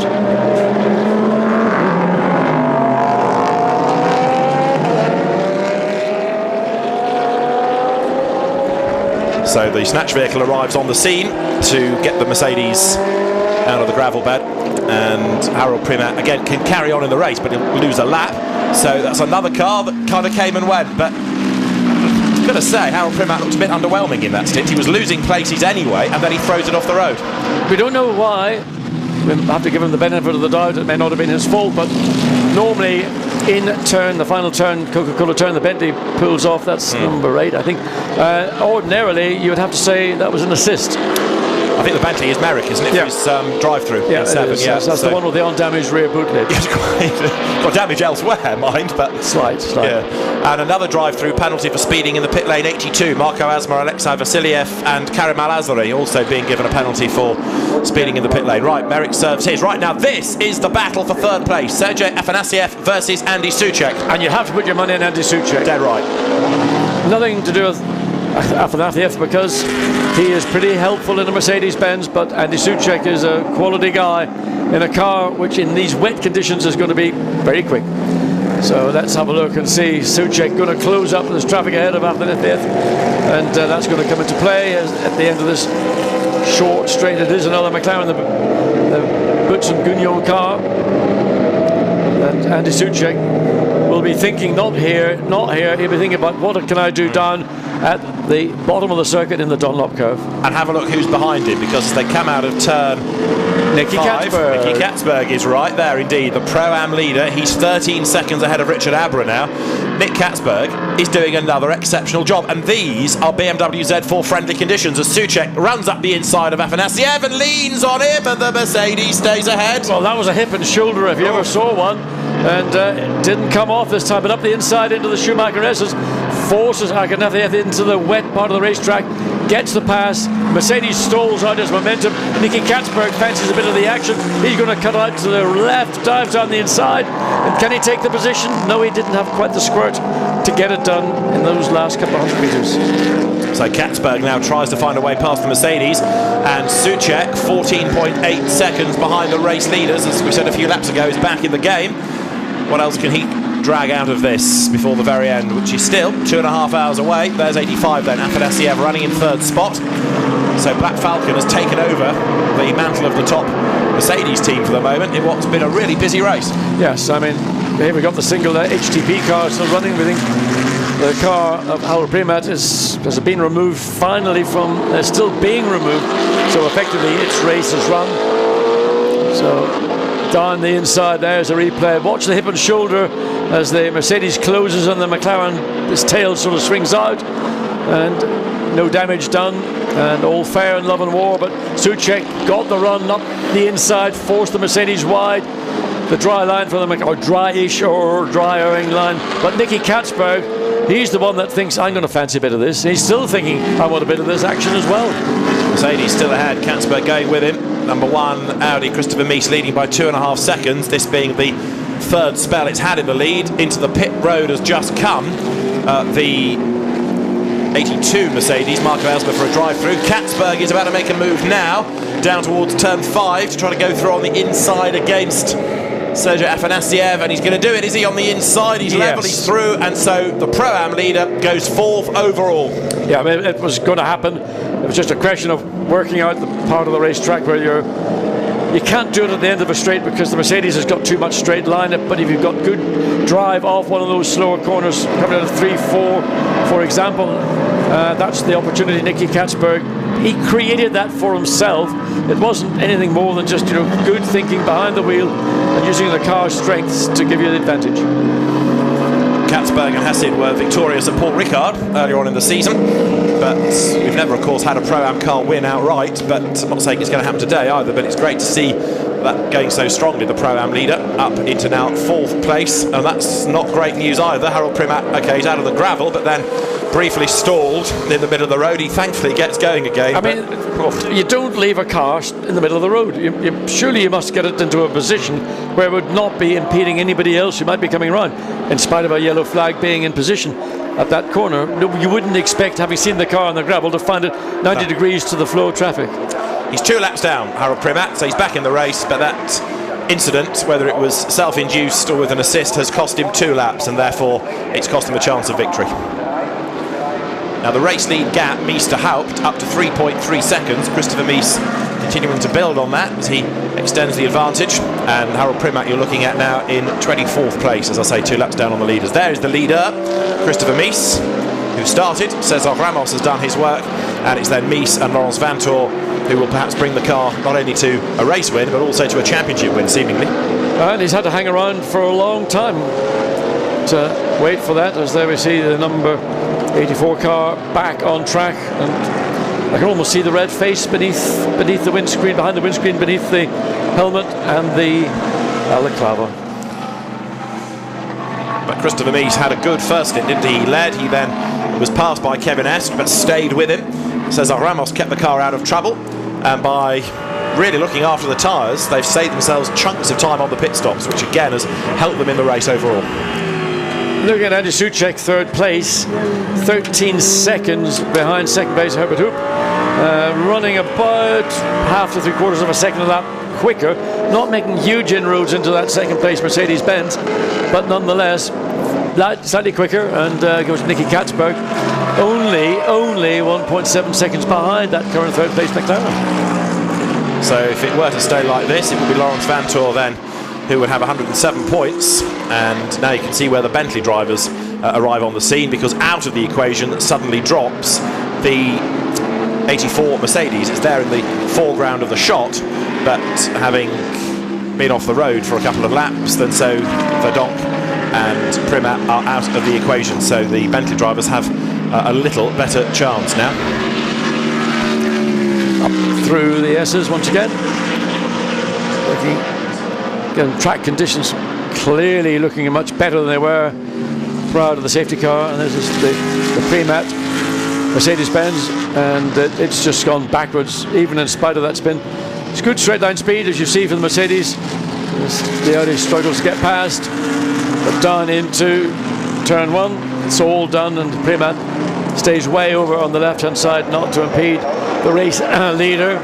Last lap 2 minutes 12.7, and waiting to see second place come through, 2:13.1, so 0.4 of a second quicker lead Audi over second place. And watching Andy Soucek, who's doing, in fact Soucek lost time to Herbert Haupt on that last lap. Nicky Katzberg closing actually on that third place McLaren, down from 1.7 seconds on the penultimate lap down to 1.1, so leading Pro-Am Cup car, potentially looking at a podium position overall. So Christopher Mies then is the race leader, and there is Hubert Haupt still doing a very good job. Now behind him it is Andy Soucek, who actually last time did not lap as quickly, so this Mercedes looking strong. Just trying to remember whether we've yet seen the Saudi driver Abdulaziz Al Faisal do a stint in that car. I'm not convinced. I don't think we have. No, I don't think so. So whether they're going to be able to put Hubert Haupt back in towards the end, don't know. It rather depends how long they give Al Faisal, but certainly Haupt has brought the car into contention. My fear is that with all due deference to the Saudi, it will go backwards in that last stint, or in his next stint I should say. Hubert Haupt plows up the hill, catching up to the one-time leading Mercedes, which Harold Primat managed to bury rather unceremoniously into the gravel at the exit of final turn. And that car down in 24th position. It hurts to say it. It does. 24th position. Now how about this for third position? Absolutely. Soucek versus Katzberg. An absolutely inspired drive this. The BMW going well in these conditions. It leads Pro-Am, as you can see on the graphic. It's BMW, Aston Martin, Nissan, Mercedes, Ferrari, Nissan. But for third place overall, Katzberg with a flash of the lights to Andy Soucek. I've got to say, I'm surprised that Andy's not making more progress against Haupt, and now, rather than attack, he's got to go defensive. Well, I think, as Kevin Estre summed up, in track conditions, which cease to be a lot of water on the racetrack now, and Nicky Katzberg get off that curb, where the track is becoming in parts slightly more scummy, the McLaren was losing, and maybe that's just where the BMW is more efficient. It's just picked up time all around the lap. Now he's caught to the tail of Andy Soucek. Of course, a different deal. Straight line speed of the McLaren is going to be sufficient to hold position, and Nicky Katzberg yet again having to deal with a car he wants to get ahead of, which is quicker in certain parts of the racetrack, and he's got no answer to that. So Andy Soucek then hanging on to third place. Katzberg tries to go around the outside, looking ahead, although Katzberg looks like he's going to gain the position here any moment. That car will go backwards if they put Henry Hassid back in it because he's not quite as quick. Equally, the number 19 second place Mercedes will lose time when Al Faisal drives it. So really, for the race, you're looking at the number 1 Audi versus the 99 McLaren. Possibility. Strong driver lineup in the McLaren car, maybe not as totally consistent as some of the others around it, maybe more affected by track conditions, but certainly got 3 very strong drivers. And Nicky Katzberg, he accepts that Henri Hassid may not be able to match his pace as he looks to go down the long way, in this case the short way, and he's got ahead.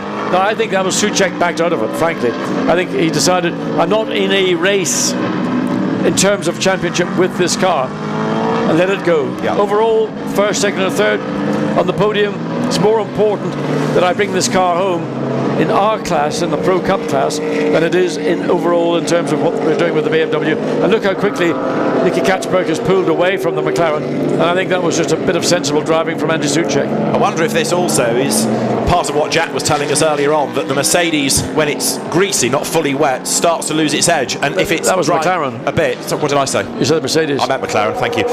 It's starting to lose its edge. I think that's the case, isn't it?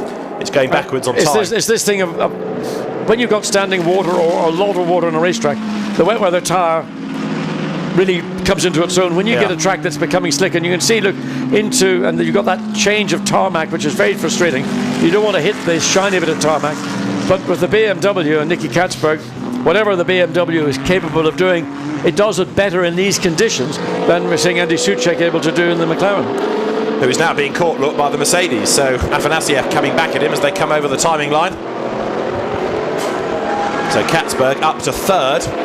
We've of course had a Pro-Am class car lead out right in this race, Alex Buncombe in number 80, and that car's still in 7th, but there Afanasieff gets right onto the back of the Mercedes at turn 1, wants to go out wide to avoid contact, but Soucek struggling here. You can see that he's losing time. So as the race continues, 2 hours 19 minutes to go, is the McLaren rather dependent on the track conditions helping it, whereas number 1 just seems to work no matter what the road is like at the moment. No, it's, I think Afanasieff is going to have to think hard to get past a guy like Andy Soucek, who more than capable of using defence and not being unfair in that process to stall out the Mercedes behind, headlights flashing again just to try and frustrate and irritate. Closes up, coming through turns 5 and 6, then the drop down the hill. Good straight line performance from both these cars, probably maybe an edge to the Mercedes as we look back and see whether that was a moment. Again, Soucek just getting the car in, but not able to go low. He's got to stay higher in the middle of the corner than the Mercedes is able to do. He's looking for the wetter part of the racetrack to try and give him that little bit of additional grip that he doesn't find low down.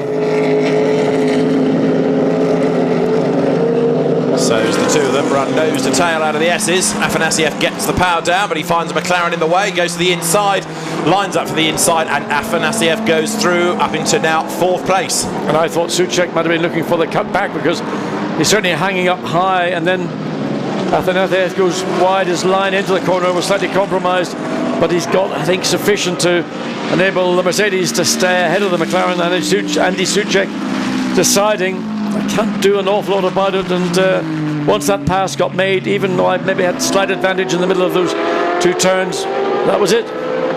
Way up onto the curb there goes Katzberg, getting away, isn't he, though, from the Afanasieff Mercedes behind. So as we come to the end of that 94, leader through 6.9 seconds, Meester helped, but Nick Katzberg still pounding on behind, lapping quicker than the race leader. In fact, at the moment, Katzberg, of those that have just done a lap, is the fastest man on the circuit. Indeed he is, and well, 12.5 seconds behind second place Mercedes-Benz of Herbert Haupt, and possibly doable, but depends where we are with pit stops. With 2 hours 17 minutes, so let's say he's got 17 minutes to try and run down 12.5 seconds. Possible. There's another incident under investigation, and it is 18, the other Black Falcon Mercedes, and number 80, the RJN Alex Buncombe and friends Nissan. So I'm not quite sure what's happened between them. 7th and 8th they run, Strauss and Devon Modell the drivers, Nissan and Mercedes. So that's another one being investigated. There's a car off and back at turn 4 as well, we're being told. As with 2 hours and 16 minutes to run, another little battle comes over the line. Nissan number 80 is in the midst of all of this as it comes over the line in 7th place. As his stint has gone on, so Florian Strauss has got a bit better, hasn't he? That's unfair. He's got more confidence, I think. Took a long time, but, you know, stayed on track, didn't really jeopardise the car, the team, and it's their battle is the battle for the Pro-Am Cup, not the Pro Cup, which of course is what we're seeing Nicky Katzberg involved in, though he himself is running in the Pro-Am Cup. Gentleman Trophy standings, 41, Ferrari still leads the way. That's the third of these cars. The red and white Ferrari you can see at the back of the group. It leads now by the best part of a lap as Strauss goes wide and loses track position there. It's Ferrari's first and second, the Sport Garage cars, ahead then of the Team Parker Racing Audi third, Castle Racing Ferrari fourth, 458 is in 5th place, the GT Course by Rinaldi car, and then Karimoge's BMW is now 6th in the Gentleman Trophy. A long way back 7th is the man who leads it in the championship coming into this race, namely Peter Mann, with Francisco Guedes as his co-driver. And that car is bringing itself back into the mix now.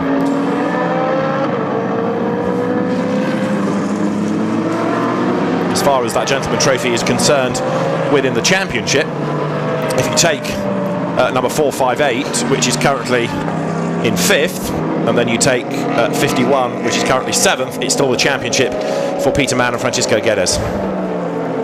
So up the hill once again, side by side. Nissan on the inside. Watch for the Ferrari to try and get the higher ground, but he's being challenged on the inside, so he's opened up the door for that challenge, and the two Ferraris, well, the 111 Ferrari manages to, Castle Racing, maintain position, but that's the give and take, particularly up at those two corners where you can make a pass, but you can leave yourself vulnerable to be the undercut, which is what we saw, and it's going to happen again now, this time into the chicane, and this time the job is done. 41, the Gentleman Trophy leading Ferrari is in the hands at the moment of Michel Albert, going very well indeed. It's a lap up on 111, which has got the Australian driver Liam Talbot at the wheel of it, who has this aspiration to race at Le Mans. He only started racing as a 30-year-old a few years back, and Liam Talbot's done the VLN, Nurburgring 24 hours, quite a bit of racing in Europe to try and fulfill his dream of racing at Le Mans. Well, if they let Hollywood actors race at Le Mans, I mean, Steve McQueen, well, he didn't really race there, but Patrick Dempsey, then why not? Now got the Oman Racing Aston just there behind number 3 Audi. That was badly delayed early on. James Nash at the wheel of it, 33rd it is. James has had a pretty tough year in his maiden GT season. He's not had that much track time, and the car has also seemed to be the one with the bad fortune that it has, just like Bentley 8 has been the troubled one in that team. So number 3 seems to have had the worst luck out of the Pro Cup cars for WRT. Yeah, sometimes I wonder why that happens, and you know, the successful endurance racing teams or driver combinations are the ones that actually are the best drivers. And you know, just no disrespect to anybody in that WRT number 3, James Nash, Mark Bessang and Frank Stippler. We know what Frank Stippler can do, we know Mark Bessang. For James Nash, it's his first year in GT racing. But you've got Christopher Mies, Lawrence Van Thor, and to a lesser degree Cesar Ramos, but he's had a good run of success. He's won races alongside Lawrence Van Thor, and it's the chemistry, I believe, ultimately is the key to a successful partnership in a long distance race, be it GT or other forms of, you know, endurance racing. Number 44 Aston Martin we had a look at there, and it is Ahmad Al-Hafi at the wheel of it. That car delayed early on with punctures, and 34th it runs. Michael Caine and Ahmad Al-Hafi, regular co-drivers in this and British GT, and Joe Osborne drafted out of 38, which he's already driven, into 44 for the end, because Stephen Jelly, who was the other nominated driver, and in fact was due to start the car, deemed not able to race because he was unwell, and the stewards have sanctioned Joe Osborne's participation in 2 cars, which is a first for the championship. So the race order, number 1 Audi leading the way. That is the car that's going to win the championship, seemingly, in Pro-Am for Stefano Rizzoli and Stefano Guy, because that is well clear of 52 Francesco Castellacci, and Andrea Rizzoli is in the pits and he is ready to talk to Jack. Andrea, the race is going well so far from a championship point of view. Yeah, it's a very difficult race in a very difficult meteorological condition, and we are in a good position right now. I made the first stint, 2 hours on a very wet condition, and we was at 7th position overall. Now I think we are 8th or 9th, and we hope that we'll finish like that.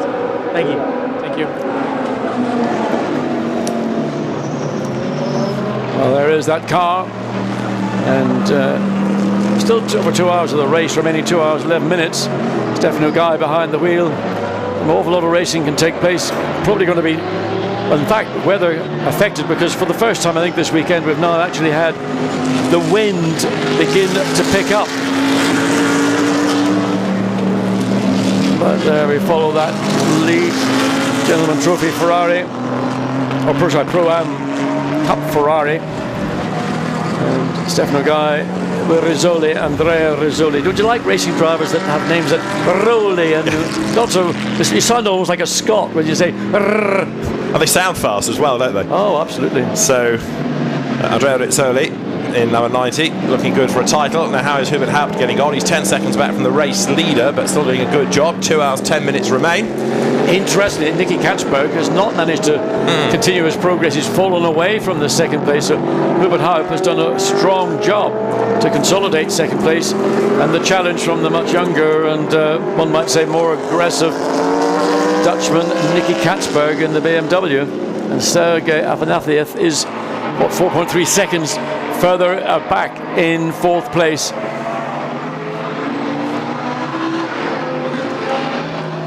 '99 McLaren, Andy Soucek, the pit stop for a punctured tyre, we are told, and that has dropped that down now into 6th place. It is still on the lead lap, but over a minute now behind the race leader. So there's even more work for Andy Soucek to do. Yeah, it's just fallen away. Richard Abra, 2nd place in the Pro-Am Cup. And Andy Soucek, we're waiting just to get a time difference between the Aston Martin and the McLaren, waiting for Soucek to come across the line. And see the difference. He's got 14.4 seconds. No, he hasn't. He got, so I beg about 36 seconds behind Richard Abra. So tough day now for the McLaren. Nicky Katzberg, last time through, 14.6 seconds behind 2nd place Mercedes-Benz.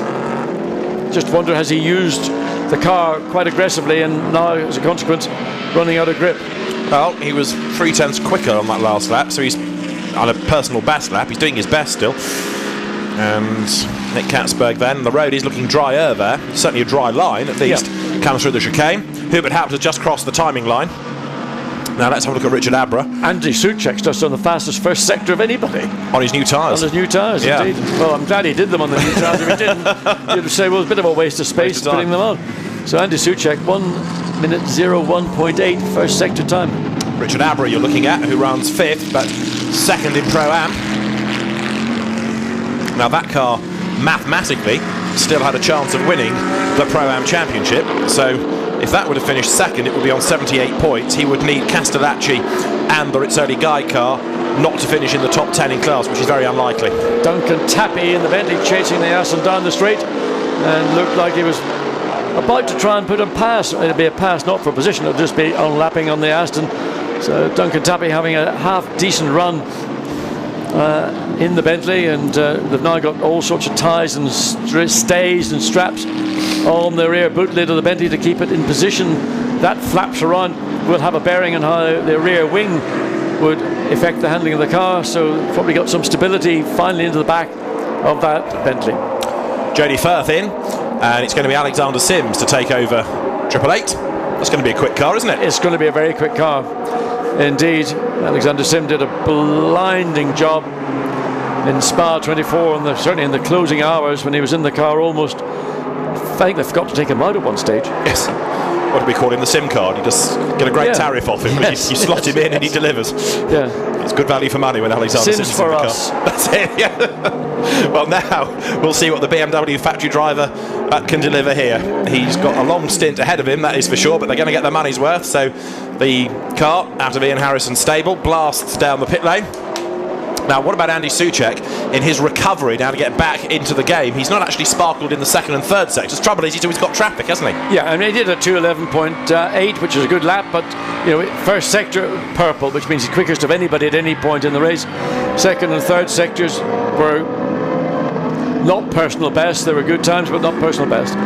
But there we see Demeric now being chased. Is it still Castellacci or not on the Ferrari? Up through the Schumacher S's. And Demeric having to make a drive through, not for that little bit of contact we saw just shortly after the restart on the back of the BMW, but for speeding in the pit lane. And like most racing drivers, as he turns into the corner, his head dips forward and sideways to the direction of that corner. Don't know why drivers do that. No. It's subconsciously, it's a normal thing to do. It's been a tough race this for Bentley, hasn't it? The car lost a bit of ground early on and it struggled to make it up. And after Silverstone, where it really was fantastic to see that win, and again at Paul Ricard. Paul Ricard was really special. Spa was always going to be tough, 24 hours and all that. But here, it's just not quite clicked for some reason. No, and I mean, there were alterations to the balance of performance. As Andy Merrick looks like he's coming in because he's going down, checking various things. He's in the pit lane now. There was a change in balance of performance in Spa, whether that's still in place or not, we're not sure. We need to check that one up. But you know, the purpose of endurance racing is that you don't have one manufacturer dominating. Yes. And you know, Bentley went through that very purple patch, and people are going, which translates into, that's not fair. Yeah, because we're not winning. We're not winning. But that Silverstone race, where the car came back from its penalty to win, was a pretty special afternoon, wasn't it? As into it now, Yaman gets Stephen Kate. Where's he from? Northern Ireland. I think it's either Dungannon or Banbridge. There are other Kane royalty, motorsport royalty. Kane name is a part of all that. So you got Stephen Kane. I think it's Banbridge or Dungannon, which is sort of Antrim, Tyrone, County Antrim, County Tyrone area. So the car was 13th when it came in. Castellacci's just done the best first sector of anybody in the race, so he's well wound up after being punted into the gravel. There goes the 888 Alexander Sims BMW across the line, and on this lap potentially will get himself up ahead of the Bentley while it serves that pit stop. So he's now gone through, because 98 laps have been done by both, and one of them is in the pits and one of them is on the track, so the Bentley falls behind this BMW. So wait to see what Alexander Sims will we expect. Scintillating speed from the young Brit, and he never fails to deliver that, and to establish himself in the BMW family very securely indeed. And I'm sure there are many opportunities that will be available to him over his many more years in motorsport. It's done in 16th place last lap. Well, it was an out lap, so this is his first flying lap to see what the young... So racetrack, I mean, the conditions are... this is a very changeable circuit. I mean, literally, we know in the rain, one corner can go from being wet to undrivable, but we're also seeing that, conversely, some corners are going from being quite wet to almost, well, not anything more than scummy. So Christopher Mies still leads this race. There we see Alexander Sim. And Mies has just done the absolute best in Sector 1, so that part of the circuit is drying all the time, and therefore the speeds are increasing. Yep. By the end of the race, it'll be quite a nice day here. Do you think so? It would be a nice day if it was daylight, but I think by the end of the race it'll be dark. Well, there is Alexander Sims, who pounds on. First flying lap in the car. And his sector times are okay, but give him a couple of 3 laps to get into a rhythm, they'll be even better, I'm sure. Yeah, I mean, his first sector time was 48.7. So sector 2, 48.7, 102 for the first. 101.6 is the quickest overall. So, you know, you've been standing around for the best part of 4 hours. And nothing worse than hanging around waiting to get in a car. I mean, the race started at 11:45. It's now coming up to 3:45 in the afternoon. Oh, was that Westwood or Loggy? Loggy, co-driver. But Westwood's had a go at going off the road, and now Ian Loggy makes it 1-1. He does that ahead of the race leader, who did his best lap last time, and that's 80 in the gravel. That is Florian Strauss. He's in the gravel. He's a long way off the road as well. Turn 5, and it's a long way. That's Castellacci land. Yeah. So he's buried, and it isn't going anywhere without a snatch struck to pull hit to safety, and it's not in a particularly good place. If anybody's going to go off, that's the zone they will slide off into. Alexander Sims' first flying lap. For those that are interested, 2 minutes 12.4. So how much time will it lose before the car is snatched out of the way and back into the race? Forget time, count laps. Well, it's going to be at least one, isn't it? He'll get a lap down. So there's no snatch vehicle there as seen yet, but it waits clearance from race control, I think, before it can do that. There we go. I saw it just coming over the horizon, just like the cavalry. Just about to make its way down, so they've got to attach the snatch. It's not really a rope they use these days, it's a canvas belt. Here they come. You see, or a canvas strap rather than more than a belt. And so that will be attached to the toe point in the front of the Nissan, and it'll be pulled gravel AL back onto the racetrack as Sims flashes his lights, running directly behind race leader. A good benchmark for Alexander Sims to judge the pace of the BMW against the race leader. So Alexander Sims' last lap is still at 12.9. He should hopefully have picked up a little bit of time and then take his pace off the race-leading Audi. The race-leading Audi is slow first sector, but that's the one with the yellow flags in it, so it's understandable on that last lap. So Christopher Mies dropping a little bit of time. And Mies is in this time, so in he comes at the 2 hour mark. So that's the battle schedule, I think I'm right in saying. In he comes, Christopher Mies then to perhaps put on a new set of tyres, because as the road dries, drivers just starting to look for the wetter parts to keep them cool. Why would they not now put Laurens van Voor in with 2 hours to go? I need to just work backwards and see whether he can do 2 hours as a stint, but he could, I think, do the remaining part of the race. Mies has done a stint, and then this second stint, and Cesar Ramos has done. He's done his hour and 20. Yeah. So they've got what, 2 hours just under. If they put Vantour in it now, he can pit for the last stop, which is 1 stint into a second stint. That's fine. So yeah, they can do it. That's what I would do. Yeah. And let's see whether the team concur. Yes, he is getting in. You can see one driver out, one driver getting in.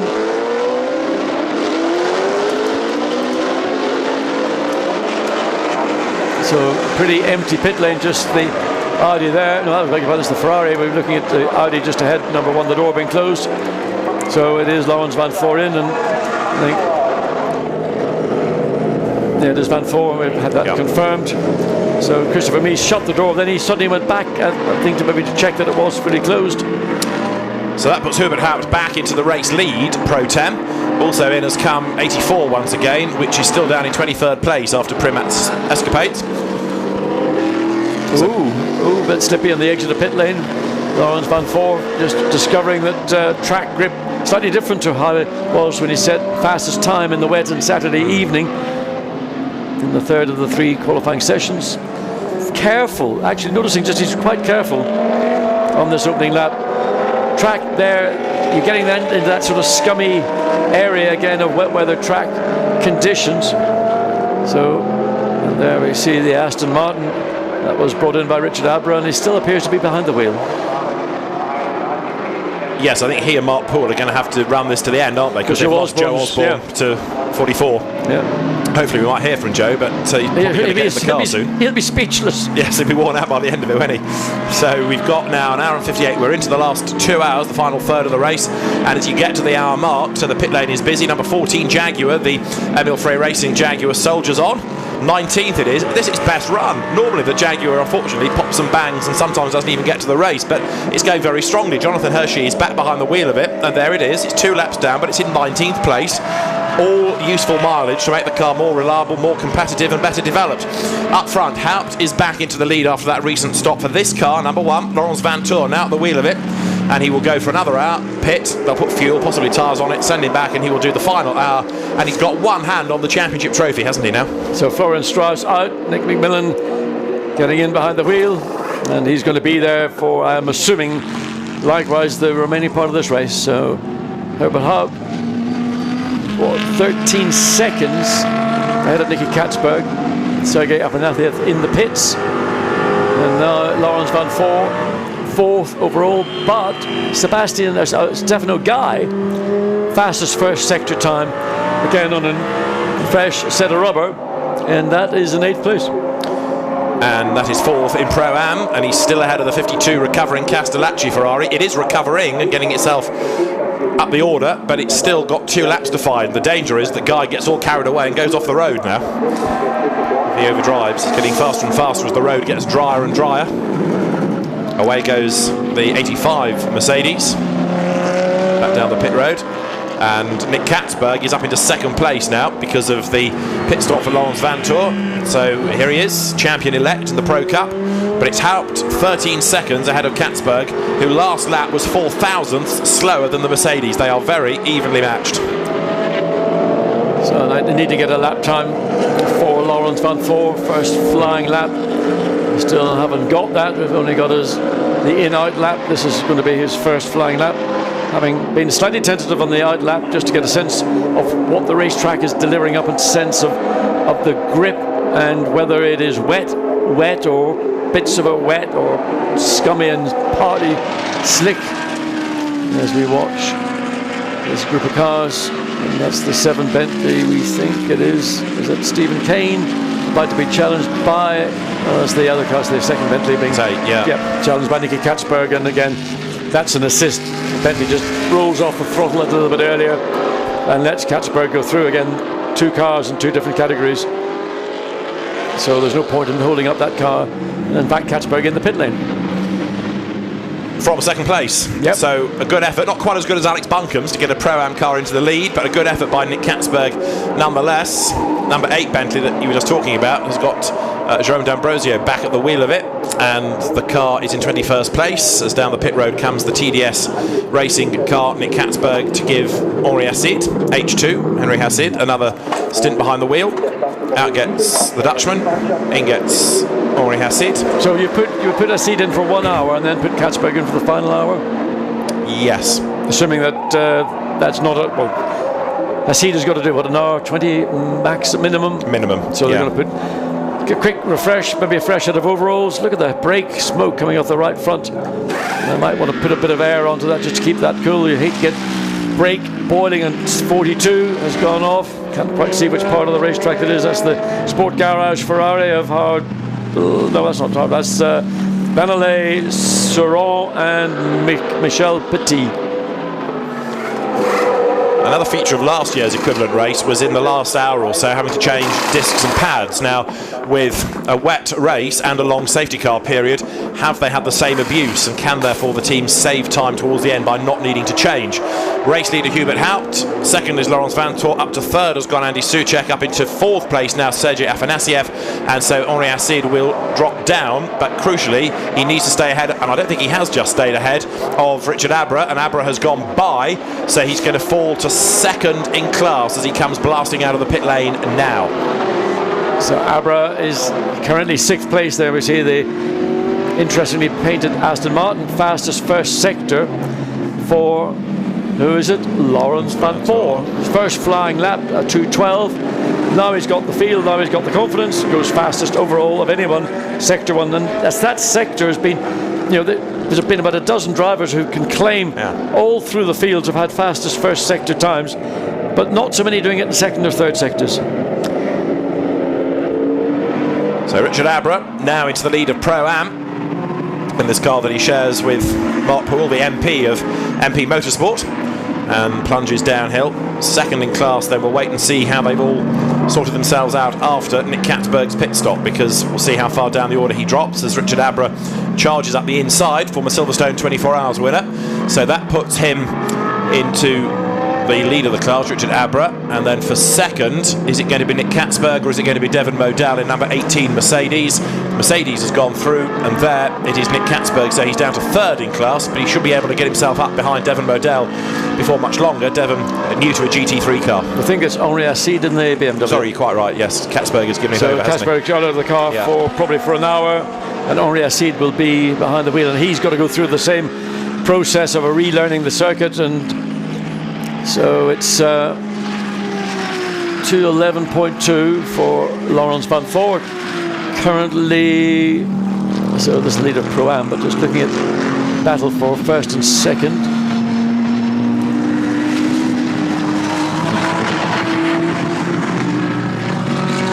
So the red Mercedes goes through, Devon Modell running in 2nd spot in Pro-Am. Their 3rd is the charging Stefano Guy, and Devon Modell pits, so that gives Henri Hassid another place back, doesn't it? Yeah.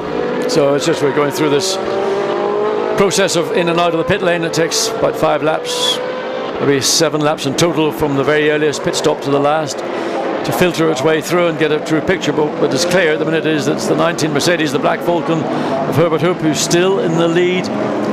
Second place Laurens van Thor charging, but now that he's had the best of that new tyre in that first sector, there's only 0.004 of a second difference lap time between the Audi, who is slower than the Mercedes. Faster, 4,000 quicker. But another car stopped out on the track, and it's the Boutsen Gignon McLaren once again that stopped within the Mercedes arena. Laurens van Thor in the meantime pounds on, quicker than Haupt in sector 1 by 0.004 of a second, so there's not much to choose at the moment. Not bad for a 40-year-old, isn't it? Or whatever age. Yeah, Hubert Haupt is. Yeah. Look at the circuit. What a transformation we have seen. Part of that is actually, although the weather is dire and everything around the circuit, the cloud base is lifted, and it's almost looking sort of a half-decent day here at the Nurburgring by their normal standards. But it's helped by a reasonably warmish ambient temperature and the fact that we're now getting a reasonably strong wind blowing directly across the start-finish straight. So those two factors are helping improve track conditions. Dare I say it, anybody going to be brave enough in about half an hour to think about a set of slicks?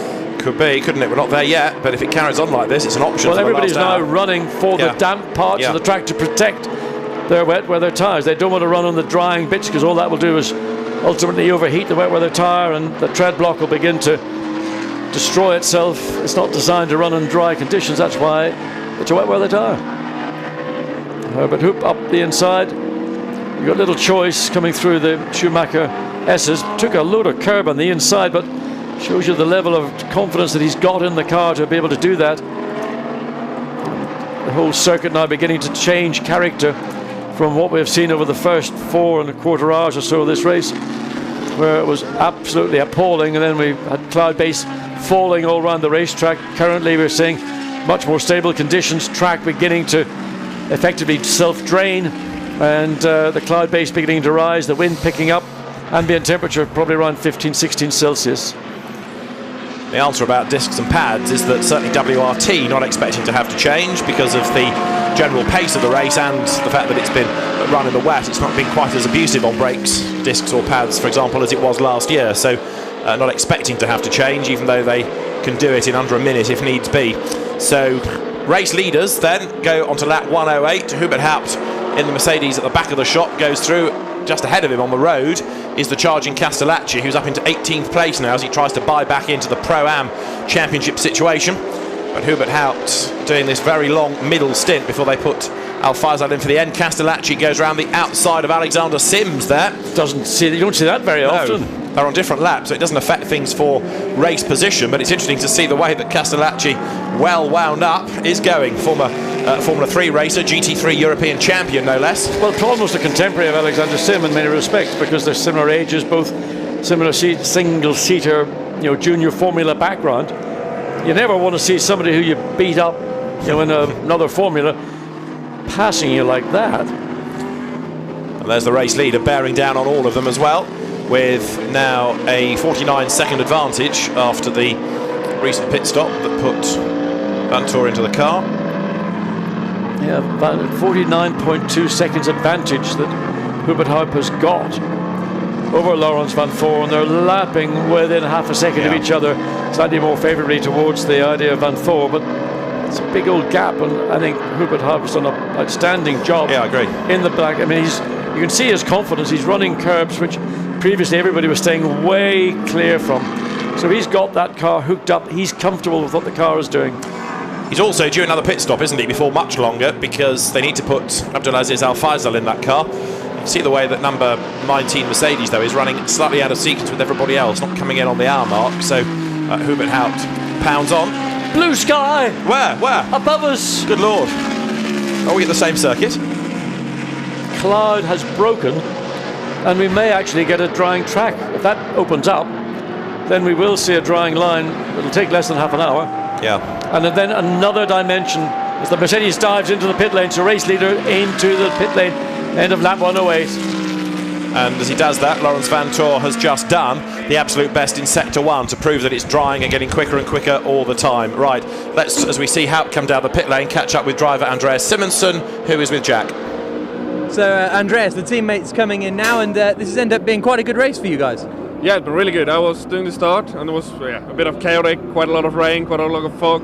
So it was quite difficult starting off the safety car. You couldn't do so much in the start, but I was pushing quite hard. The team did a great job with the car, so the setup been really good. So I was pushing up to P4 before the pit stop, and then we were really, I don't know what happened with the safety car. The safety car out and took, I don't know if the second leading car or what, something happened, and we didn't know where we were, but the strategy ended up to be really good. We were up at P1, so I was really impressed by this, and Hubert's been really pushing hard. It's been really quick. Sis will do his last stint here, so it will be exciting to watch to the finish. Do you think you can finish overall? Do you think a podium's doable? For sure, we push for a podium now at this, but it's always difficult to know. It's all slightly less than 2 hours left, so it will be tough. But we will push for it. Thanks, Andreas. Thanks.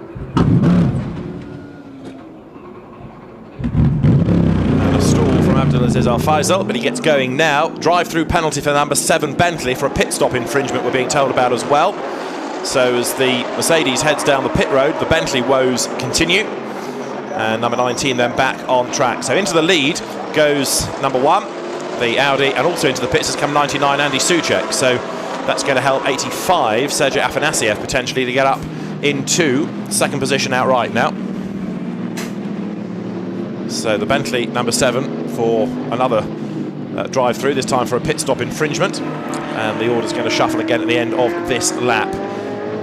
I noticed that 26 Audi is still circulating incidentally, albeit many laps down, and number 19 Abdulaziz Al Faisal sets off down towards the turn 4-5 sequence. There is 99 Andy Soucek's pit stop complete, no tyres, just fuel. Stalls, does it pick up again? It does. Oh, does it? It won't fire, it won't fire. Drama here, John. Yeah, not easy. I just stepped outside just briefly to check on weather, and ambient is not cold. That wind going to help. Blue skies vanished again, but hopefully by and large it's going to improve. So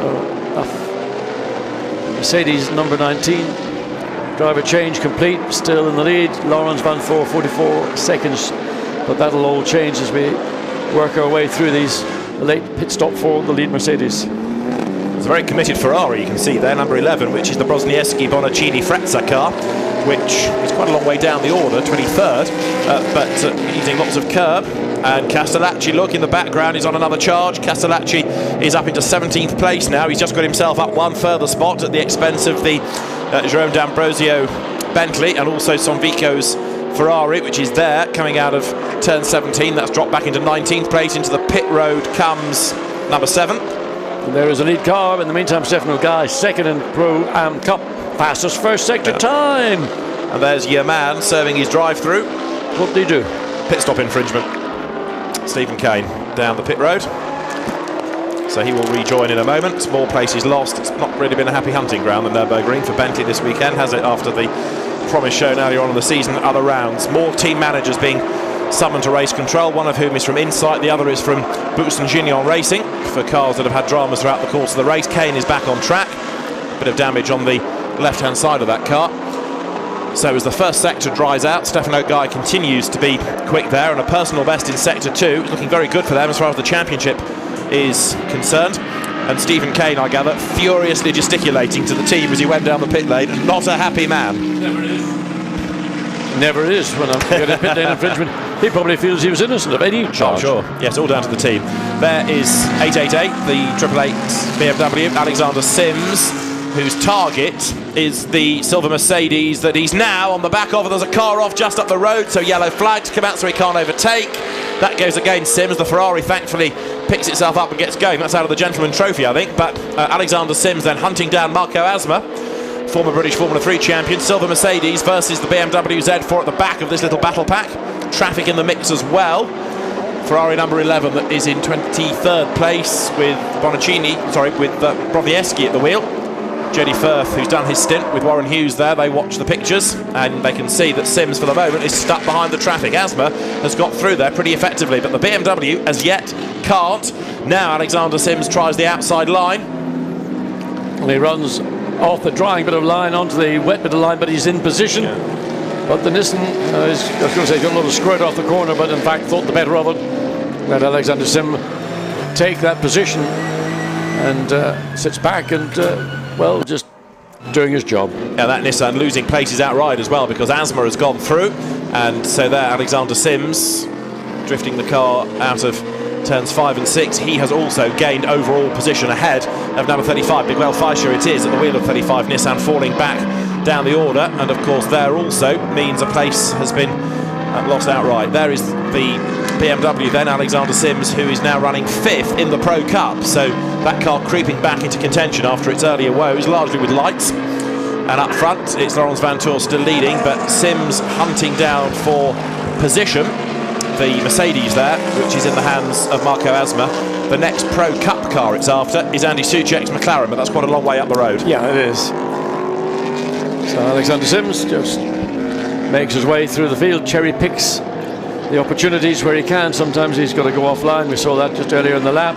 Getting past the Nissan, Nissan realised the better of it, let him go.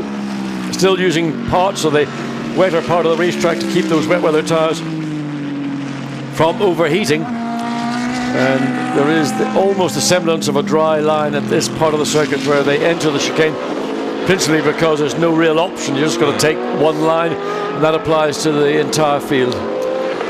Off has gone, number 11, so Broniewski having, Bonaccini at the wheel of the car. It's Bonaccini who's dropped it, number 11, the Castle Racing Ferrari. Yeah, up at the top of the circuit just before the bolt curve, and a bit of assistance required. That is a view we've not had all day because there's so much more visibility now. Yeah, I mean the sky has lifted a little. Yeah. Having said that, it's beginning to close fractionally again, but you know there was a point 10 minutes ago where I did see blue sky, and so. Now we've had a change for the lead of the Pro-Am category because you can see now that Stefano Guy's Ferrari has got ahead of Richard Abra. So Guy heading for Pro-Am Championship honours. Not only leads the points, he leads the race now. It's all changed a bit since when it was a Nissan-dominated class early on. But Ferrari ahead of Aston Martin, also looking to try to get past Greg Gilbert, who is a mere 26 laps down in number 26 Audi. So he's just pounding on. But now Richard Abra defends, but he's losing touch anyway with Stefano Guy having taken the lead. The Ferrari's pulling clear. Yeah, well, the Audi, Gregory Gilbert really needs not to get too involved in this battle for the Pro-Am Cup. He may be potentially a quicker driver car package, but he doesn't want to become a party to one of those two cars becoming entangled. So Richard Abra has got to. He's got the spectre of this Audi on his tail. He's going to make a look up the inside into the chicane, and he'd be well advised to let the Audi go. Get out of my hair, and let me just focus on what I've got to do. And Richard Abra, by defending like this, loses touch, but the Ferrari now bails out of the lead of the class. So having just gone through, so Stefano Guy pits, and where does that take us in the driver rotation? Thomas Caminata did the first stint, but if they need to get him back in the car, it's going to lose pace again. Richard Abra versus Greg Gilbert over the timing line, but this is going to be an interesting stop, this, for the new class leading Ferrari. Into the pits comes Guy. It loses the class lead back to the Aston of Abra. And so it's the fifth time in the pits for this Ferrari. Yeah, one was a drive-through, wasn't it? But off the road has gone the Gentleman Trophy Championship leading Ferrari, 51, and it has got Peter Mann, the American, at the wheel of it. Great Ferrari enthusiast, but he's back on track. Drama's over. Yeah, strange to go off down the bottom of the circuit, down at the Dunlop curve. It's not somewhere that you'd normally run very wide unless exceptional circumstances. Now that the road is drying a bit, does that trick drivers into thinking they can push a bit harder than they really can? I think that the problem is that in these drying conditions, the wet weather tyre doesn't perform with the confidence that you get when the racetrack is actually fully wet. Right. So it's all, you're just having to try and feel it through your brake pedal and through the car generally. And ironically, in these circumstances, you can make a mistake more easily because you're assuming there's going to be more natural grip and bite. As there is the Mercedes that Harold Primat put in the gravel earlier on. 22nd he's dragged the car up to now. This is the race order you can see on the graphic. It is Audi, Mercedes, Aston Martin heading Pro-Am 4th, BMW now up into 5th place, which is the Nick Katzberg car. and that is Henry Hausside at the wheel of it. That is only now 3.2 seconds behind the leading Aston Martin. So Pro-Am is still very much up for grabs in this race. Henry Hausside in the BMW up through the Schumacher curves and up to the top of the hill. And Hausside currently in 6th place, 12.1 seconds behind the Stefano Guy car, because that made the pit stop, so we need to see where that's all going to unfold itself. Still Richard Abra leading the Pro-Am. Good effort. Absolutely. Very good effort indeed. I mean, there are other cars that are competing in this category which are close to being maybe sort of quasi-factory cars, certainly under the auspices of factory-blessed teams, whereas the Richard Abra car, you sort of think is nearer to the true spirit with MP Motorsport. So as the cars are currently on lap 113, we've still got 96 minutes of the race remaining, and up towards the timing line now comes Henry Hausside. He's on the back of the number 111 Ferrari that's got Steve Earle back behind the wheel of it. That car was a late starter in effect. It had to start from the pit lane, having bogged down on the grid, and up the inside goes Hausside. Through he goes. Yeah, I mean, that was a really straightforward pass. The Ferrari, Steve Earle didn't really show any resistance. There's no need to. So just keep out of the way, and he actually ran on the wetter part of the racetrack to enable him to do so, and didn't really impede anyone or hurt himself in any way. So we are with just over an hour and a half of the race to go in this final round of the Blancpain Endurance Series.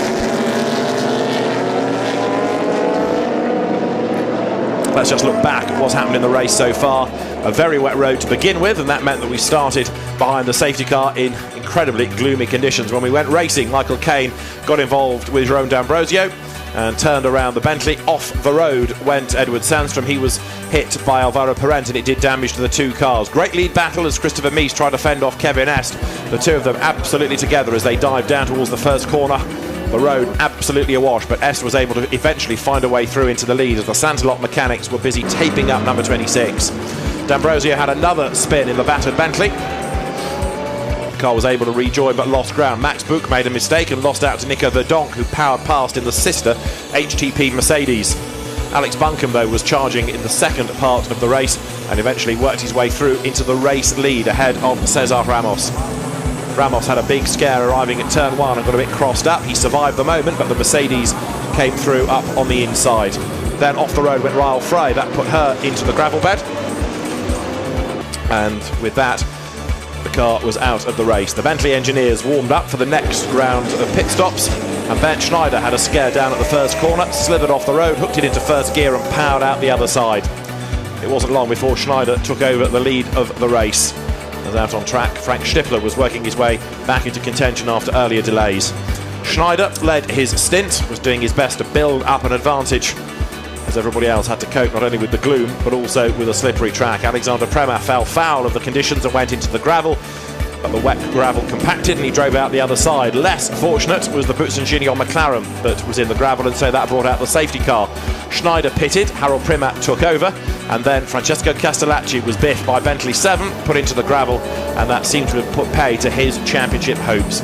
Lawrence Van Toor's car with Christopher Mies at the wheel battled its way up back past Hubert Haupt into the race lead, and it is number 1 that stays there right now as Harold Primat dropped the Schneider Verdonk Mercedes into the gravel, and Suchek came up to attack Sergei Afanasiev. Then Florian Strauss went into the gravel in Nissan number 80, and that car fell down the order in Pro-Am.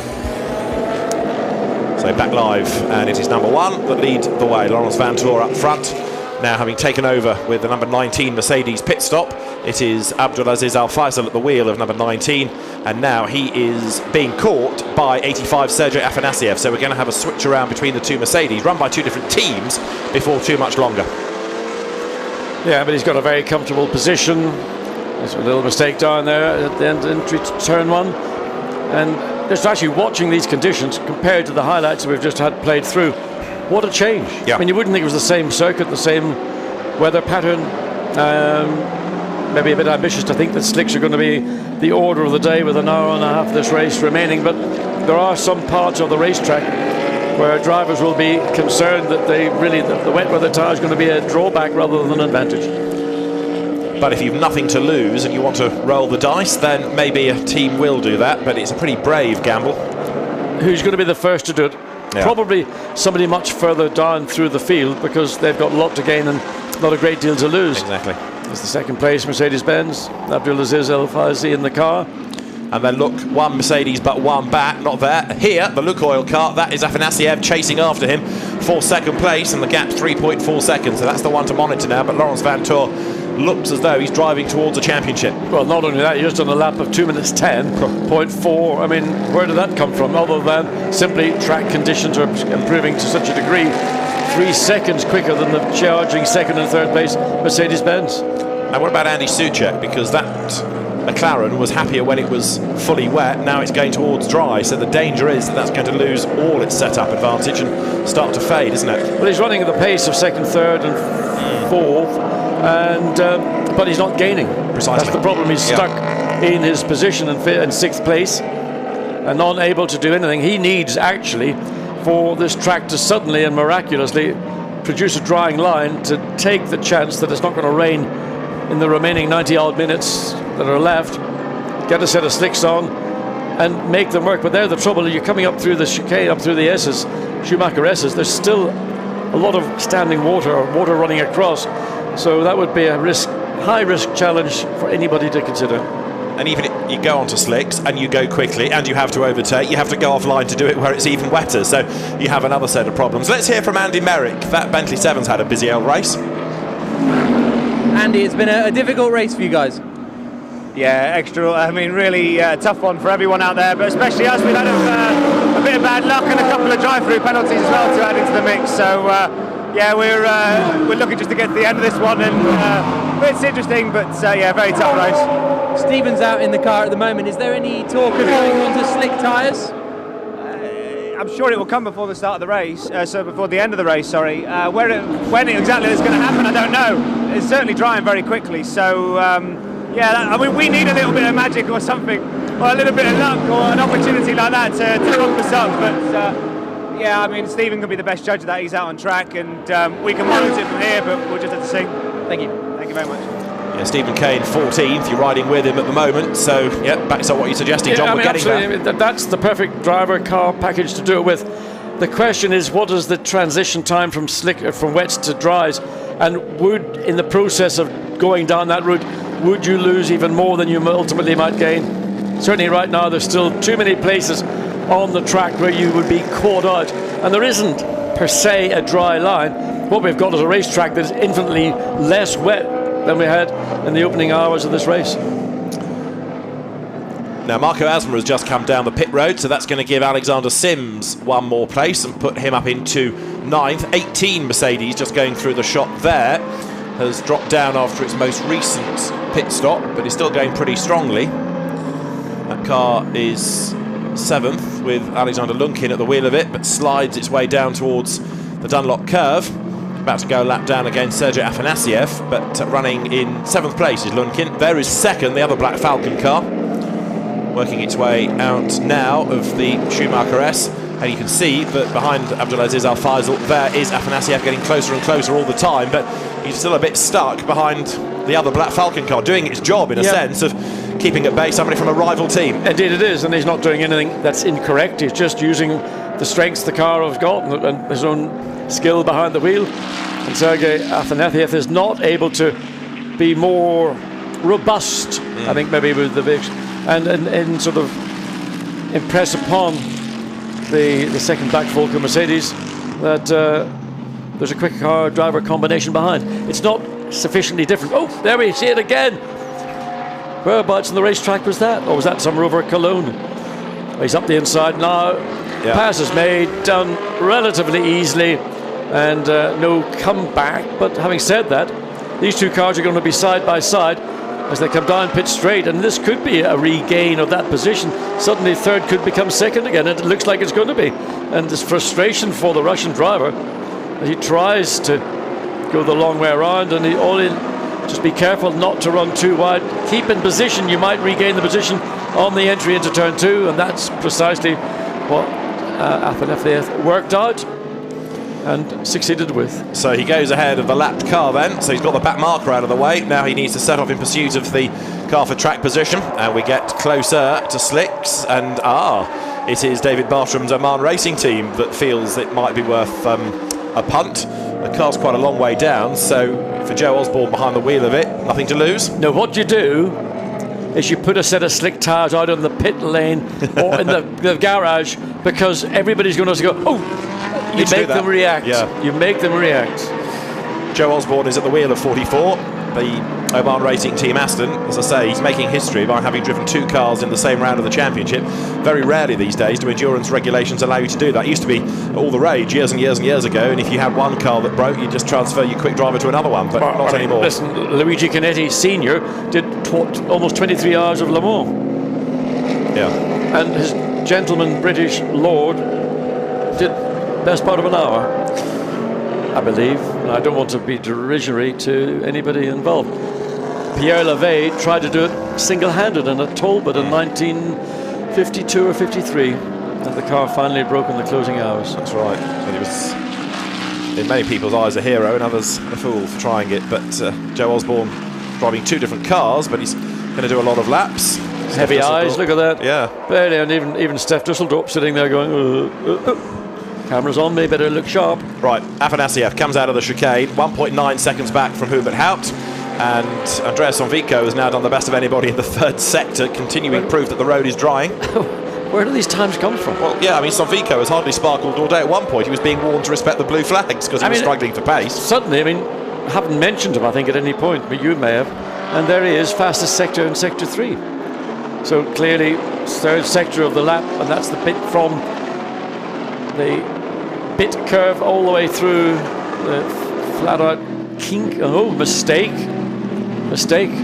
from, wasn't Afanasiev, it was the Mercedes that's just second of the Black Falcon cars. Little error. That was Devon or not? Was Devon Montel? 18 was Devon Modal, it's now Vladimir Lunkin. Okay, Lunkin had made an error just down at the end of turn 1. Hasn't lost a huge amount of ground in doing it, because you can see, still he can visually see Sergei Afanasiev. See how the Mercedes, as it came out of turn 5, it slid the back end of the car. That's the reaction you get from a wet weather tyre on a drying track. Grip is beginning to deteriorate at the rear of the 2nd place number 85 HTP Mercedes. So keep an eye on the back of these cars, because that's where it's going to come. Up the hill.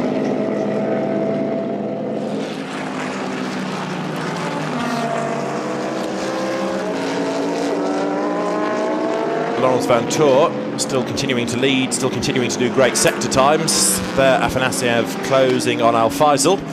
Pro Cup standings, that's how it looks at the moment, with the 4th placed McLaren running 5th overall behind Henri Hassid. Andy Soucek at the wheel of the car. And Pro-Am, in terms of championship, looking very good indeed for Andrea Rizzoli and Stefano Gai.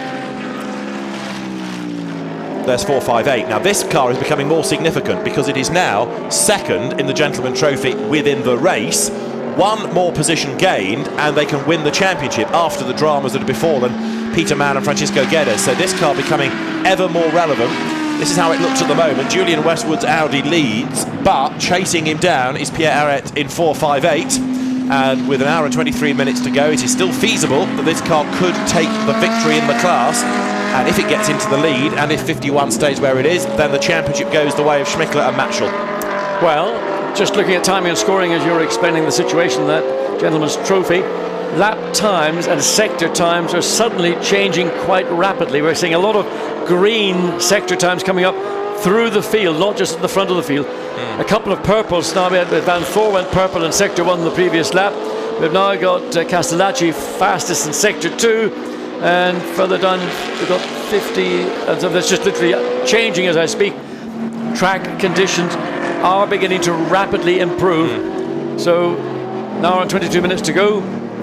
Yeah. Alexander Sims, final sector, and personal best in 2nd sector as well. So, are people going to hang it out there for another 20 minutes, knowing that their wet weather tyres are going to be knackered before they even get to the last 20 minutes, before they want to make this last pit stop? Or are we going to be forced into an additional pit stop, at which point you would expect to see slick tyres added. Would you see a driver change in some instances, and others we're going to see drivers in until the end. But an additional pit stop is not what would be planned or ideal at this stage. Laurens Vanthoor has just done the fastest lap of the race. He's done a 2 minutes 9.839, which is the fastest lap of the race. So he's gone through, and the road dries, are getting quicker and quicker all the time.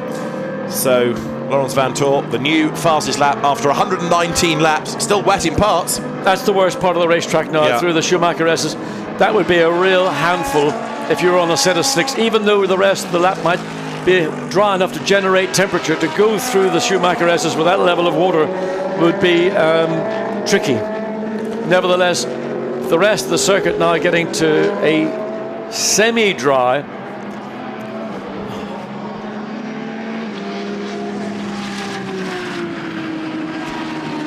So you're looking at the 38 Aston Martin, which makes its way up towards the chicane, and that car now down in 4th in the class. So you've got Mark Poole back behind the wheel of it. As you look at the Gentleman Trophy, Ferrari is still busy squabbling. 458 still hunting its way through to the front if it can, and now in fact tries to get past 51. That's not going to affect the classification for the race. It's the Audi that the 458 car is after, but as they come over the timing line, 51 after its trip into the gravel early on is fading, I'm afraid. Peter Mann at the wheel of it with a pretty tough job on his hands now, but equally they're just about okay for as long as the Audi continues to lead the Gentleman Trophy on track. So the Aston comes out of turn 1 into turn 2. Currently 8th place. Yeah, the Pro-Am race standings being headed by the number 12 Henri Hassid BMW. Yep. Then second is Thomas Kemenarter, number 90. Third is 18 Mercedes Vladimir Lunkin, and now fourth is this car. Now Mark Poole is not slow, but he's not quite as quick as Richard Abra or Joe Osborne, who were driving it earlier on. So ultimately the car's pace will depend a bit on what Mark Poole can do in the remaining part of the race, and I think now he's going to have to bring it to the end, isn't he? They can't put Joe Osborne back in it because he's busy in 44, and I think Richard Abra's probably done all he can. So he's going to have to stay out now. Mark Poole's going to have to be in into there. Well, all he can do is, pound around, stay on track, wait and see what happens if somebody's going to be brave and go in and do an early change to slick tyres, and then basically, if the conditions don't change, it's going to be a dry finish to this race.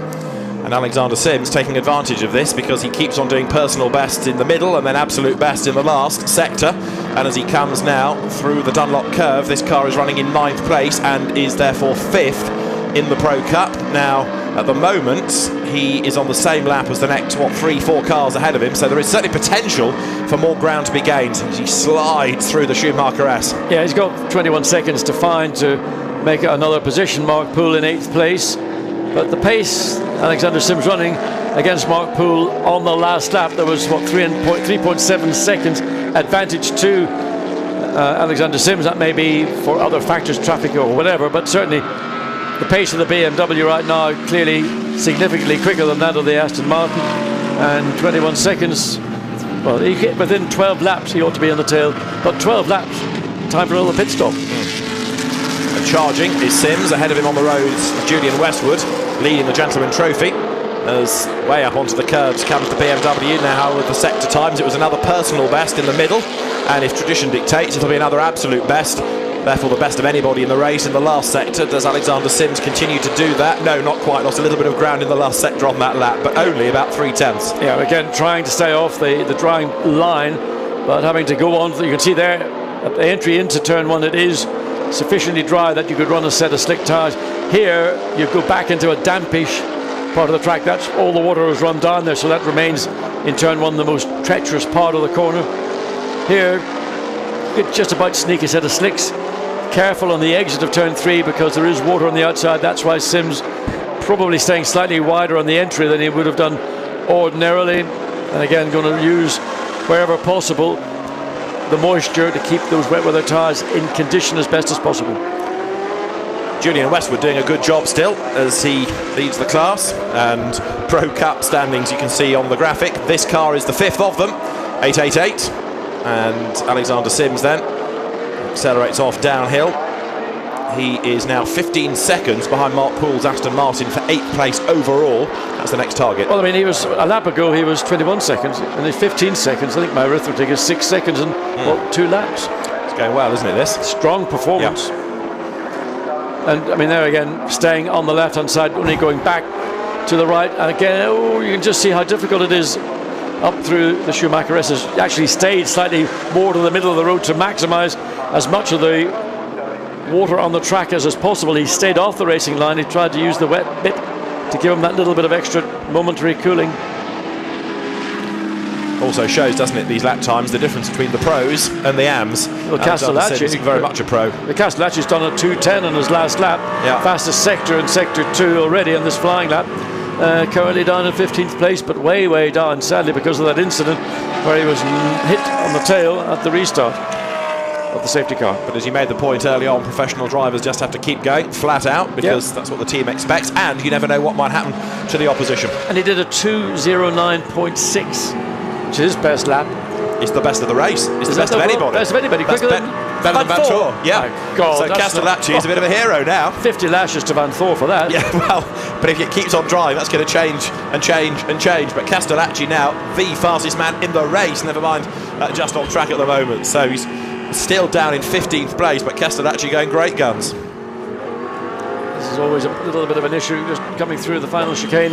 It's not really a long enough straight for the lead car when it gets through, more because of cooperation once again. But if you're in competition, the chicane really breaks the flow in the run down into the Coca-Cola corner, goes right over to the right-hand side of the racetrack.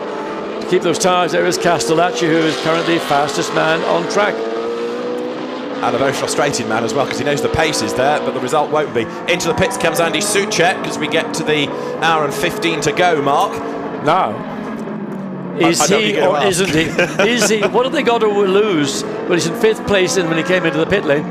If they put a set of slicks on and they began to find that lap time worked more favourably towards the slick tyre, they would have the advantage for about 4 or 5 laps until everybody else woke up and smelt the coffee and did the same thing. And that time benefit, of course, you've got to offset it with potentially another pit stop before the end. I don't know whether they could run an hour and 14 minutes without a stop. It would be very difficult to do, I think. They are on slicks, just looking out across the pit lane there, you can see it on the screen as well. It's slick tyres for number 99, so they are still on the lead lap. They're going to roll the dice and see whether it's going to work. So now we need to monitor lap times. It's going to be 2:09 is the fastest lap. You think Castellacci again setting fastest second sector times. We're into the 8. Greg Gilver has done a 2:08.9. Yeah, and he's going to be exciting. 36th place. I mean, it's Andy Soucek is probably as good a man as you can hope in a McLaren. Brave decision, but brave. You know, doing something like this only can be to your benefit. Look how difficult the car accelerating out of the pit lane where it still is wet. The car will feel really spooky on these slick tyres. It'll take a lap or more maybe just to get the sense of feel into the car, and you can just see under acceleration those tyres are not coming out of a tyre blanket. They're at ambient temperature. It'll take 3 laps maybe before you get anything resembling the required temperature for the tyre. Stays really tight into 3. So the tyres can be heated, but they don't have the kind of blankets that we're familiar with. Oh, he's lost control of the exit of turn 4, and he's spun it around 720, and he's going to kiss the barrier. Oh, Andy, you let me down. That's your answer. It's not right for slicks just yet. They had a go. No, it is right for slicks. You just got to be a bit more careful. I bet you on another car, you might have gotten away with that. We'll wait and see if anybody else now takes the gamble, but everybody will be scared off it for a bit, having seen what can happen to you. So Andy Soucek is off the road, on his out lap as well. Let's have another look, John. Hugged the curb in turn 3, then through turn 4. He got a bobble there, corrected it, but then immediately the car under power, the back end just refusing to accept the throttle. Once he's on the grass, then the car continues at the momentum until it meets something more solid, which is that tyre barrier. Fortunately, the damage would be very minor because the speed was low. That's the transition. He can't move. Look at the flame coming out of the exhaust. The turbo's absolutely spitting flames. Look at that. What a... Andy, don't keep doing it. You'll blow it up. Team boss pretty unimpressed with that as well. So Andy Soucek has dropped it. And the yellow flags are out in the first sector, which will affect people's lap times. He's trying to get the car off the friction-free grass, but it's effectively game over for that McLaren. I think half the trouble is that there's a slight rise in the ground there, so the belly of the car is actually what's stopping the car from being able to be moved. So the wheels are spinning. I mean, I've never seen a McLaren. It's like, well, it could be Halloween. Not a pretty sight. Now we've got a bit of assistance. And I just worry the damage that's being done as he's revving the you-know-what out of the engine. He's got it onto the track. So, Andy, get the car rolling. Get over it. You made an error. And don't do it again when you're trying to roll forward. Now, did he lose a lap in that? Yes, he did. So Andy Soucek is out of the hunt. And that strengthens it all for Laurens Vanthoor. So Andy Soucek's combined gamble with the team has not paid off. But he's at least moving once again. So Vanthoor from Al Faisal, who was in there into second place ahead of Afanasiev. That's the order. Afanasiev in third spot, still 9.6 seconds behind. He's fallen away. And more people in the eights now. Andrea Sofvico, who is down in 16th place in the Ferrari Pro-Am. Unbelievable. 2 minutes 8.5 or 2.86.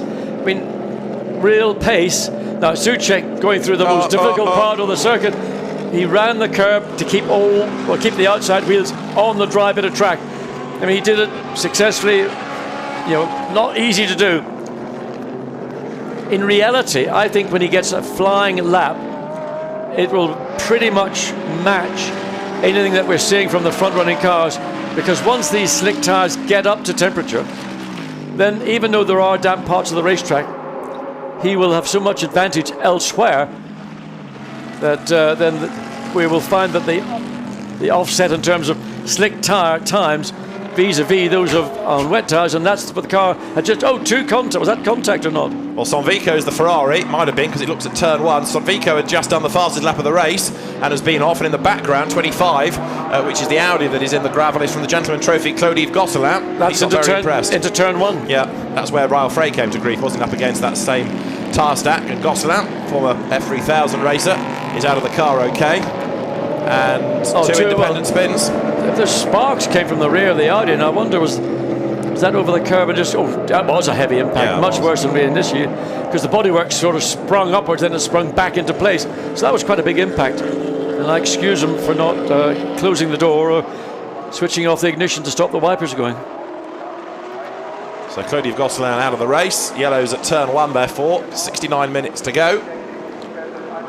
And Laurens Vanthoor now just building an enormous advantage. He's nearly a minute up on everybody else. So it's his race for the taking over this car, because Abdulaziz Al Faisal is still in second place, and he's getting away now from Sergei Afanasiev. That car, the number 19 Mercedes, did a personal best lap last time. Claude-Yves Gosselin trudges away.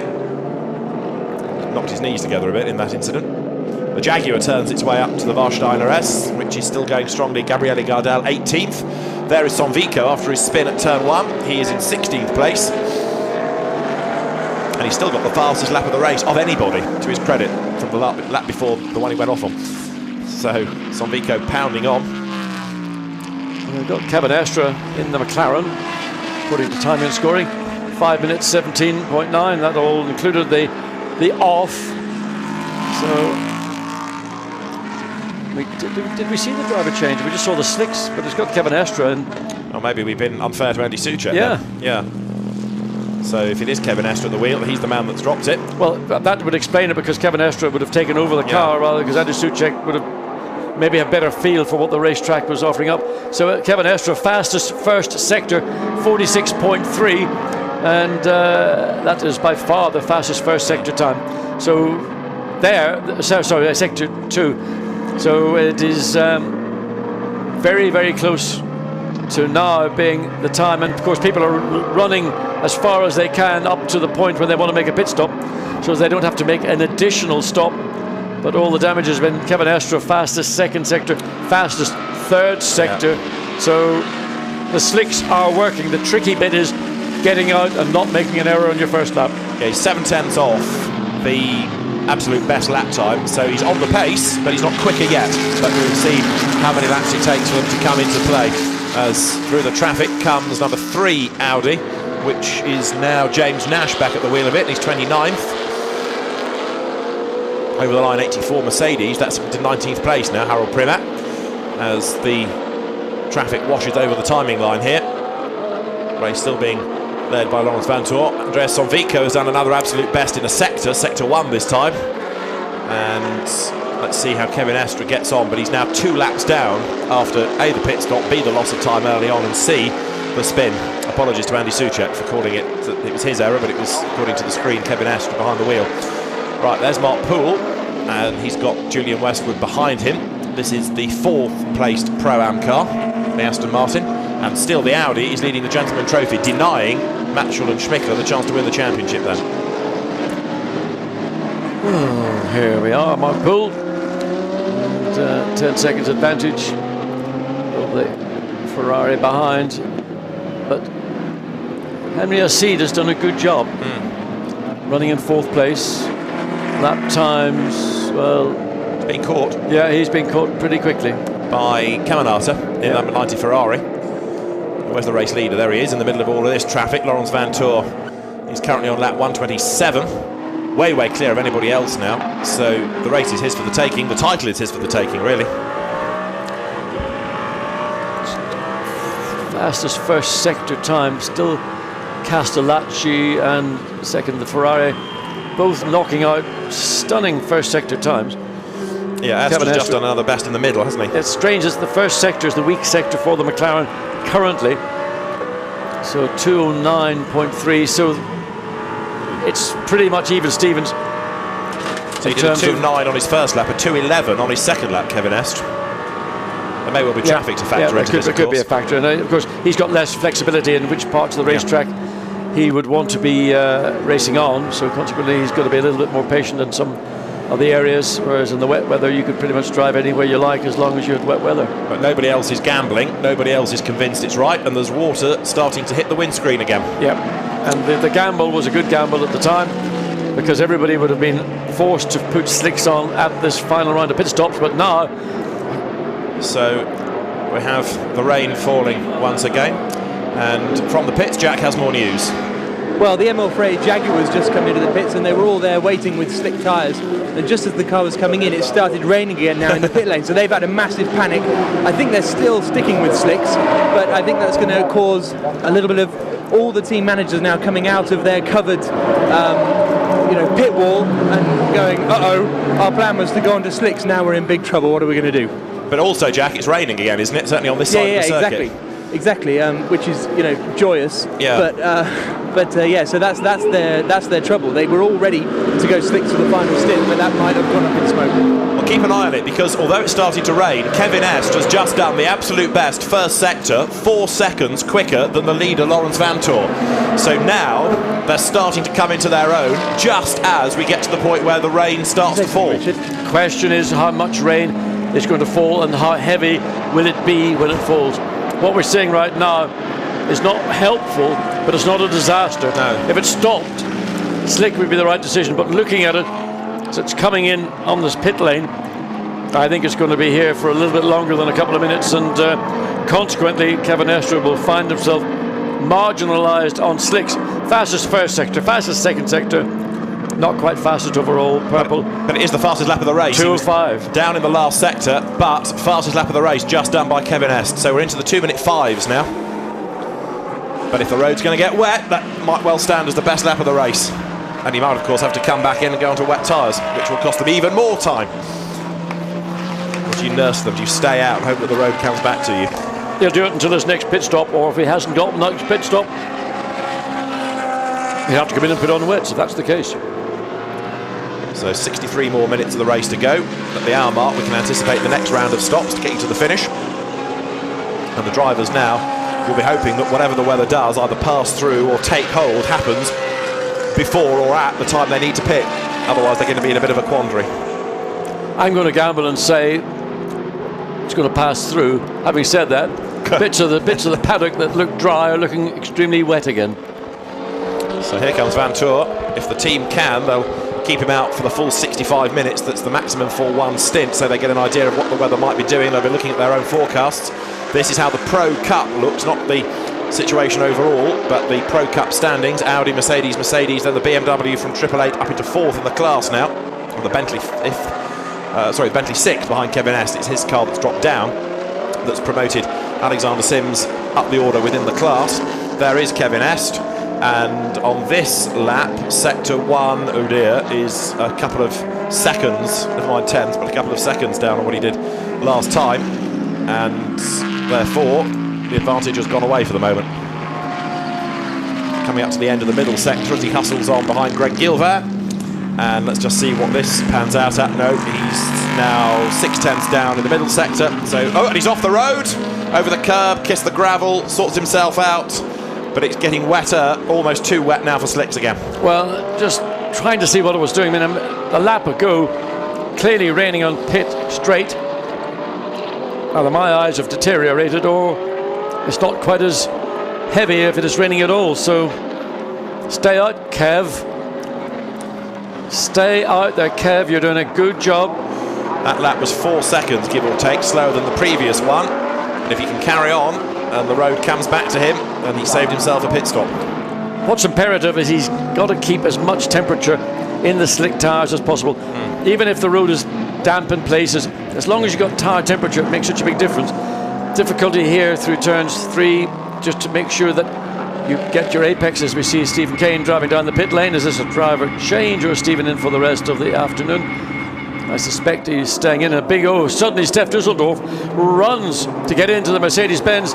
Sergei Afanathiev has jumped out of it. I'm not sure Steph Dusseldorf was quite prepared already, or whether that was a late call for a driver change. So the second place Mercedes has got the tall Dutchman back behind the wheel.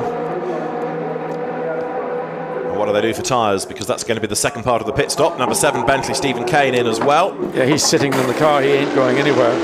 Right, the Mercedes up on the jacks. We can't see from here.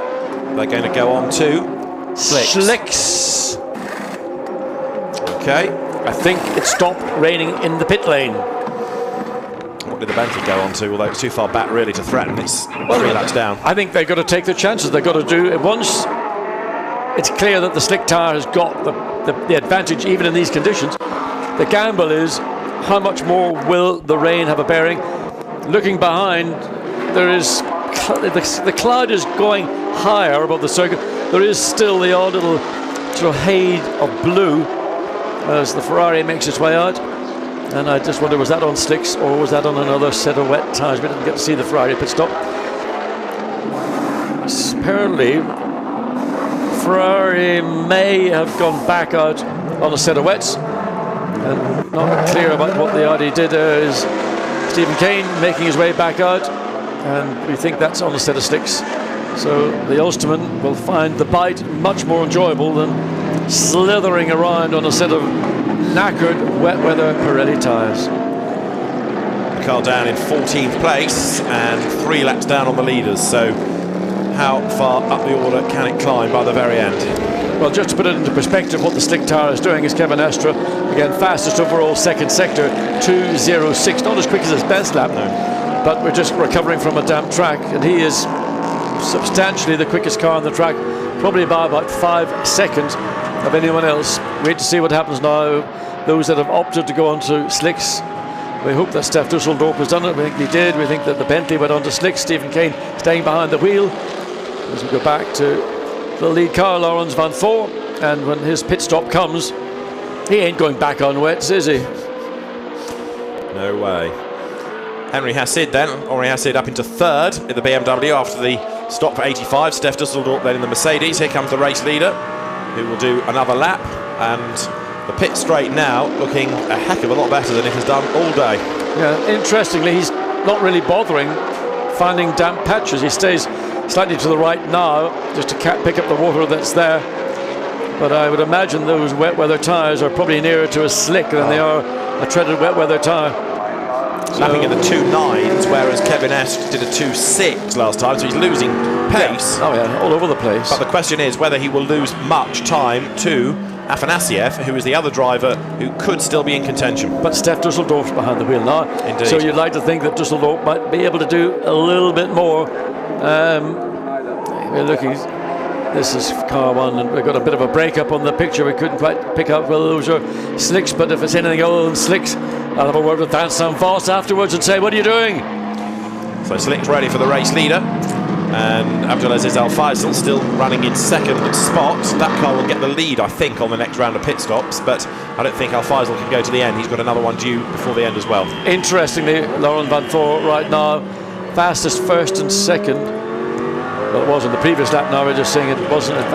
So out of the Dunlop, and up the hill through the Schumacher. Still spray coming off the back of these cars as they go through there. That's the real white knuckle ride that remains on this 5.1 kilometer Nurburgring Grand Prix circuit.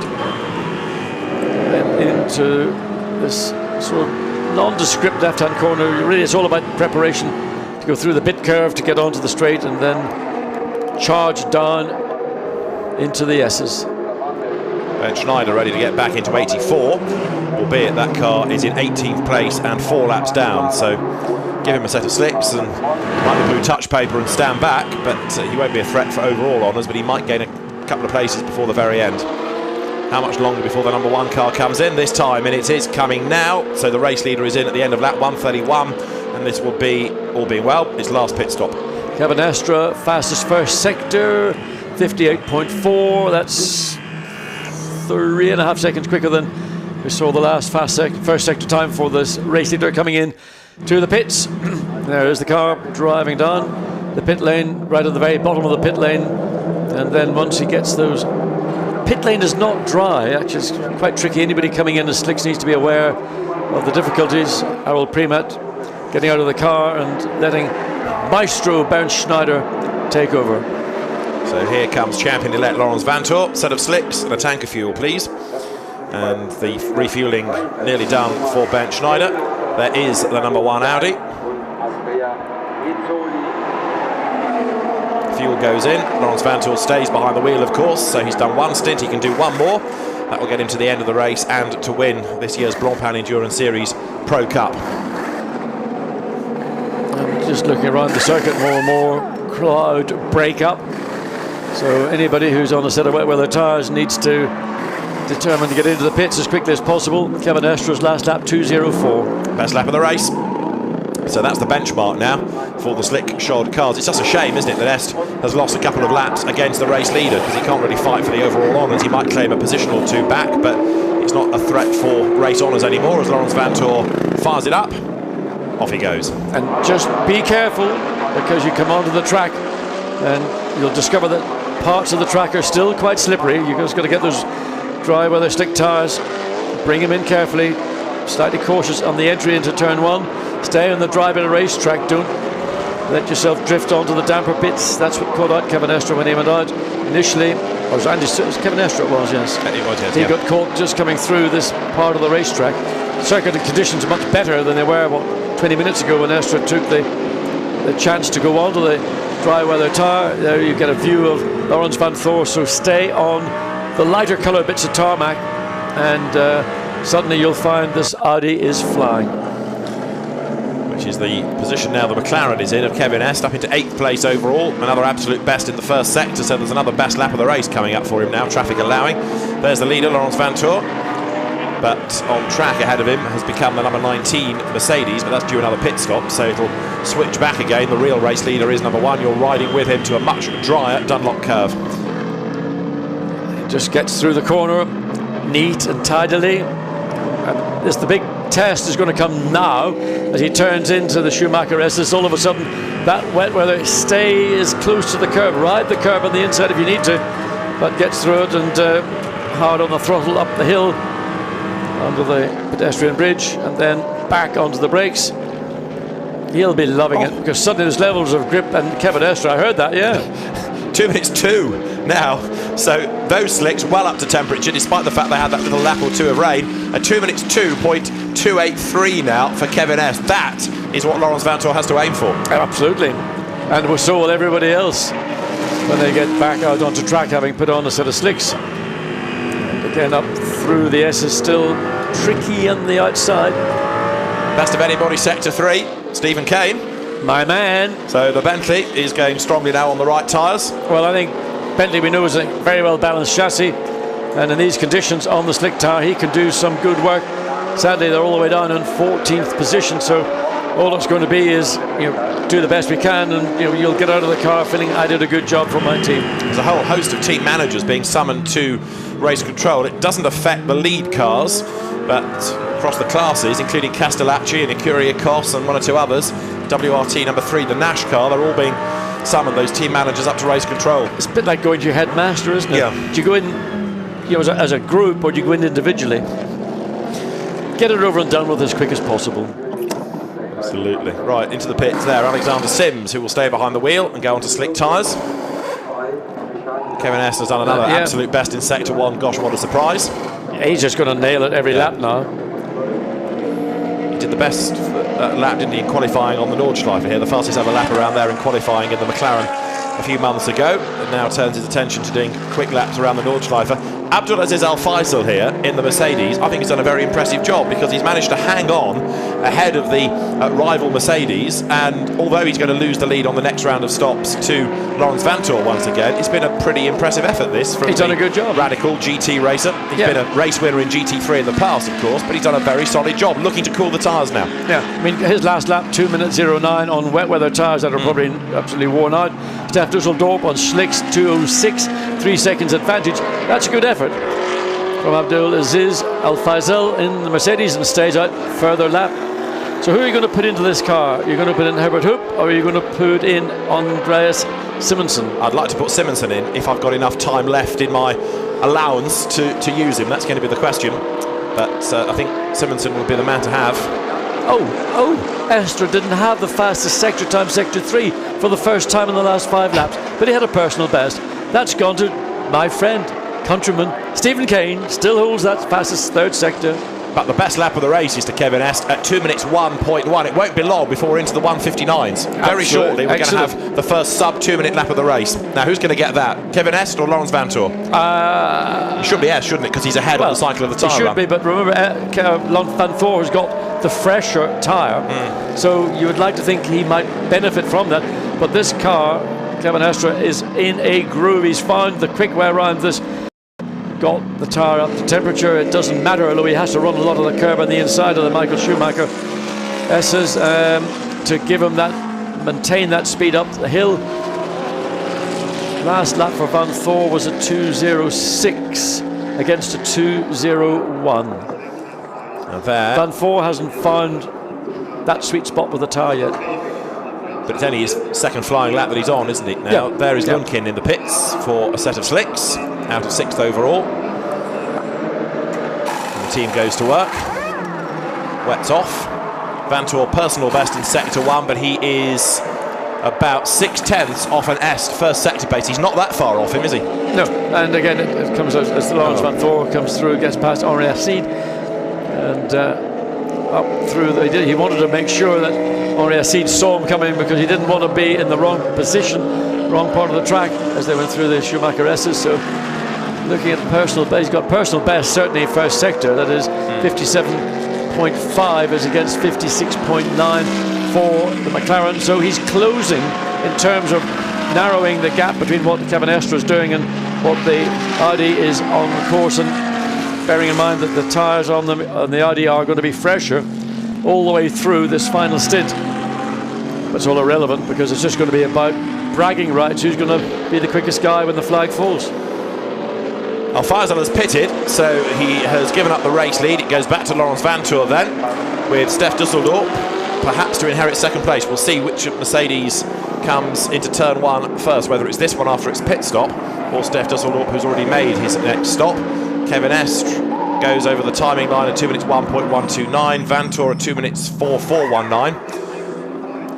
Not yet to the same stage of the cycle in those tyres. There he is at turn 1, as the race currently works lap 135. So back into the lead goes number 1, Lawrence Vanthoor, gets ahead of the Mercedes number 19 that's in the pits. Stef Dusseldorp in the Mercedes in second place now, fastest overall Sector 1. So the fresher tyre, it seems to take about 4 to 5 laps really to get the temperature stability to give you that additional grip, and Dusseldorp has proved that by going fastest overall in Sector 1, and Kevin Estre on that lap has 56.4 against 56.2. Those team managers I was mentioning going to race control, all of their cars have got drive-through penalties for improving under yellow flags. Ikuria Kos is one of them. Also Castellacci is another. Number 3, the Nash Stippler car, is a further one. And number 11, the Frezza Bonaccini Brosniewski Ferrari, is another one that gets this penalty. So drive-throughs for those that have been improving under a yellow flag, which must have been, I think, when Kevin Ashton went off the road. Right, there's number 19 Mercedes back on track. And it's staying ahead of Stef Dusseldorp. Yeah, we're just going to watch Laurens van Voort. He came out of the pit lane into turn on that dip there. Notice the sparks coming from the bottom of the car. Now, if they've gone for the wet setup, which is something that they may well have done, bearing in mind they've got meteorologists, so you know, when you go for a soft car setup, you get the benefits in wet or slick conditions. When you get dry conditions, then you might struggle, and consequently, not that he's under any major threat, but we have to think that Stef Dusseldorp still very, very quick, fastest first sector time, personal best in the second sector time, waiting to see the difference as we come again down under brakes on a flying lap. Maybe, no, it's slightly better. It was just, I think it was the approach into turn 1 from the pit lane. He stayed quite tight on the inside, and there's a bit of a step out right if you're on the inside of the corner. Stephen Kane has now done the fastest lap of the race. He's done a 2 minute 0.136. We're almost there. We're almost into the 159s. So the Bentley now starting to do very, very good lap times as well. Laurens Vanthoor has done a 2:0.7, stringing together personal best. Trouble is, the Vanthoor, even though he's going rapidly, is stuck in the traffic. Yeah, I mean, everybody, well, not everybody, certainly the front-running driver car combinations are all in the 2:00s or 2:01s. So the racetrack suddenly transformed from the circuit that we saw 5 and whatever hours, 15 minutes ago. Laurens Vanthoor finding himself in the middle of traffic with sister WRT car, stepping sideways. That's the Pro Cup car, the Pro-Am car driven. And Laurens Vanthoor gets through, maintains his momentum, and he will want to not let anything interfere, A, with his rhythm, but to throw any advantage to anyone else in either of the two Mercedes running in second and third. Number 1, race leading car. Last time 135 laps were boxed off, 5 hours 13 minutes completed. So we are in now to the last 3/4 of an hour of this last round of the Blancpain Endurance Series, and Stef Dusseldorp goes below the 2 minutes. He does a 1:59.784. So Stef Dusseldorp now, after 135 laps of racing, sets the fastest lap of the race, and that could well be significant as he tries to hunt down the Mercedes here ahead of him. 14 seconds, 14 and a half seconds it is, and Stef Dusseldorp with that pace. Last lap he was, well, that was a night lap 4. So we can't really count it. I have to wait and see until he comes through. There's Ferrari and everybody now. There's no question of what you're going to do. We've got almost blue skies over there. It could have been 24 hours ago. Well, let's say 30 hours ago, because it rained 24 hours ago. It did towards the end of the day. Drive-through penalties being given as well for the Emile Frey Jaguar, and also the number 15 Boutsen Gignon Carimoge Oliver Grutz BMW Z4 for improvements under yellow flags. So more dramas for them. 50 in the pits, 90 is in the pits. Now this is the car, remember, that's heading towards Pro-Am Championship honours. Thomas Kemenarter brought it in, but for Stefano Guy and Andrea Rizzoli, it's looking as though it could well be the championship. And Francesco Castellacci, who's also copped for another drive-through, has given the car to Johnny Lawson, who is the slower driver, and that's down to 16. So the championship hopes have unravelled, and it's looking very strong indeed now for the Scuderia Villorba Corsa Ferrari. Now the sun's come out, you can see the contrast in the circuit, the dry, the damp and the wet. And from a driver's perspective, that's the key, to look for the lighter coloured bits of tarmac. Those are the ones that you want to stay on. And coming down, car coming out of the pits, the last thing you want to do is have to move to your left, and he's having to slow down much, much more to avoid going off the line. And now trying to find his way around the Ferrari as it struggles. You can just see the rear caught that damp patch on the outside of turn 1, and the back end just gave a momentary kick. Al Faisal shown as still being in number 19 Mercedes, so it's the Saudi driver ahead of Stef Dusseldorp, and the gap was 15, it's now 11 seconds, and way up over the curb was Kevin Est. I don't know what he's doing. I think he's trying to short track the track. been well and truly up on the curb on the inside. No need for that in reality. But Kevin Estre, 6th place, last lap, 1:59.921. Of course, he's still trying to claim overall places, and one of those is going to be against Henri Acid's BMW, which is further up the road. Al Faisal here is being given a bit of a workover by Alexander Sims, who is in 9th spot overall, and then behind is Estre in the McLaren in 6th. Sims to the inside, so here you've got cars trying to unlap themselves effectively from the car that's in 2nd place. Yeah, and Sims has been very quick in this run on slick tyres, but suddenly finding himself with a McLaren up the inside, and Sims having to go over the wet bit of racetrack, and he wouldn't have liked that one little bit. So Kevin Est, uncompromising, I think is the way to describe that, comes up the inside, still running in 6th. Best first sector of anybody, Stephen Kane. The Bentley's up into the top 10 now. Yep, Kevin Estre was hard but fair, and Alexander Sims just found himself out position at that particular point. Now gets past the Mercedes, just simply drives off the corner more quickly in position for the curb on the inside of the very slight curve, and this is a chance for Alexander Sims to also get the BMW up the inside. He may have to do it on the damp bit of the track, but he's made a good pass, well judged. Indeed so, and then behind him is Stephen Kane. Now that's a battle for position, isn't it? Alexander Sims being chased and caught by Stephen Kane for 9th place overall, so it's significant, and it's important as well that Sims gets his way through this traffic quickly. Here's Stephen Kane, really hard at work. Oops, Stephen. You know, and a well-balanced chassis as he has got on the Bentley, but to see him doing that much movement on the steering wheel indicates that there's still damp patches on the exit of the final turn. So down into, that's the sister car, beg your pardon. That's the sister car to Stephen Kane who we're looking at. There's the other car coming through. So we've got the two Bentleys on line astern but not in position. There is the 41 Ferrari in the Gentleman Trophy, the Bernard Delhay, Michel Albert, Bruce Logereau car, which led the class early on, but has now dropped back into 5th in the category. Stephen Kane continues his progress. Bernd Schneider just caught my eye, 1:58.821, I think it is. Fastest lap of the race. Yeah. Can't keep a good and down, can you? Absolutely not, no. So it's a great shame that Harold Primard binned it early on, because that car would still be in contention otherwise. Schneider's next target is Jérôme D'Ambrosio, a former Grand Prix driver in the Bentley. There, pounding on still, is Steph Dusseldorp, who is now 6.4 seconds back from Abdulaziz Al Faisal. Second is going to change, I think, before the end, but the race lead is pretty much sorted out. Into the 1:58 is Laurens Vanthoor, and with 39.5 minutes there or thereabouts still to run, it's looking very good indeed for the Belgian driver to score victory, and indeed, of course, to win the championship in the process. So who are we going to have in the winners' Parc Fermé? First, second and third. Got to be Vanthoor. Yeah, it'll be, I predict, Dusseldorf for second, and then Al Faisal for third. Kevin Est for fourth, but of course he's a lap down on the traffic ahead of him. So. Yeah. But Henry Acide, who is currently fourth, is he going to be able to consolidate it? Probably. Looking at the lap times, no. Kevin Est dropped into the 2 minute, it was just last lap, 1:59.3. Henry Acide 2:03, so 4 seconds roughly. But he's got to make up 54 seconds, Kevin Est. Yeah, it's going to be hard work, that. But you never know if Acide has a moment. 38 minutes to go, and running at that pace. I mean, look at the way the McLaren's just storming away from anything that it's anywhere remotely near. Well, these are the conditions. I mean, the car really, really working as it's intended to do in these circumstances. And with a driver like Kevin Est, who is exceptionally gifted in a GT car, he's just making full use of it. It's just a great shame he blotted his copybook with that off, wasn't it? Because otherwise it would have been in an even stronger position, that car. It would have, but ifs, ands or buts. Indeed. So in the first sector, he's taken 2.2 seconds out of Henry Acide.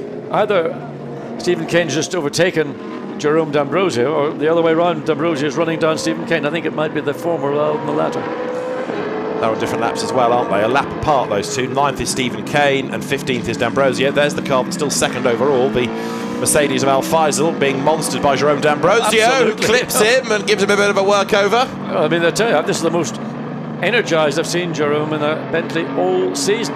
Now, all being held up as they come up through the Schumacher S's, and Stephen Kane, the fourth of these cars, he's going to make a move on his own sister team, and he's going to do it on the outside because D'Ambrosio is going to defend on the inside. D'Ambrosio is going to get past the Ferrari first, isn't he? Kane follows him through. So again, the Bentley's proving now on a drier road that they're the quicker cars, and up the inside goes Stephen Kane.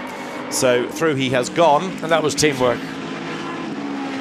Kevin S, 2 absolute best in the sectors. The team manager of number 90 Ferrari being summoned to the race control building, and that of course is the Ferrari that's going to win, potentially, Pro-Am in the championship. So what happens next in that story of changing fortunes?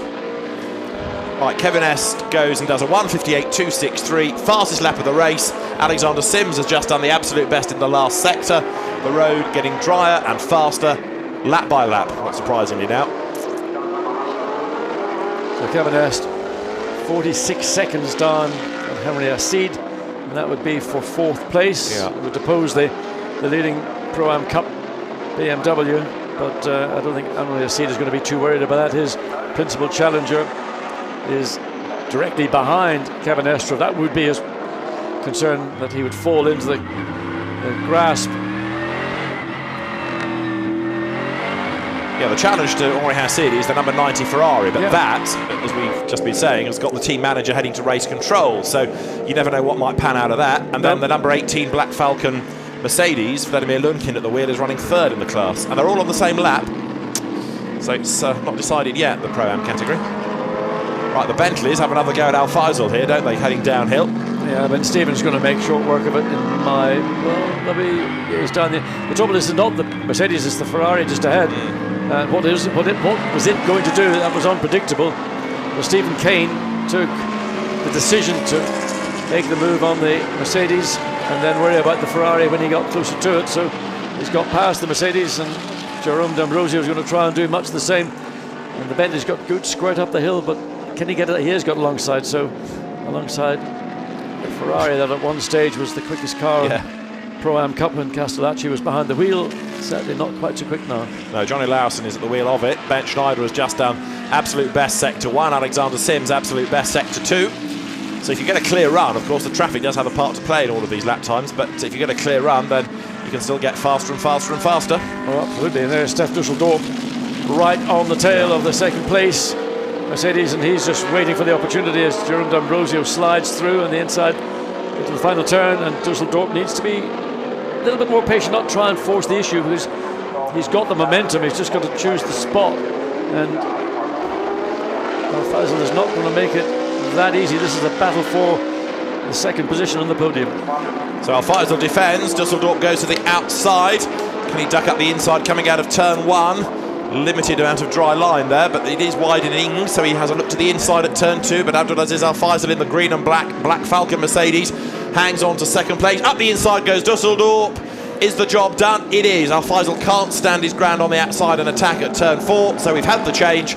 85 goes up into 2nd spot. Yeah, good move, opportunistic, saw the gap, had to make it work cleanly, and of course then Al Faisal was not in a position to close the door. It was too late for any of that, or any of that, as some of my friends might say. And the damaged Bentley, D'Ambrosio driving it, absolutely trying to maintain the pace that Stephen Kane is doing in the Bentley in the front of these 2 cars. The inter-team rivalry, everybody wants to be the quickest guy in a 2-car team. And if you see your teammate, you've got to have to push. So through the wet part of the Schumacher S's, the cars go, and 85 then making its way up down 2nd place towards us. So as the replay comes here of the number 90 pit stop, chucking the tyres behind. I mean, interpret what you're meant to do with the tyre when you take it off. I mean, the front tyre clearly was lobbed, I would say. Now, whether that constitutes this other one, the rear, you can see lolloping about, still rolling around. So whether that constitutes an infringement of regulations, if it does, it's a relatively fine interpretation, but that's the way the system is. You live in a society that is governed by, what do you call those people that work in jobs? Jobs with. Oh, no, I didn't want to say the word myself. You set them up. So whether anything does come of that, the team manager's been summoned to the race director. No penalty given as yet, if at all. The car that might benefit now would be the Ecurie Cost BMW, because we've not really seen it all day, but it's just pounded around, and it's now up into 4th in Pro-Am. Alistair McCaig at the wheel of it. and it's going strongly. Stephen Kane's up into 9th overall. There is number 90 Ferrari, Thomas Kemenata at the wheel. Now, what are his lap times like? Actually, a lot better than I was anticipating. 2 minutes 2.5. Kemenata going quite strongly now in that car. Relatively. Yeah. But anyway, the thing is consistency, keep it on the track, keep out of trouble, and run to the end. Just over half an hour of this race remaining. Looking to see comfortable gap that Laurens van Voor is enjoying. Lap 142 he started. Still waiting for Stef Dusseldorp to come across the start-finish line, and it's probably something close to a minute, I think. The last time as Hasid goes through, followed by one of the Nissans. Still waiting for Dusseldorp to come through in second place, so really it's just a cruise for Laurens van Voor now. I mean, unless something unforeseen is to arise, all he has to do is do what he knows best and drive it to the finish. Absolutely right. So Laurens van Voor, race leader, and therefore Cesar Ramos, Christopher Mies, Laurens van Voor, the crew leading the Pro Cup. Pro-Am being led 4th overall by Henri Hasid and Nick Katzberg, and the Gentleman Trophy 19th overall being led by the Audi of Ian Logie and Julian Westwood. That's the race situation. A Curiacos BMW there, Alistair McCaig. Dad Hugh is the man behind a Curiacos. It's a Barwell Motorsport run car, and it's 4th now in Pro-Am. You can see the graphic saying that it's the TDS car first of Thierry and Katzberg, ahead of the number 90 Scuderia Villoba Corsa Ferrari, then number 18 the Black Falcon Mercedes, but 4th is the Curiacos BMW. That car, though, got quite a lot of ground to make up before any other place could be gained. A drive-through penalty does now go to number 90 Kemenata for a pit stop infringement, so that will lose it 1 place, but it's, I don't think, necessarily going to help a Curiacos that much. I just feel sorry for Kemenata. I mean, if that was an infringement by the left front wheel being, say, lobbed into the, not in the middle of the pit lane, you know, well, the race director, after a day we have had, you know, so the drive-through goes his way, but I don't think it's going to affect him hugely in the class. As I say, he'll lose 1 place to Lunkin, but I don't think it's going to bring a Curiacos back into the battle. So 1 spot will be lost, but it'll still give them the championship. It's not the end of the world, far from it. That's how it looks at the moment. So with Castellacci a long way back, then it's not going to be a huge disadvantage, that, for Stefano Guy and Andrea Rizzoli. Car 26 still hammering around. It's had a race of absolute, you might call, disasters. I wonder if they finally got to... trying to see whether they made it into the top 20 or not. 26 is 34th, Edward Sandstrom back at the wheel of it. Now, Nick Katzberg has had a rather heroic day in the number 12 BMW, and Jack has caught up with him in the pit lane. Nick, another brilliant performance from you, and it's going well for the team. Yeah, it's looking really good. I think we should be good for P1 in Pro-Am. Yeah, it was a nice couple of stints. I think we won a lot because we did 4 hours on the same set of tires. So I must say, Henri did an amazing job the first 2 hours. I got a really good car the next 2 hours, so yeah, it's looking good. How were you able to make the tires last so long? Is it the way you were driving, or is it the BMW? Well, you have to take care a little bit on your driving style, and I think the BMW is always good on its tires, also on slicks.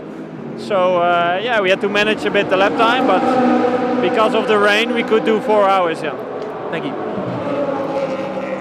So with 28.5 minutes to go, Nick Katzberg goes back to the timing screens to watch co-driver Henri Hasid continue to lead in Pro-Am, and a second-class victory of the season looking like it's going their way. And the Gentleman Trophy class, number 22, Julian Westwood and Ian Logie, the leaders, down in 19th place overall, and that would be, I think I'm right in saying, a first-class victory, yes it would be, of the season for them. So yeah, that'd be Julian Westwood, you know, name from the past, well known in junior Formula in the UK, got into Formula 3000 and come back again.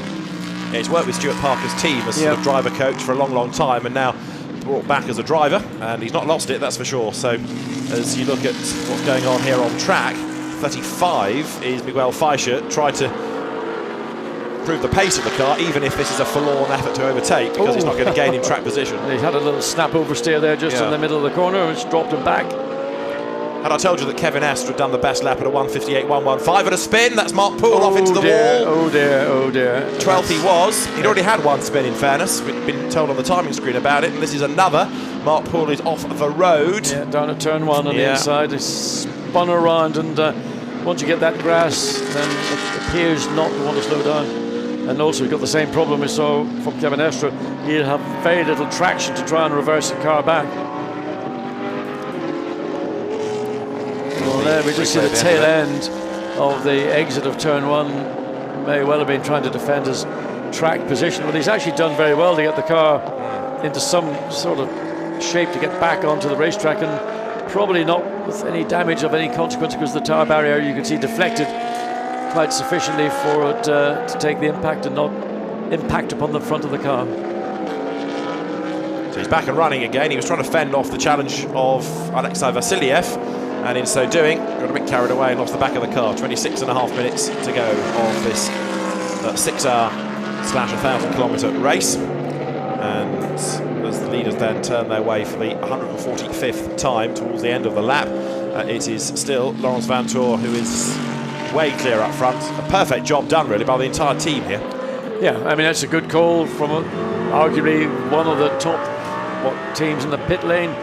Laurens Vanthoor, along with René Rast, who's not here this weekend, are de facto the lead Audi drivers in terms of their performance and the consistency. This weekend it's worked for Laurens. That imported Christopher Mies from his car, and he made the sacrifice of any position in the championship to join, to strengthen that team, along with Sergio Ramos, who did a good job, did what he was required to do, and then handed the car over for the final 2 or so hours to Laurens Vanthoor, who, not the first car to fit the slick tyre as track conditions indicated we were going to go to before this race concluded. Let's just head back to the pit lane, because Jack has got more news for us from the pit lane. Jack. Well, Nicolas Amindo has just climbed out of the number 10 TDS car because he's feeling pretty unwell. Not entirely sure what's wrong with him, but you can see him sort of hobbling away almost. He is not feeling very well, and so Eric Clement has taken over at the wheel of that car, and it could be crucial for the Pro-Am Teams Championship, which TDS are involved in a battle with. But yeah, a bit of late drama. Interesting that, thanks Jack. Yeah, because TDS running this car and the Hasid Katzberg car, and Nicolas Amindo, who does a lot of racing, it's not that he's out of condition, so he's a pretty fit guy, goes and sits down at the back of the garage, whether dehydration or something, I don't know. Well, we also saw that in the Aston Martin team, Joe Osborne, wasn't Joe Osborne, who was it got on? Stephen Jelly was taken on well overnight.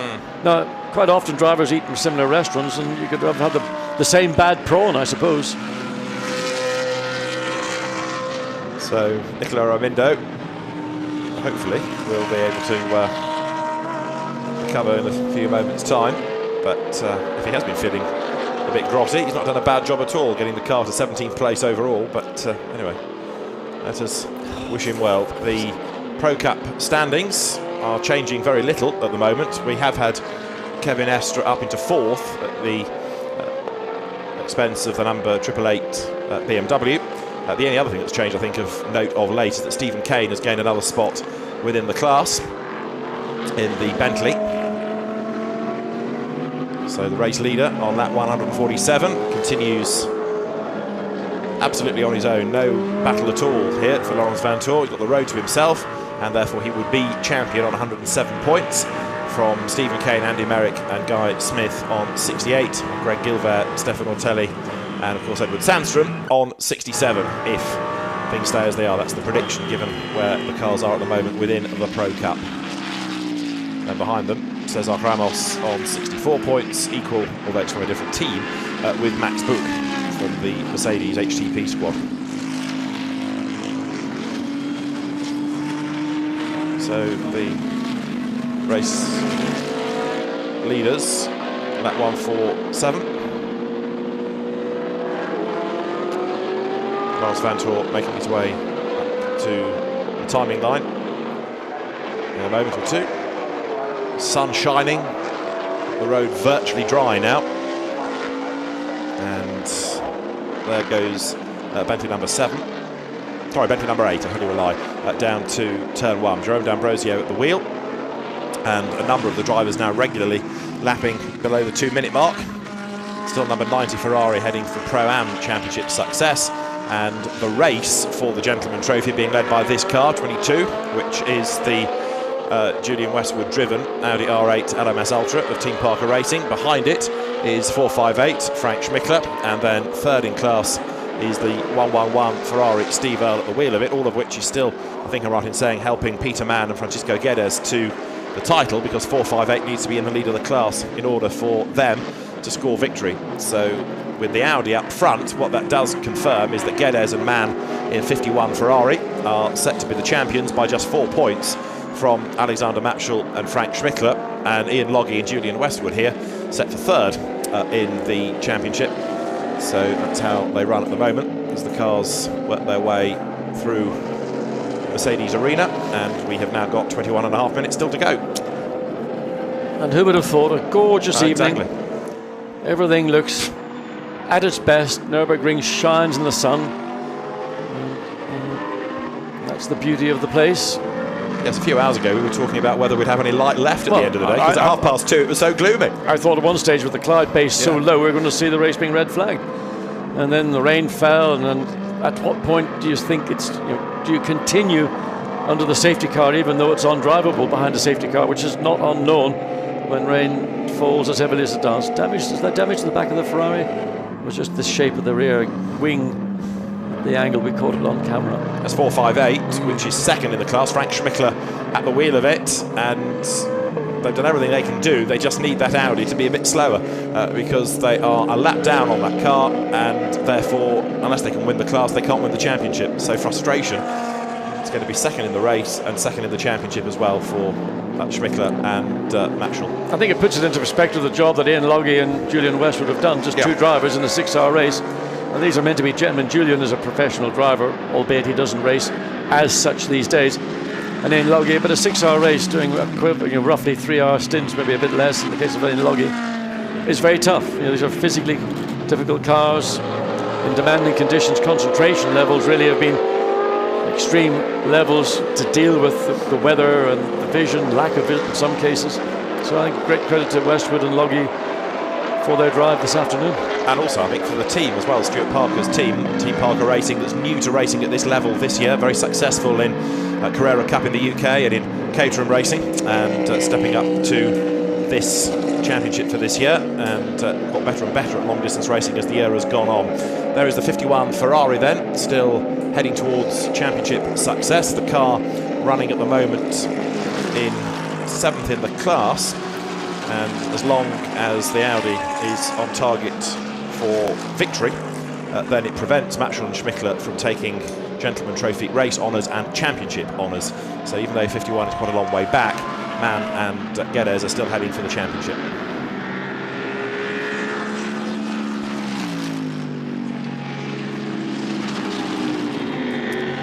Steph Dusseldorp just comes up through the S's.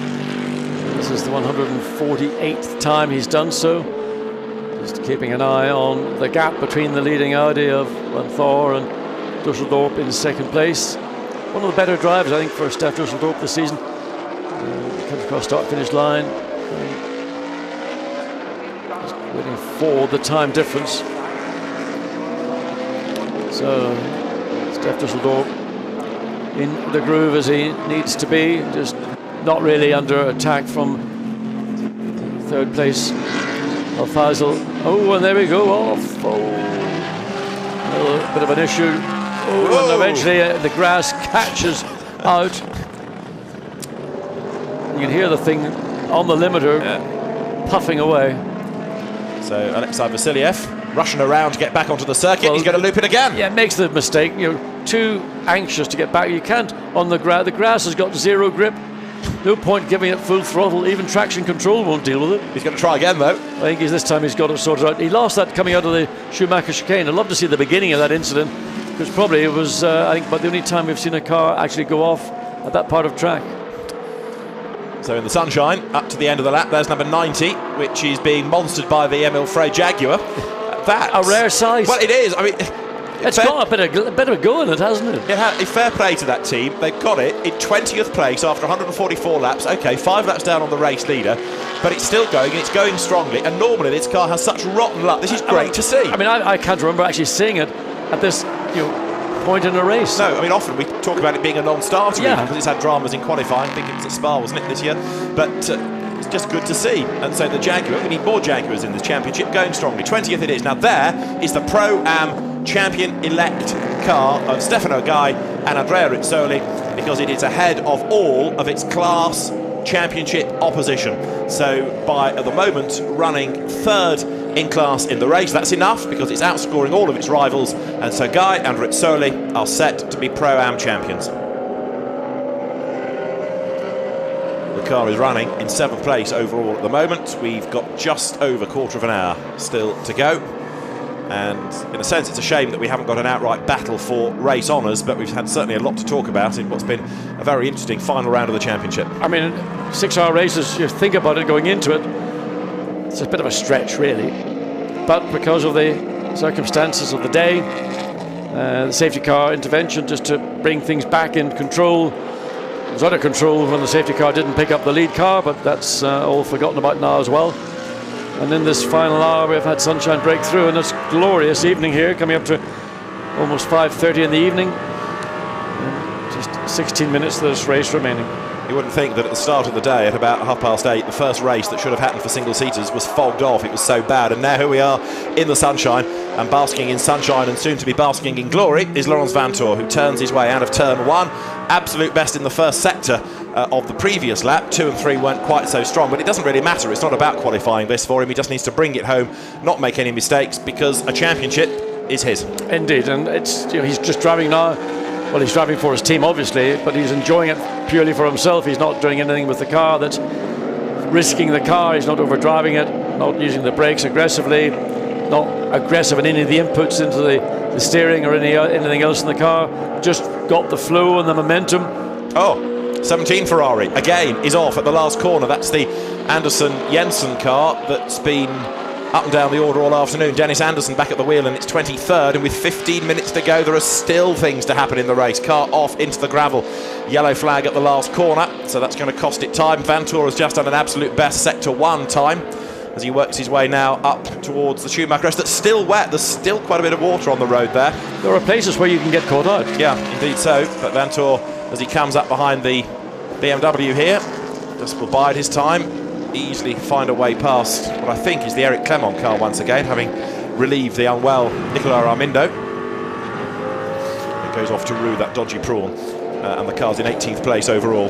So that 151 for the race leader, as up towards the chicane he comes. But Laurens Vanthoor, and I'm sure he'll tell John this at the end of the race, has just done a perfect job. In many ways, the hard work perhaps was done by the teammates early on. They had the worst of the weather, they had more fighting to do, but not to take anything away from Vanthoor. He's done quick lap times, he's not put a wheel wrong, and he's delivered, and he's going to be a worthy champion. No, there's no doubt. I mean, he is an outstanding driver, both in sprint and in enduro, and he's earned his right to win the championship, and it will go on his bedpost as another notch, and he'll be delighted with it. And I think WRT will undoubtedly have a celebration tonight, because they know that they've got something very special in Laurens Vanthoor, as they have in many of the drivers in the WRT Audi lineup. Not all of them here this weekend, but a number of them are also capable of enjoying the same level of success that Laurens is doing right now. And get yourself to a good position with Audi, and you're well looked after, aren't you? Because there are many drivers that deliver the goods regularly and of course stay on the payroll for many, many years. Laurens Vanthoor, second in the Macau Grand Prix many years ago. You've got to be good to go well at Macau, and then as funding dried up for single-seater racing, he found a berth with the Pierre Dieudonné Vincent Voss team and has delivered the goods ever since, with a roof over his head. And here he is going to be a Blancpain Endurance Series champion, it would seem. And in a sense, the key to the success that Vanthoor and other drivers of his background are enjoying is that they've made the adaptation from high downforce single-seater or race cars into relatively low downforce production-based GT cars.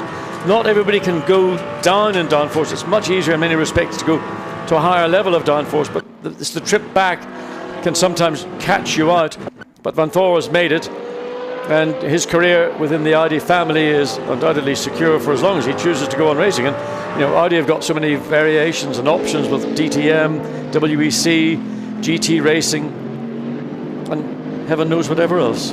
Exactly right. And Laurens Vanthoor then is going to become the 3rd Pro Cup champion in an Audi in the 4-year history of the championship, after Greg Franchi, then Ortelli, Christopher Hasse and Christopher Mies won it a year later. Last year, of course, it was Mercedes driver Max Buch, but it's going to go back to Audi in the Pro Cup for this year, and it seemingly will be Laurens Vanthoor, as there is 85. Stef Dusseldorp having his best showing of the season in the Endurance Series in this final round. It's always been a good Mercedes circuit, this, and it's been borne out once again. Go back 2 years, Black Falcon did a good job both in Pro and Pro-Am. Last year, of course, HTP won the race outright when it moved to be the 6,000k mark, and now it is the HTP car running in 2nd place, and Bernd Schneider still pounding round in 16th. There's the Black Falcon Mercedes. Excellent job done. I know it's a team that knows the circuit well, and it's a car, as I've just said, well suited to the track, but that has been a really good effort. Absolutely.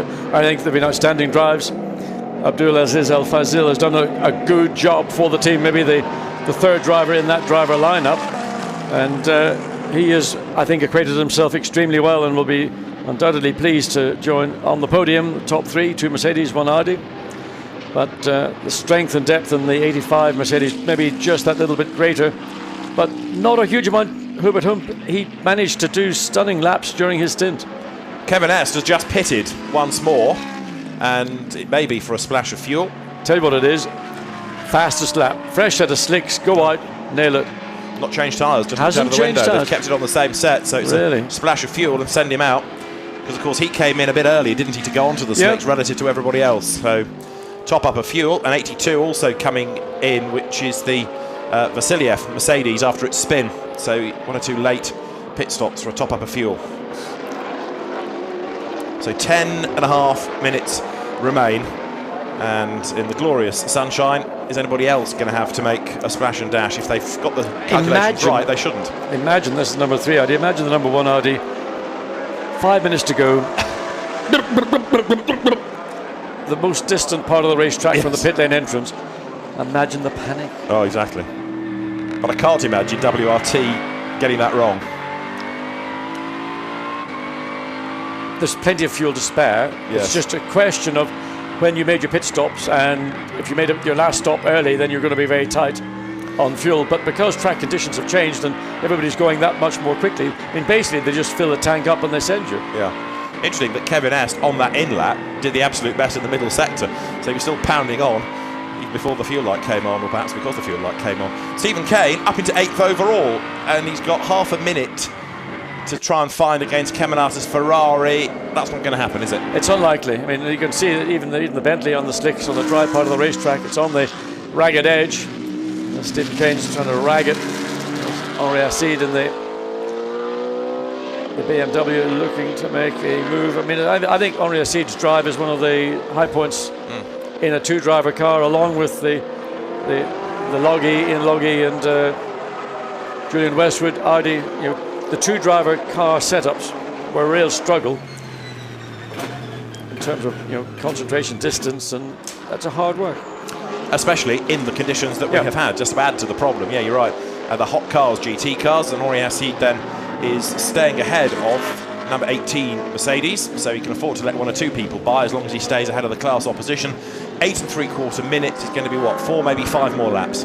Yeah, it's 1 minute to say approximately a 2-minute lap, give or take a couple of seconds here or there. So you got 4 laps in effect. As the cars work their way towards us, the Nissan there being driven very aggressively by Miguel Feitia to try and get himself back up the order, having lost ground early on. 12th place that car is, up on the inside, 35, going strongly. Yeah, I mean, he was certainly not tired. I mean, the Ferrari actually stepped out of the way, let the BMW and the sister Ferrari through. After Alex Bunkum's good effort early on, 31st is where McMillan is. Nick McMillan now. There is Kevin Est, so back into the race, running in 5th spot. And but for that spin, could have been perhaps even higher up. Vanthoor, lap 155 now. Yeah, I mean, it's just easy. Look how easy the inputs are into the steering as he comes out of turn 1 into turn 2. Nothing aggressive, simply just feeling the grip from the front tyres, doing the same on the throttle, not being aggressive on the throttle, just enjoying the flow that you really get when you find a little bit of oversteer snap. Oversteer just came through turn 3. As I notice the gear shifts on the steering wheel make it that much easier as well. Concentration levels are still very high, aren't they? As they have to be, with still 7 minutes and change on the clock. He's got the road to himself, no opposition. As I said earlier on, really all the battles were done early on by Christopher Mies and by Cesar Ramos. As he came out of turn 6, the brake lights momentarily came off and on. I wonder what causes that. Unless his foot maybe for some reason just caught the brake pedal, can't think why. It's like just 2 foot driving these cars, there's no clutch, so it's just a brake and a throttle. Depending if you're a left foot braker, which I'd imagine Laurent Vanthoor is. So as he comes then now up towards the Schumacher S, Laurens Vanthoor, the dominant driver, although in fairness he was not as quick in the first sector on this lap as Dusseldorf was on the previous, but it doesn't really matter. The advantage is so great, he can afford to give away a few tenths. And with 6.5 minutes to go, he's just ticking off the corners, ticking off the sectors, and getting closer and closer and closer to race honours and to championship success as well for 155th time. Then he comes out of the chicane up towards the Coca-Cola curve, and he's well over a minute ahead of the opposition.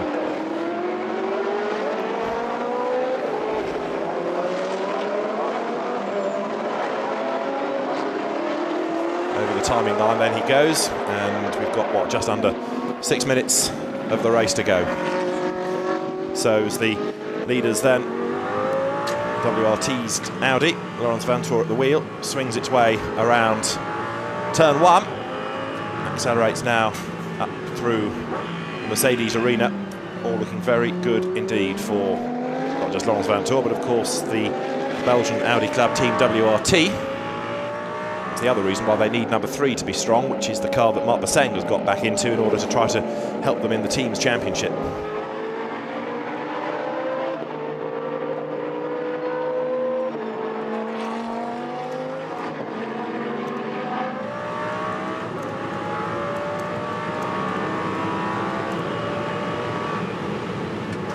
Now, number 35 has been given a drive-through penalty. This is Miguel Feicher, but he hasn't got time to take it, so it's going to be converted to a time penalty after the race. So number 35, that's currently running in 12th place, will drop down the order post-race with this drive-through being converted into a time penalty added on at the end. And this is Miguel Feicher. Quite sure what it was he's done wrong, I have to confess, but he is going to be given this penalty, and so that will drop him down the race order. So 4.5 minutes to run, and it is Audi from Mercedes BMW runs 4th, McLaren runs 5th, and another car actually that we've referred to but perhaps not given credit to is the second Black Falcon Mercedes, that runs in 6th. Anders Fjordbach, Vladimir Lunkin and Devon Modell, having his first race at this level, have done a very good job all afternoon. Again, it underlines how good the Mercedes is around here, but that car is set for 2nd in Pro-Am, and that's a mega effort as you ride with Miguel Feicher, 12th on track, and where does that put him in class? 3, 4, 5, 6th on the road, but with this penalty still to come. There with 0-2 on the windscreen on the Lumi rank is 2nd in Pro-Am. That is the other Black Falcon Mercedes, as we wait then for it to come towards the timing line. It's quite a way back against Rory Hassid, but this is a great effort by Vladimir Lunkin, along with, as I say, Devon Modell from the UK Clio Cup and from British GT4. And the Belgian Audi team, WRT, set to win the teams in the Pro Cup. The Pro-Am teams looking to go to Scuderia Veloce Corsa, and the Gentleman Trophy team going for AF Corsa.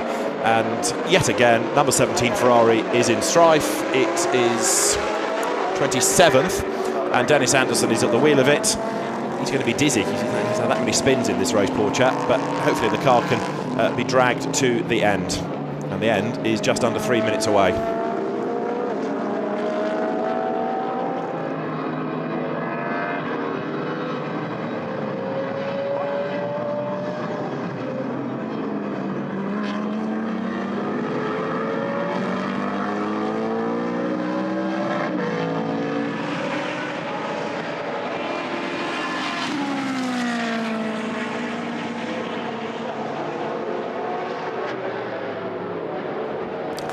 So 2.5 minutes remain. We are at the Nurburgring for the final round of the Blancpain Endurance Series, a championship that, when it kicked off at Monza way back in 2011, saw Porsche victorious in the first race, but Audi victorious in the first championship when Greg Franchi came through to score title honours, having won at Spa with Matthias Ekstrom and Timo Scheider and bagged loads of points that year. A year later, the title went the way of Audi drivers once again in Stefan Ortelli, Christopher Mies and Christopher Haase, and going on to what's going to be touch and go for the last lap here is Laurens Vanthoor. If he lifts, he can make this the last lap by about a second. I think he would perhaps get through at the end, but it is, I'm sure, the team's intention that they don't have the risk of an extra lap, and so if he needs to just reduce his pace a little bit to make sure this becomes the last lap, then the instruction will be given, but it's going to be close. This car is going to win Pro-Am, not only in terms of the drivers for Andrea Rizzoli and Stefano Gai, but also for Scuderia Villorba Corse, the team's championship. That's Stefano Gai, who's a very happy man indeed. And the Gentleman Trophy Teams Championship will go the way of AF Corsa. It is confirmed as being the final lap, so the flag will be out this time. As you look at number 90, Thomas Kemalauter running in 7th place overall, turning his way then now through the Mercedes arena. This car that currently is running 3rd in Pro-Am on the track, but it's enough to give them the championship because they are ahead of all of the class opposition that could play a part in the outcome. You can score points in the top 10, and they're weighted more heavily for this final round, 33 being the points given to a class winner. And you get 8 sets of new slick tyres for this race. Well, little good has that done many of the teams because they've been largely on wets virtually all the way through. Only in this last couple of stints are people looking at being on slicks. The checkered flag is being made ready, and for Cesar Ramos, Christopher Mies, but importantly Laurens Vanthoor, it's going to be a race win. It's important for Vanthoor because it's going to be a championship win as well, as he makes his way then now up towards the NGK chicane for the last time, then the run through the Coca-Cola curve, and then up towards the timing line he will come. And Laurens Vanthoor then accelerates now up towards the timing line, and the new Blancpain Endurance Series Pro Cup champion Laurens Vanthoor wins the final round of the Blancpain Endurance Series, the iRacing.com Nurburgring 1000. It's a win for Christopher Mies, Laurens Vanthoor and Cesar Ramos. And Laurens Vanthoor, the champion, the race winner, is absolutely delighted. 2nd should go the way of the number 85 Mercedes, which in a moment will emerge towards the timing line. Steph Dusseldorp at the wheel of it. The rest in the classes come pouring over the line. The Emil Frey Jaguar comes through behind the Oman Racing Team, Aston Martin, 2 British brands together. Ferrari over the line, Mercedes over the line. Ferrari to give Pro-Am championship honours there to Andrea Rizzoli and Stefano Gai as Cesar Ramos celebrates. And very, very happy people on the WRT pit wall, understandably. Here's the car that's going to finish in 2nd place. Steph Dusseldorp will bring it home with assistance from Sergei Afanasiev and, of course, Max Buch, who did the first stint. Over the timing line it comes, and honours go the way for 2nd place of the Mercedes. And already home 4th, Henri Hassid and Nick Katzberg to win Pro-Am in the race. Kevin S has brought the McLaren home 5th in the race as well. And the last handful of cars to come through will include here number 50, the Ferrari that was started by Simon Knapp. It's fallen away a bit as the race has worn on, but it's going to be 33rd in the end, Andrew Danilov to bring it home. And just ahead there, 51, is the Gentleman Trophy champions Ferrari, Peter Mann and Francisco Guedes. So Stefano Gai being told about the podium procedure, because he's the champion, and a very happy champion he is too. Very quick driver in the European Ferrari Challenge, who has really delivered the goods this year in Pro-Am, which has been perhaps more competitive than ever before. Christopher Mies has done a good job. Adam Hardy, the chief engineer on the car, congratulates both him and everybody else involved in a great victory. And Kevin S, incidentally, we keep going on about him, was still pushing right at the very end, did the best middle sector of anybody on the last lap of the race. So we will have the drivers to podium Parc Fermé. All the other cars go to the general Parc Fermé. Doors open on 1 or 2 cars to get some fresh air into very hot GT cars. The road, not quite bone dry, still wet in parts.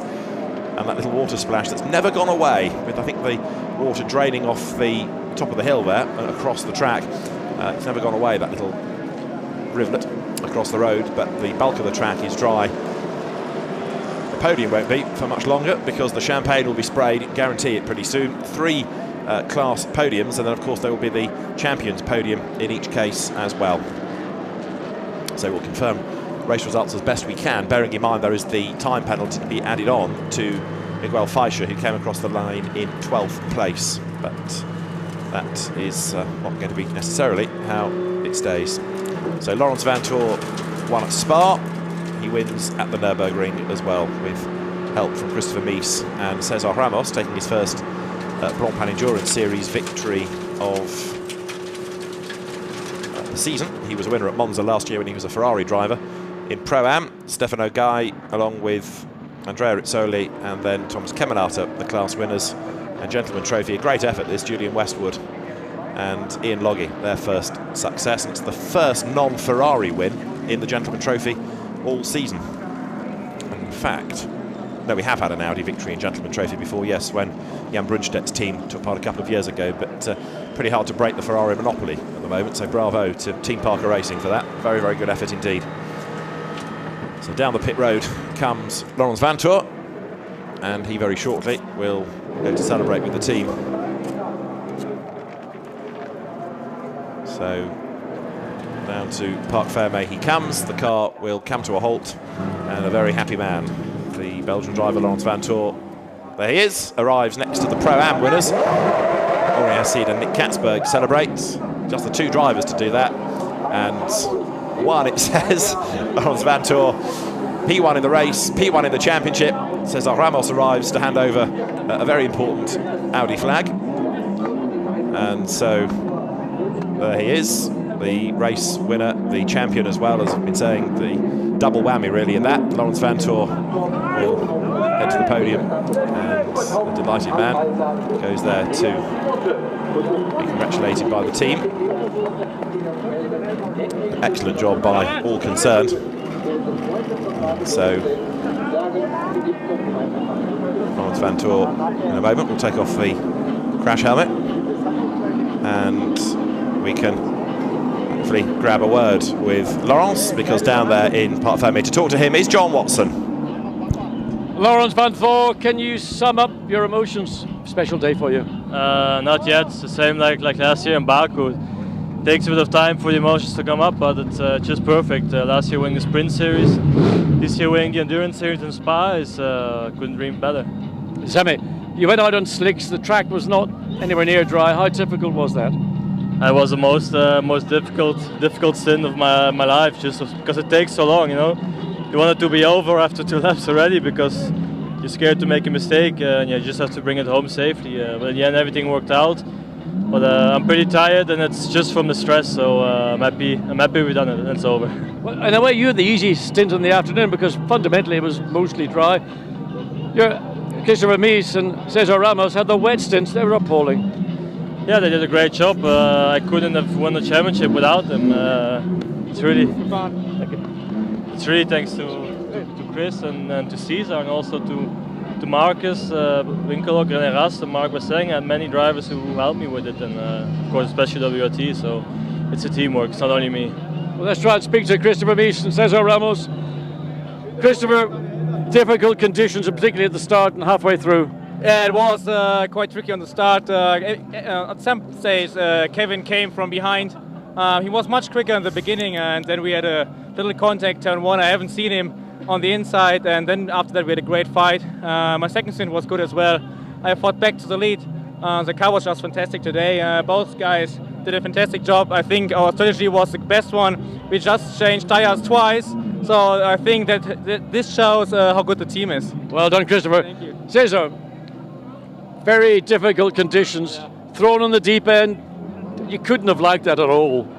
Yeah, it was really difficult. You know, these conditions doesn't make life easier, but yeah, at the end we did it. All of us, I think we did a great job. Mies was really quick in the first stint. Then my first stint was not so good, but then I learned it, I got it, and I was quick enough. Then Laurens was very good at the end. WRT did an amazing job, and I'm really happy for Lawrence, who won the championship for drivers, and WRT for the team. So it's perfect, just perfect to train the endurance series like this. Well, you enjoy the evening. You've earned it. Well done. Congratulations. Well done, champion. Thank you. So Laurens Vanthoor is the champion, but as he makes the point, it's very much a team effort. That number of co-drivers he's had across the Endurance Series rounds, with René Rast and Marcus Winkelhock joining him for the Spa 24 Hours. Let's catch up with our Pro-Am winners now. Henri Acid and Nick Katzberg are ready to talk to John. I'll come to Henri in a minute. You look a bit knackered. Nicky, you had to do a lot of hard work today and great drive.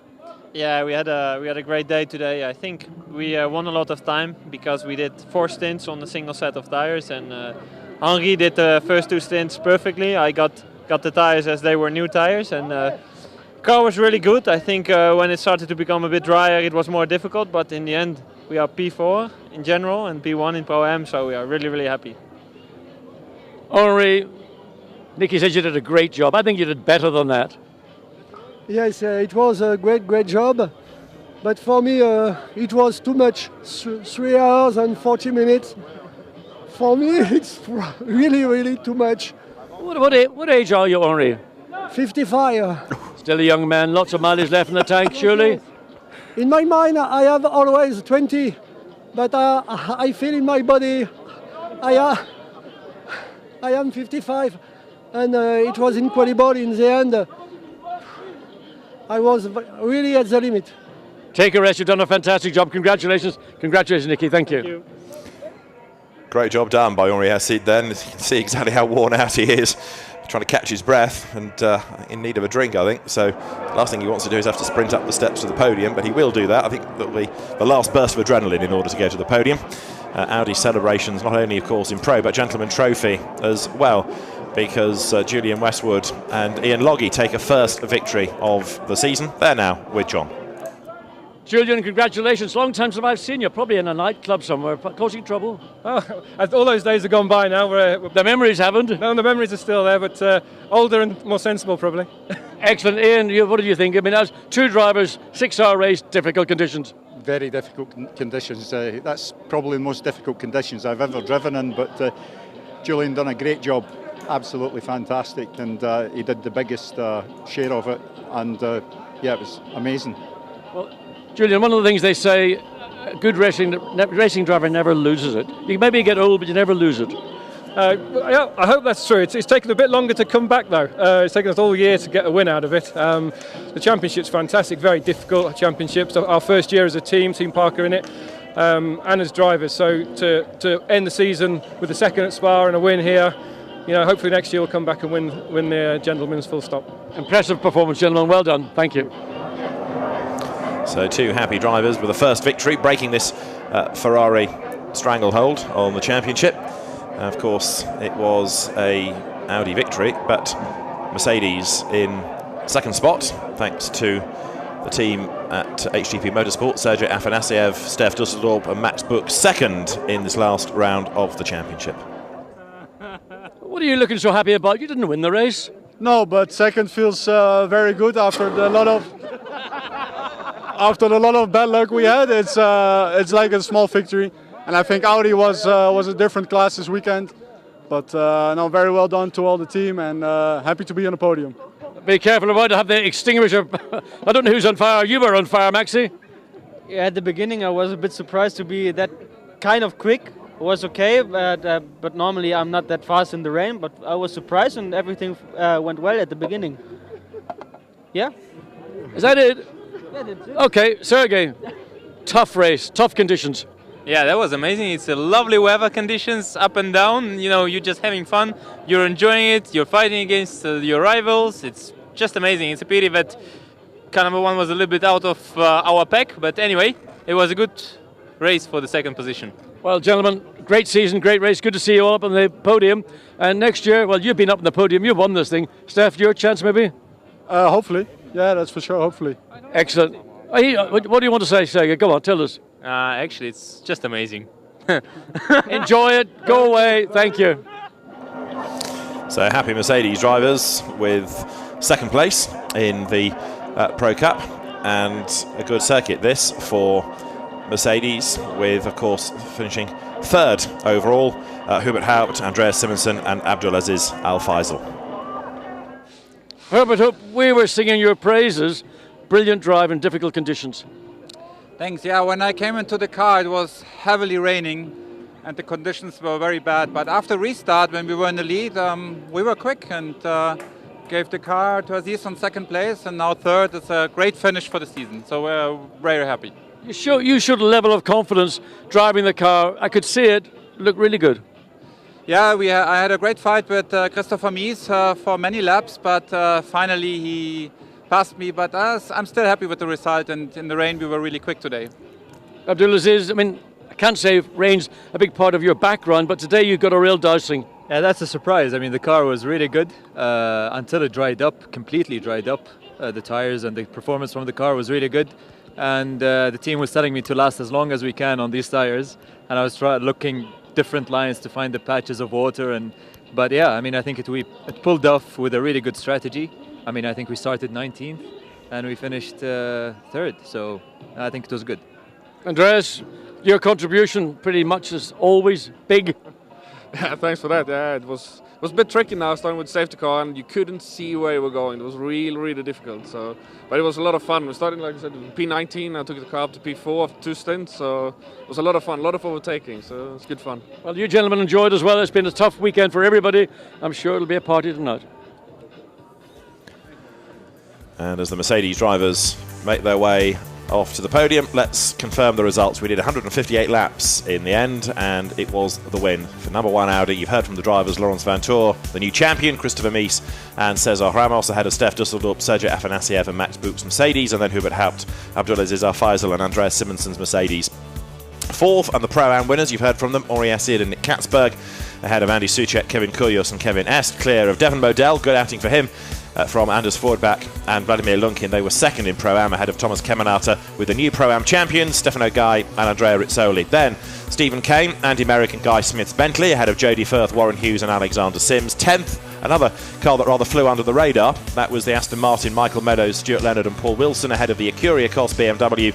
And then 12th was the second of the works Bentleys, with Nissan 35 coming home 13th with the penalty applied, ahead of the Bent Schneider, Harold Primac, Nico Verdonk. Mercedes clear of Abra, Poole and Osborne, 15th overall. Castellacci's championship dreams fizzled out to be 16th. The Gentleman Trophy winners, Ian Loggie and Julian Westwood, 17th overall, ahead of Eric Clement, Benjamin Lariche and Nicola Armindo. The Jaguar, 19th in the end, and rounding out the top 20 was Ferrari number 11, with Brozniewski bringing it home. Keep going down through the order and you get to those that were the runners-up in the classes, such as the Gentleman Trophy, which in the end had the 458 Ferrari in second, ahead of the Karim Auger and Oliver Grutz BMW. But the championship there taken by Peter Mann and Felipe Barros, with Francisco Guedes. And out of 40 starters, the bulk did make it home.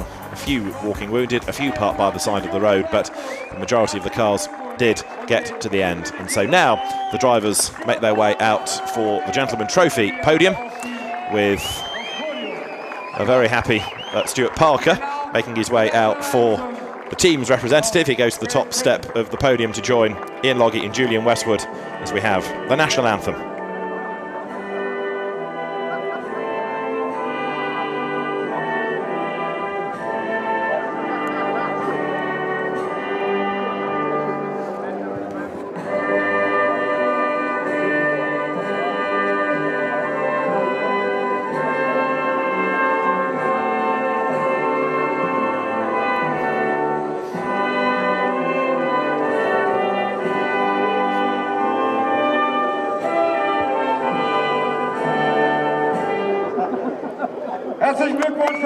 The Gentleman Trophy winners, Ian Loggie and Julian Westwood at the Nurburgring.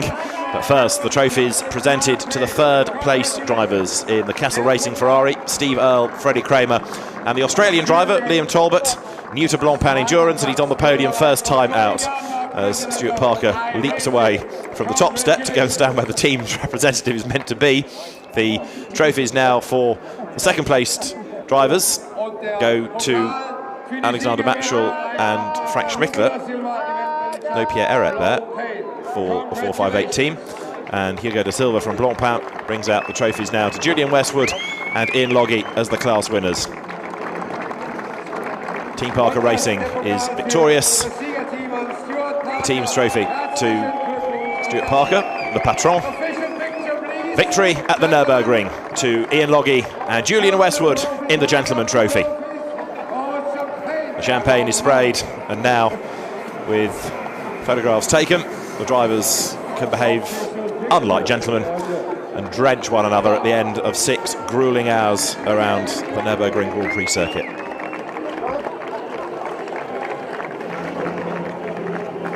So, as Julian Westwood finishes the bottle of champagne, collect their trophies, and the drivers will make their way shortly to the press conference.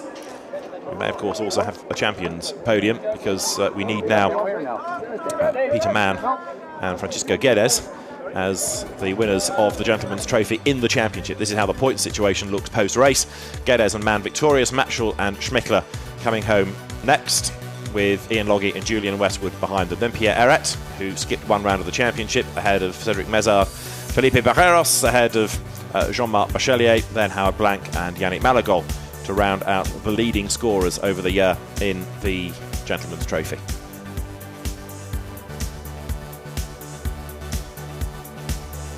So Ferrari drivers may be defeated in the race, but they win in the championship. These are the drivers who scored really on the basis, I suppose, in many cases of being at Spa. Alexander Talkinitsa was a class winner at Spa, so has a good haul on that one race alone.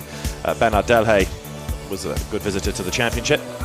And then we have the Pro-Am drivers making their way out onto the podium for third place.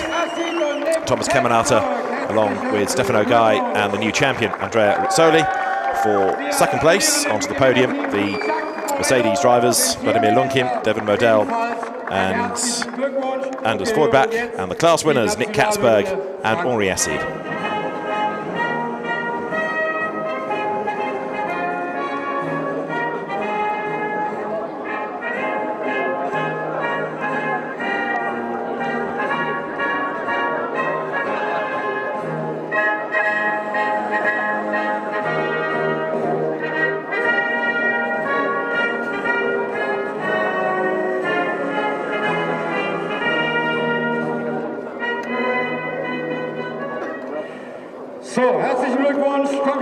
Nick Katzberg and Henri Esside victorious in Pro-Am here at the Nurburgring in the final round of the Blancpain Endurance Series. The trophies presented to the third place drivers, and you have there the 2 champions in Pro-Am for this year, Stefano Gai and Andrea Rizzoli. A new co-driver, Thomas Kemenata, helps them to come through for not just third in the class, but to win the class in the championship. For second spot, Devin Modell, the young Brit, gets his trophy. Vladimir Lunkin and Anders Fordbach receive their trophies. A great job done by the Black Falcon team. And now the trophies to Henri Esside, who's got his breath back, and to Nick Katzberg, second win of the season in the Pro-Am competition. They won at Paul Ricard, which next year, in fact, will be the venue for the 1,000-kilometre race of the championship. It will be before the Spa 24 hours rather than after it. And they were victorious in the 3-hour race there, and now in a 6-hour race here at the Nurburgring. Some drivers scatter, others are determined to enjoy themselves with the champagne. Pro-Am victory at the Nurburgring to Henri Esside and Nick Katzberg. Henri Esside soaked by his co-driver, a delighted Thomas Kemenata, who I suppose had lots of pressure really, because although he wasn't fighting for the championship, his co-drivers were. He couldn't put a wheel wrong because it was their championship aspirations in his hands. And the drivers then will make their way very shortly off to the press conference. And Henri Esside, 55 years of age, a gruelling, 3 hours and 40 minutes behind the wheel. So the champions, Stefano Gai and Andrea Rizzoli. Francesco Castellacci comes home third behind them. And then the Ecuria Cost drivers, Oliver Bryant, Alistair McCaig and Andrew Smith, ahead of Nick Katzberg and Henri Esside by just 1 point.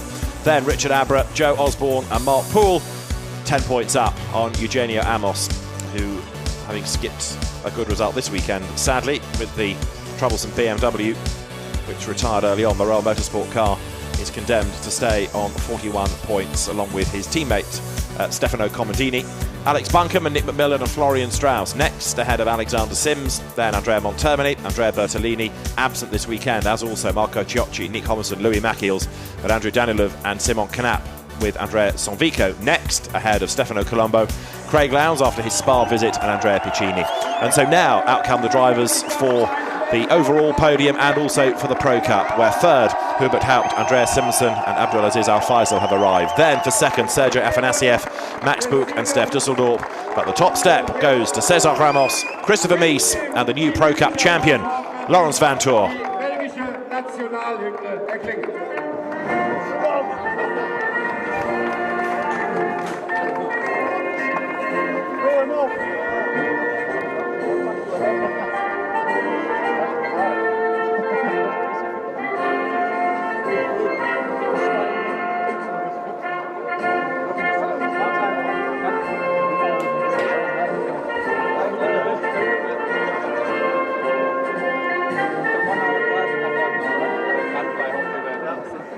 Laurens Vanthoor is the new Pro Cup champion in the Blancpain Endurance Series.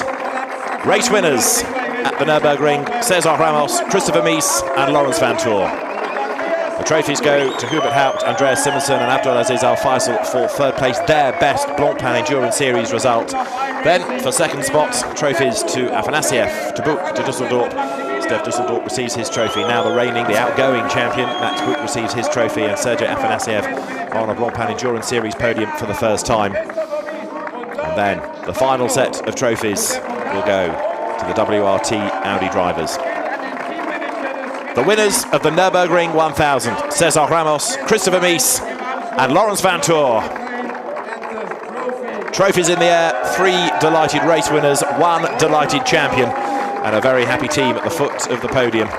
As much a part of the celebrations as the drivers up there, because it is a true team effort in this championship. And now the champagne is about to be sprayed here. Cesar Ramos celebrating the first victory for Audi in this championship, having been a Ferrari winner last year.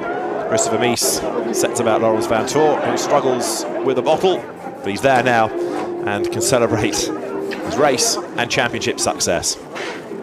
And who would have thought that 6 hours ago we'd be in thick fog, heavy rain, and wondering whether the race would even last. But in the end, it went the full 6-hour distance. I've not done the calculation to see whether they got to 1,000 kilometres, but 6 hours was always the time limit. We got to that, and 6 hours won by Laurens Vanthoor, Cesar Ramos and Christopher Mies. And with the GoPro, the ultimate selfie on the podium. Why not? I'll be on Twitter in a moment, I can guarantee it. So as the drivers then round up the trophies, the empty bottles of champagne, and head to the press conference, it has been another enthralling round of the Blancpain Endurance Series. And victorious, the Audi drivers. Still the celebrations continue. I think more photographs to be taken. And very shortly, I think we will have championship podiums to look forward to as well, as the drivers make their way off the podium. Let's just confirm how the championship looks in the end. Laurens Vanthoor, in terms of the points margin, a dominant winner, but Stephen Kane, Andy Merrick and Guy Smith up to second, despite the fact they were 8th in the race. It was a good enough result to get the runners-up spot ahead of the troubled Greg Gilbert, Stefan Ortelli and Edward Sandstrom. Cesar Ramos 4th ahead of Max Buch, ahead of Sergio Afanasiev with Steph Dusseldorp, and a point up they were on Harold Primat. Could have been better for Harold Primat, but for going into the gravel during the course of the race, and it affected him and, of course, co-driver Nico Verdonk. Gregoire de Moustier's chances went early on, as did those of Alvaro Parent. They ended up a point up on their teammates Kevin Est, Kevin Kyrgios and Andy Soucek. James Nash and Frank Stippler ending up 10th ahead of René Rast and Marcus Winkelhock, with Mark Baseng coming next. And so now we should have the champions making their way out onto the podium. You can see Andrea Rizzoli, Stefano Gai, along with Francisco Guedes, and then at the far right, Peter Mann. So we need Laurens Vanthoor, and now we have the full set of champions in the 2014 Blancpain Endurance Series. Peter Mann, the American driver, Portuguese Francisco Guedes, the Italian Stefano Gai and Andrea Rizzoli, and the Belgian Laurens Vanthoor. in a truly international podium at the end of the championship season for the Blancpain Endurance Series.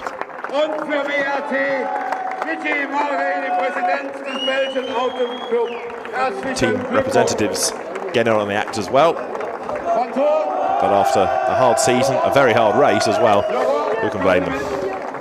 Up you go, Laurence. He now stands in the way, and the champions receive these fabulous Blancpain clocks, which Hugo de Silva from Blancpain brings to the drivers. One per partnership by the look of it. And the man that's missed out, Stefano Guy, and Andrea Rizzoli get one, because he's hidden behind Laurens Vanthoor. He's still waiting for a clock. So, photographs taken. And Laurens Vanthoor, the Pro Cup champion, Andrea Rizzoli, completely hidden as the Pro-Am joint champion with Stefano Guy, and Peter Mann and Francisco Guedes for AF Corsa, the Gentleman Trophy winners. Right, there's Andrea Rizzoli, revealed once again as the drivers step down and step back up again. And let's try and hear from the champions, because there on the podium is Jack Nicholls.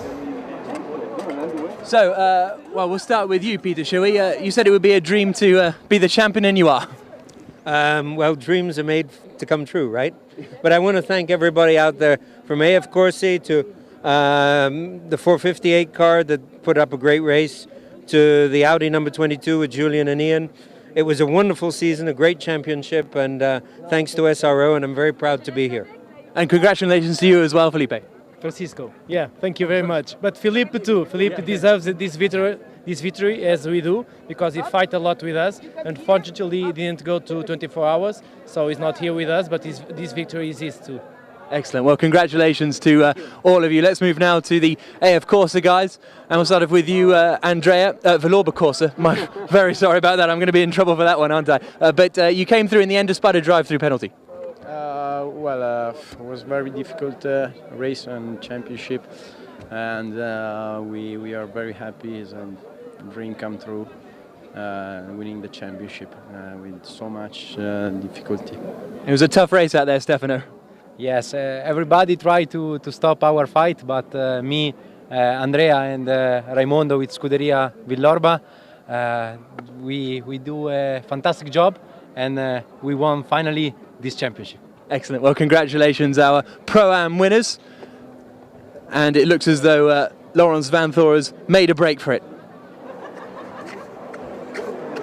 So as the drivers make their way off the podium, Laurens Vanthoor has already gone to the press conference, and that is the pit straight here at the Nurburgring, almost bone dry now, complete contrast to what we had at the start of the season. And Alain Adam, the race director, and the assistant race director Jackie Groom have already put on the timing screen. Thanks to all the teams, you are great. Hope to see you in 2015, because it's a championship that really thrives on the competitor support, and after a fantastic season, let's hope we see them all back next year. We haven't heard enough though of our Pro Cup champion, and Laurens Vanthoor has caught up now with Jack. Laurens, we've spoken to you quite a few times over the course of the weekend, but now as champion. Yeah, finally I'm happy we've done it. I'm actually also very happy that it's over, because it was a really stressful weekend, and it's always difficult this kind of weekends to perform, because you can't make a mistake. There's only one chance you got, and you can't win a championship every year or every day. So I'm happy we've done it, and thanks to a lot of people. But after winning the sprint last year, I'm happy to have won the endurance this year. And how important was the Spa performance, do you think, to the overall championship result? I think the most important, because obviously there are the most points which are gained, and it's also the most beautiful race in the championship, so it was definitely the highlight of the season. So now you've won everything there is to win in Blancpain, are you going to come back next year? Well, I can still win the Global GT Series championship, so let's say that's another goal, but for sure I will continue with my work here in Blancpain. And also, how important have your teammates been this year? You know, the likes of René Rast in Spa, and here with Christopher Mies coming on board and doing a great opening stint.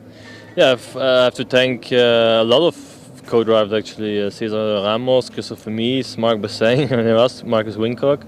they all helped me towards the title. So it's a bit strange to win it alone because it's obviously a three-man job. But yeah, okay, that's how it is, and I'm happy for that. And of course, WRT, they won the team championship, and they deserve it even more than me. So I'm really happy for all of them. A party tonight? For sure. I hope I remember I'm champion tomorrow. Excellent, well done, Lawrence. So a very happy man in Lawrence Vantour, and the season at an end. We talked about how the drivers' championships have looked. But of course, there's also the teams battle within each of the classes as well. And so in the Pro Cup at the end of the season, it is the Belgian Audi Club Team WRT that is victorious from HTP Motorsport, and then the M Sport Bentley team in its first season with this new car, a great job ahead of ART Grand Prix, then Santilot, then Black Falcon, and after its visit to Spa, the BMW Sports Trophy Team Mark VDS, then Oman Racing Team ahead of the Brothers Racing Team that we saw at Monza and at the start of the year, and ISR completing the top 10 ahead of 888, and then the Enville Frey Racing Squad with the Jaguar. That is how the Pro Cup team classification looks at the end of the season. In Pro-Am, Scuderia Villorba Corsa victorious, but only by a point from TDS Racing. Ecuria Cos third ahead of AF Corsa, then Nissan GT Academy Team RJN finishing ahead of MP Motorsport AMR. Royal Motorsports BMW that had a class win on its way to 7th. 8th was the Pro GT by Almera Porsche team, conspicuous by its absence this weekend, and Black Falcon 9th after good results here from the Leonard Motorsport AMR squad. Sport Garage and Kessel Racing, the Ferrari teams, in 11th and 12th.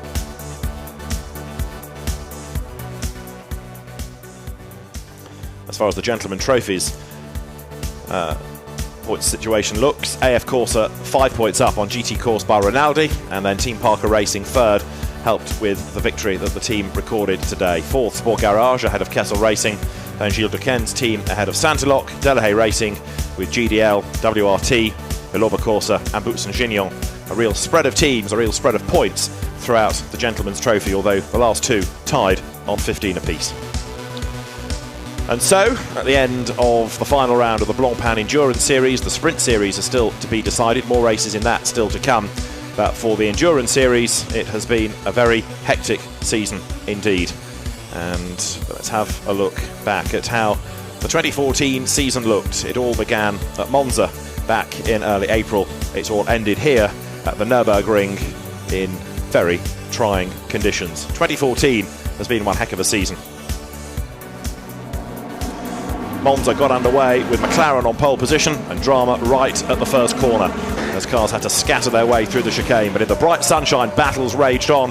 There was drama though as Bentley number 7 got involved repeatedly with the Scuderia Villorba Corsa Ferrari and ended up bouncing over the curb. Up front, the 98 McLaren though just looked dominant as Gregoire de Moustier, Alexandre Premat and Alvaro Parent stormed through into the race lead, and it was a lead they were never to lose. Ferrari and Bentley battles continued as the cars scrabbled their way out of the chicane.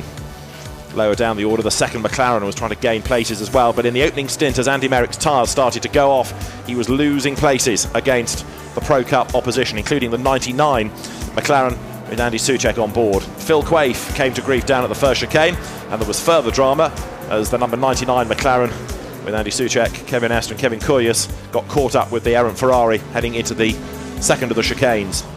Off the road went the Hassid and Katzberg BMW from Pro-Am. It came back onto the road with a whole load of gravel scattered across the circuit as Vadim Kogai ran wide coming out of the middle part of the Lesmo Benz. McLaren 98 with Premat at the wheel had an off. Kogai had another off, skated off into the gravel bed on the far side of the circuit and was nearly joined by the number 4 Audi. Number 50 with Simon Knapp at the wheel was going strongly. That car having good pace in the Pro-Am competition as the number 1 Audi battled its way into contention, but nobody at Monza could stop Gregoire de Moustier, Alexandre Premat and Alvaro Parent, who brought home the winning McLaren. Pro-Am honours went the way of Comandini, Amos and Colombo with the Gentleman Trophy, Eret, Matchell and Schmickler. Silverstone then, a British crowd looking for a British victory, but could the new Bentley really deliver so soon in its career? Drama right from the word go as the Paul White Aston Martin skated off the road. Bentley 8 was in a bit of strife as it got bumped and barged out of the way by the HTP Mercedes coming through the loop. And then more dramas as the 43 BMW bounced off the side of it and both ran even wider. But the Bentley, undeterred, got back on track. Dramas for the 888 Ratcliffe-driven BMW that bounced off the road and into the barriers.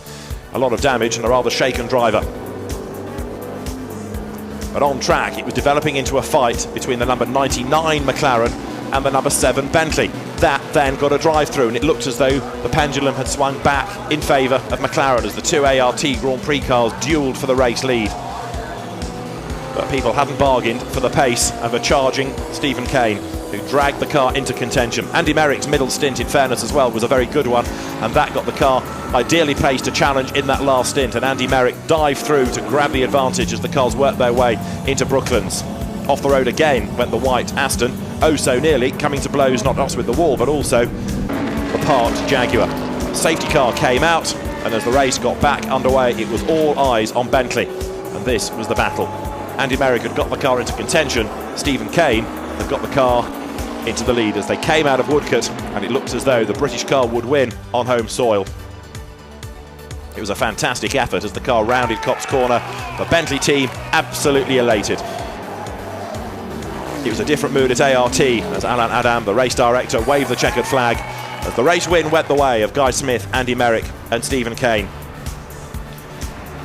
So a win for McLaren, a win for Bentley as the teams headed to Paul Ricard, and McLaren in strife straight away with a punctured tyre. The Bentley, ideally suited to the circuit, powered around the outside of the Santalok Audi to grab the race lead.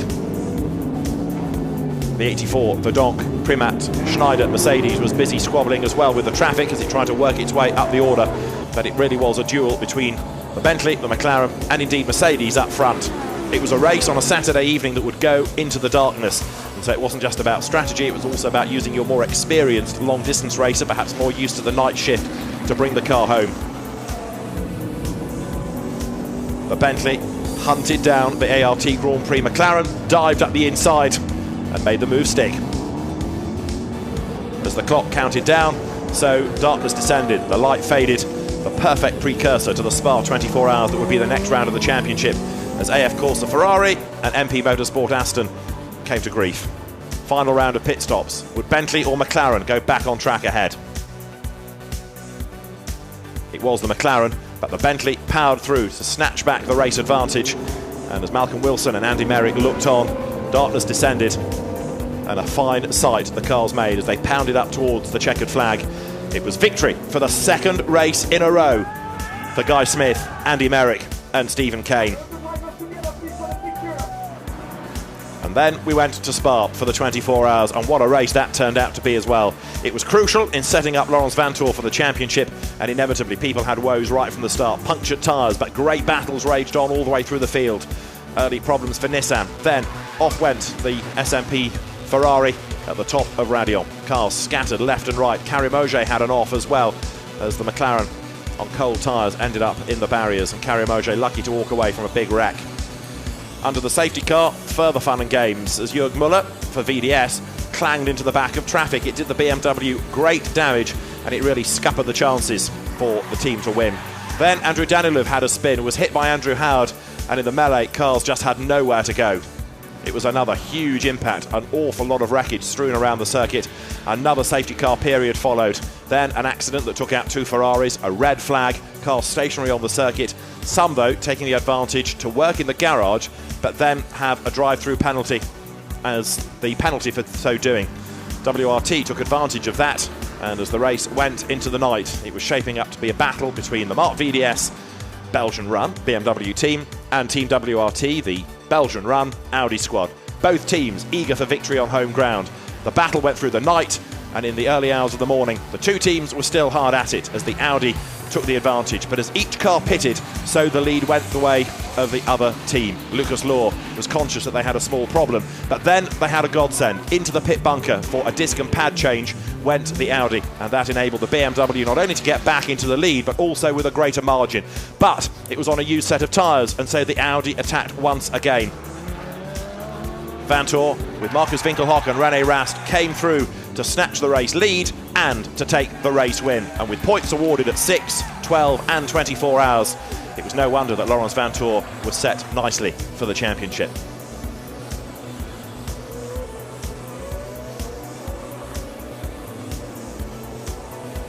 And And so the Nurburgring 1000 began behind a safety car in the rain and an early casualty on the first racing lap, Jerome D'Ambrosio. So also Edward Sandstrom, as his car was tagged into a spin by Alvaro Parent.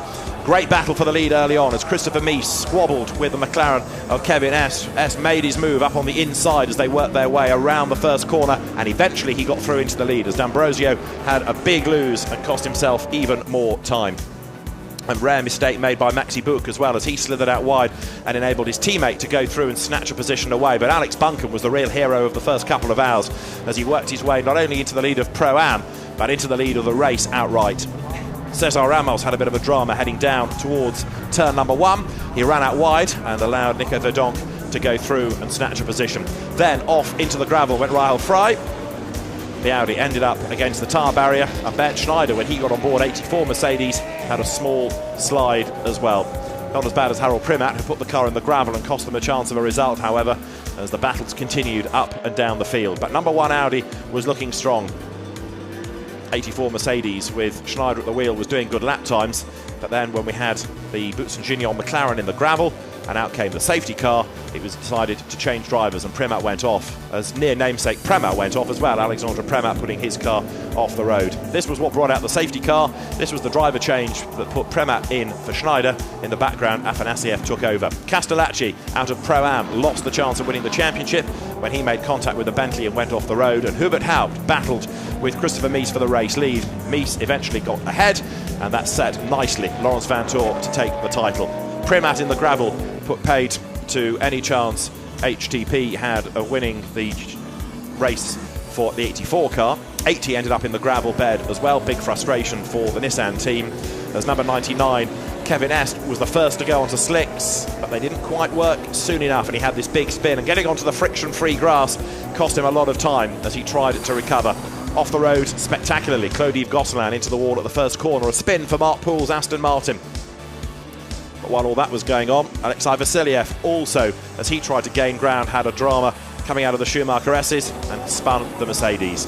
And so, a race win for Cesar Ramos, Christopher Mies and Laurens Vanthoor. Pro Cup Championship honours as well for Laurens Vanthoor in what has proved to be a fantastic season. Once again, the Blancpain Endurance Series has given some great racing. From David Addison, for John Watson and Jack Nicholls, we'll see you next year for more drama in 2015. Bye-bye.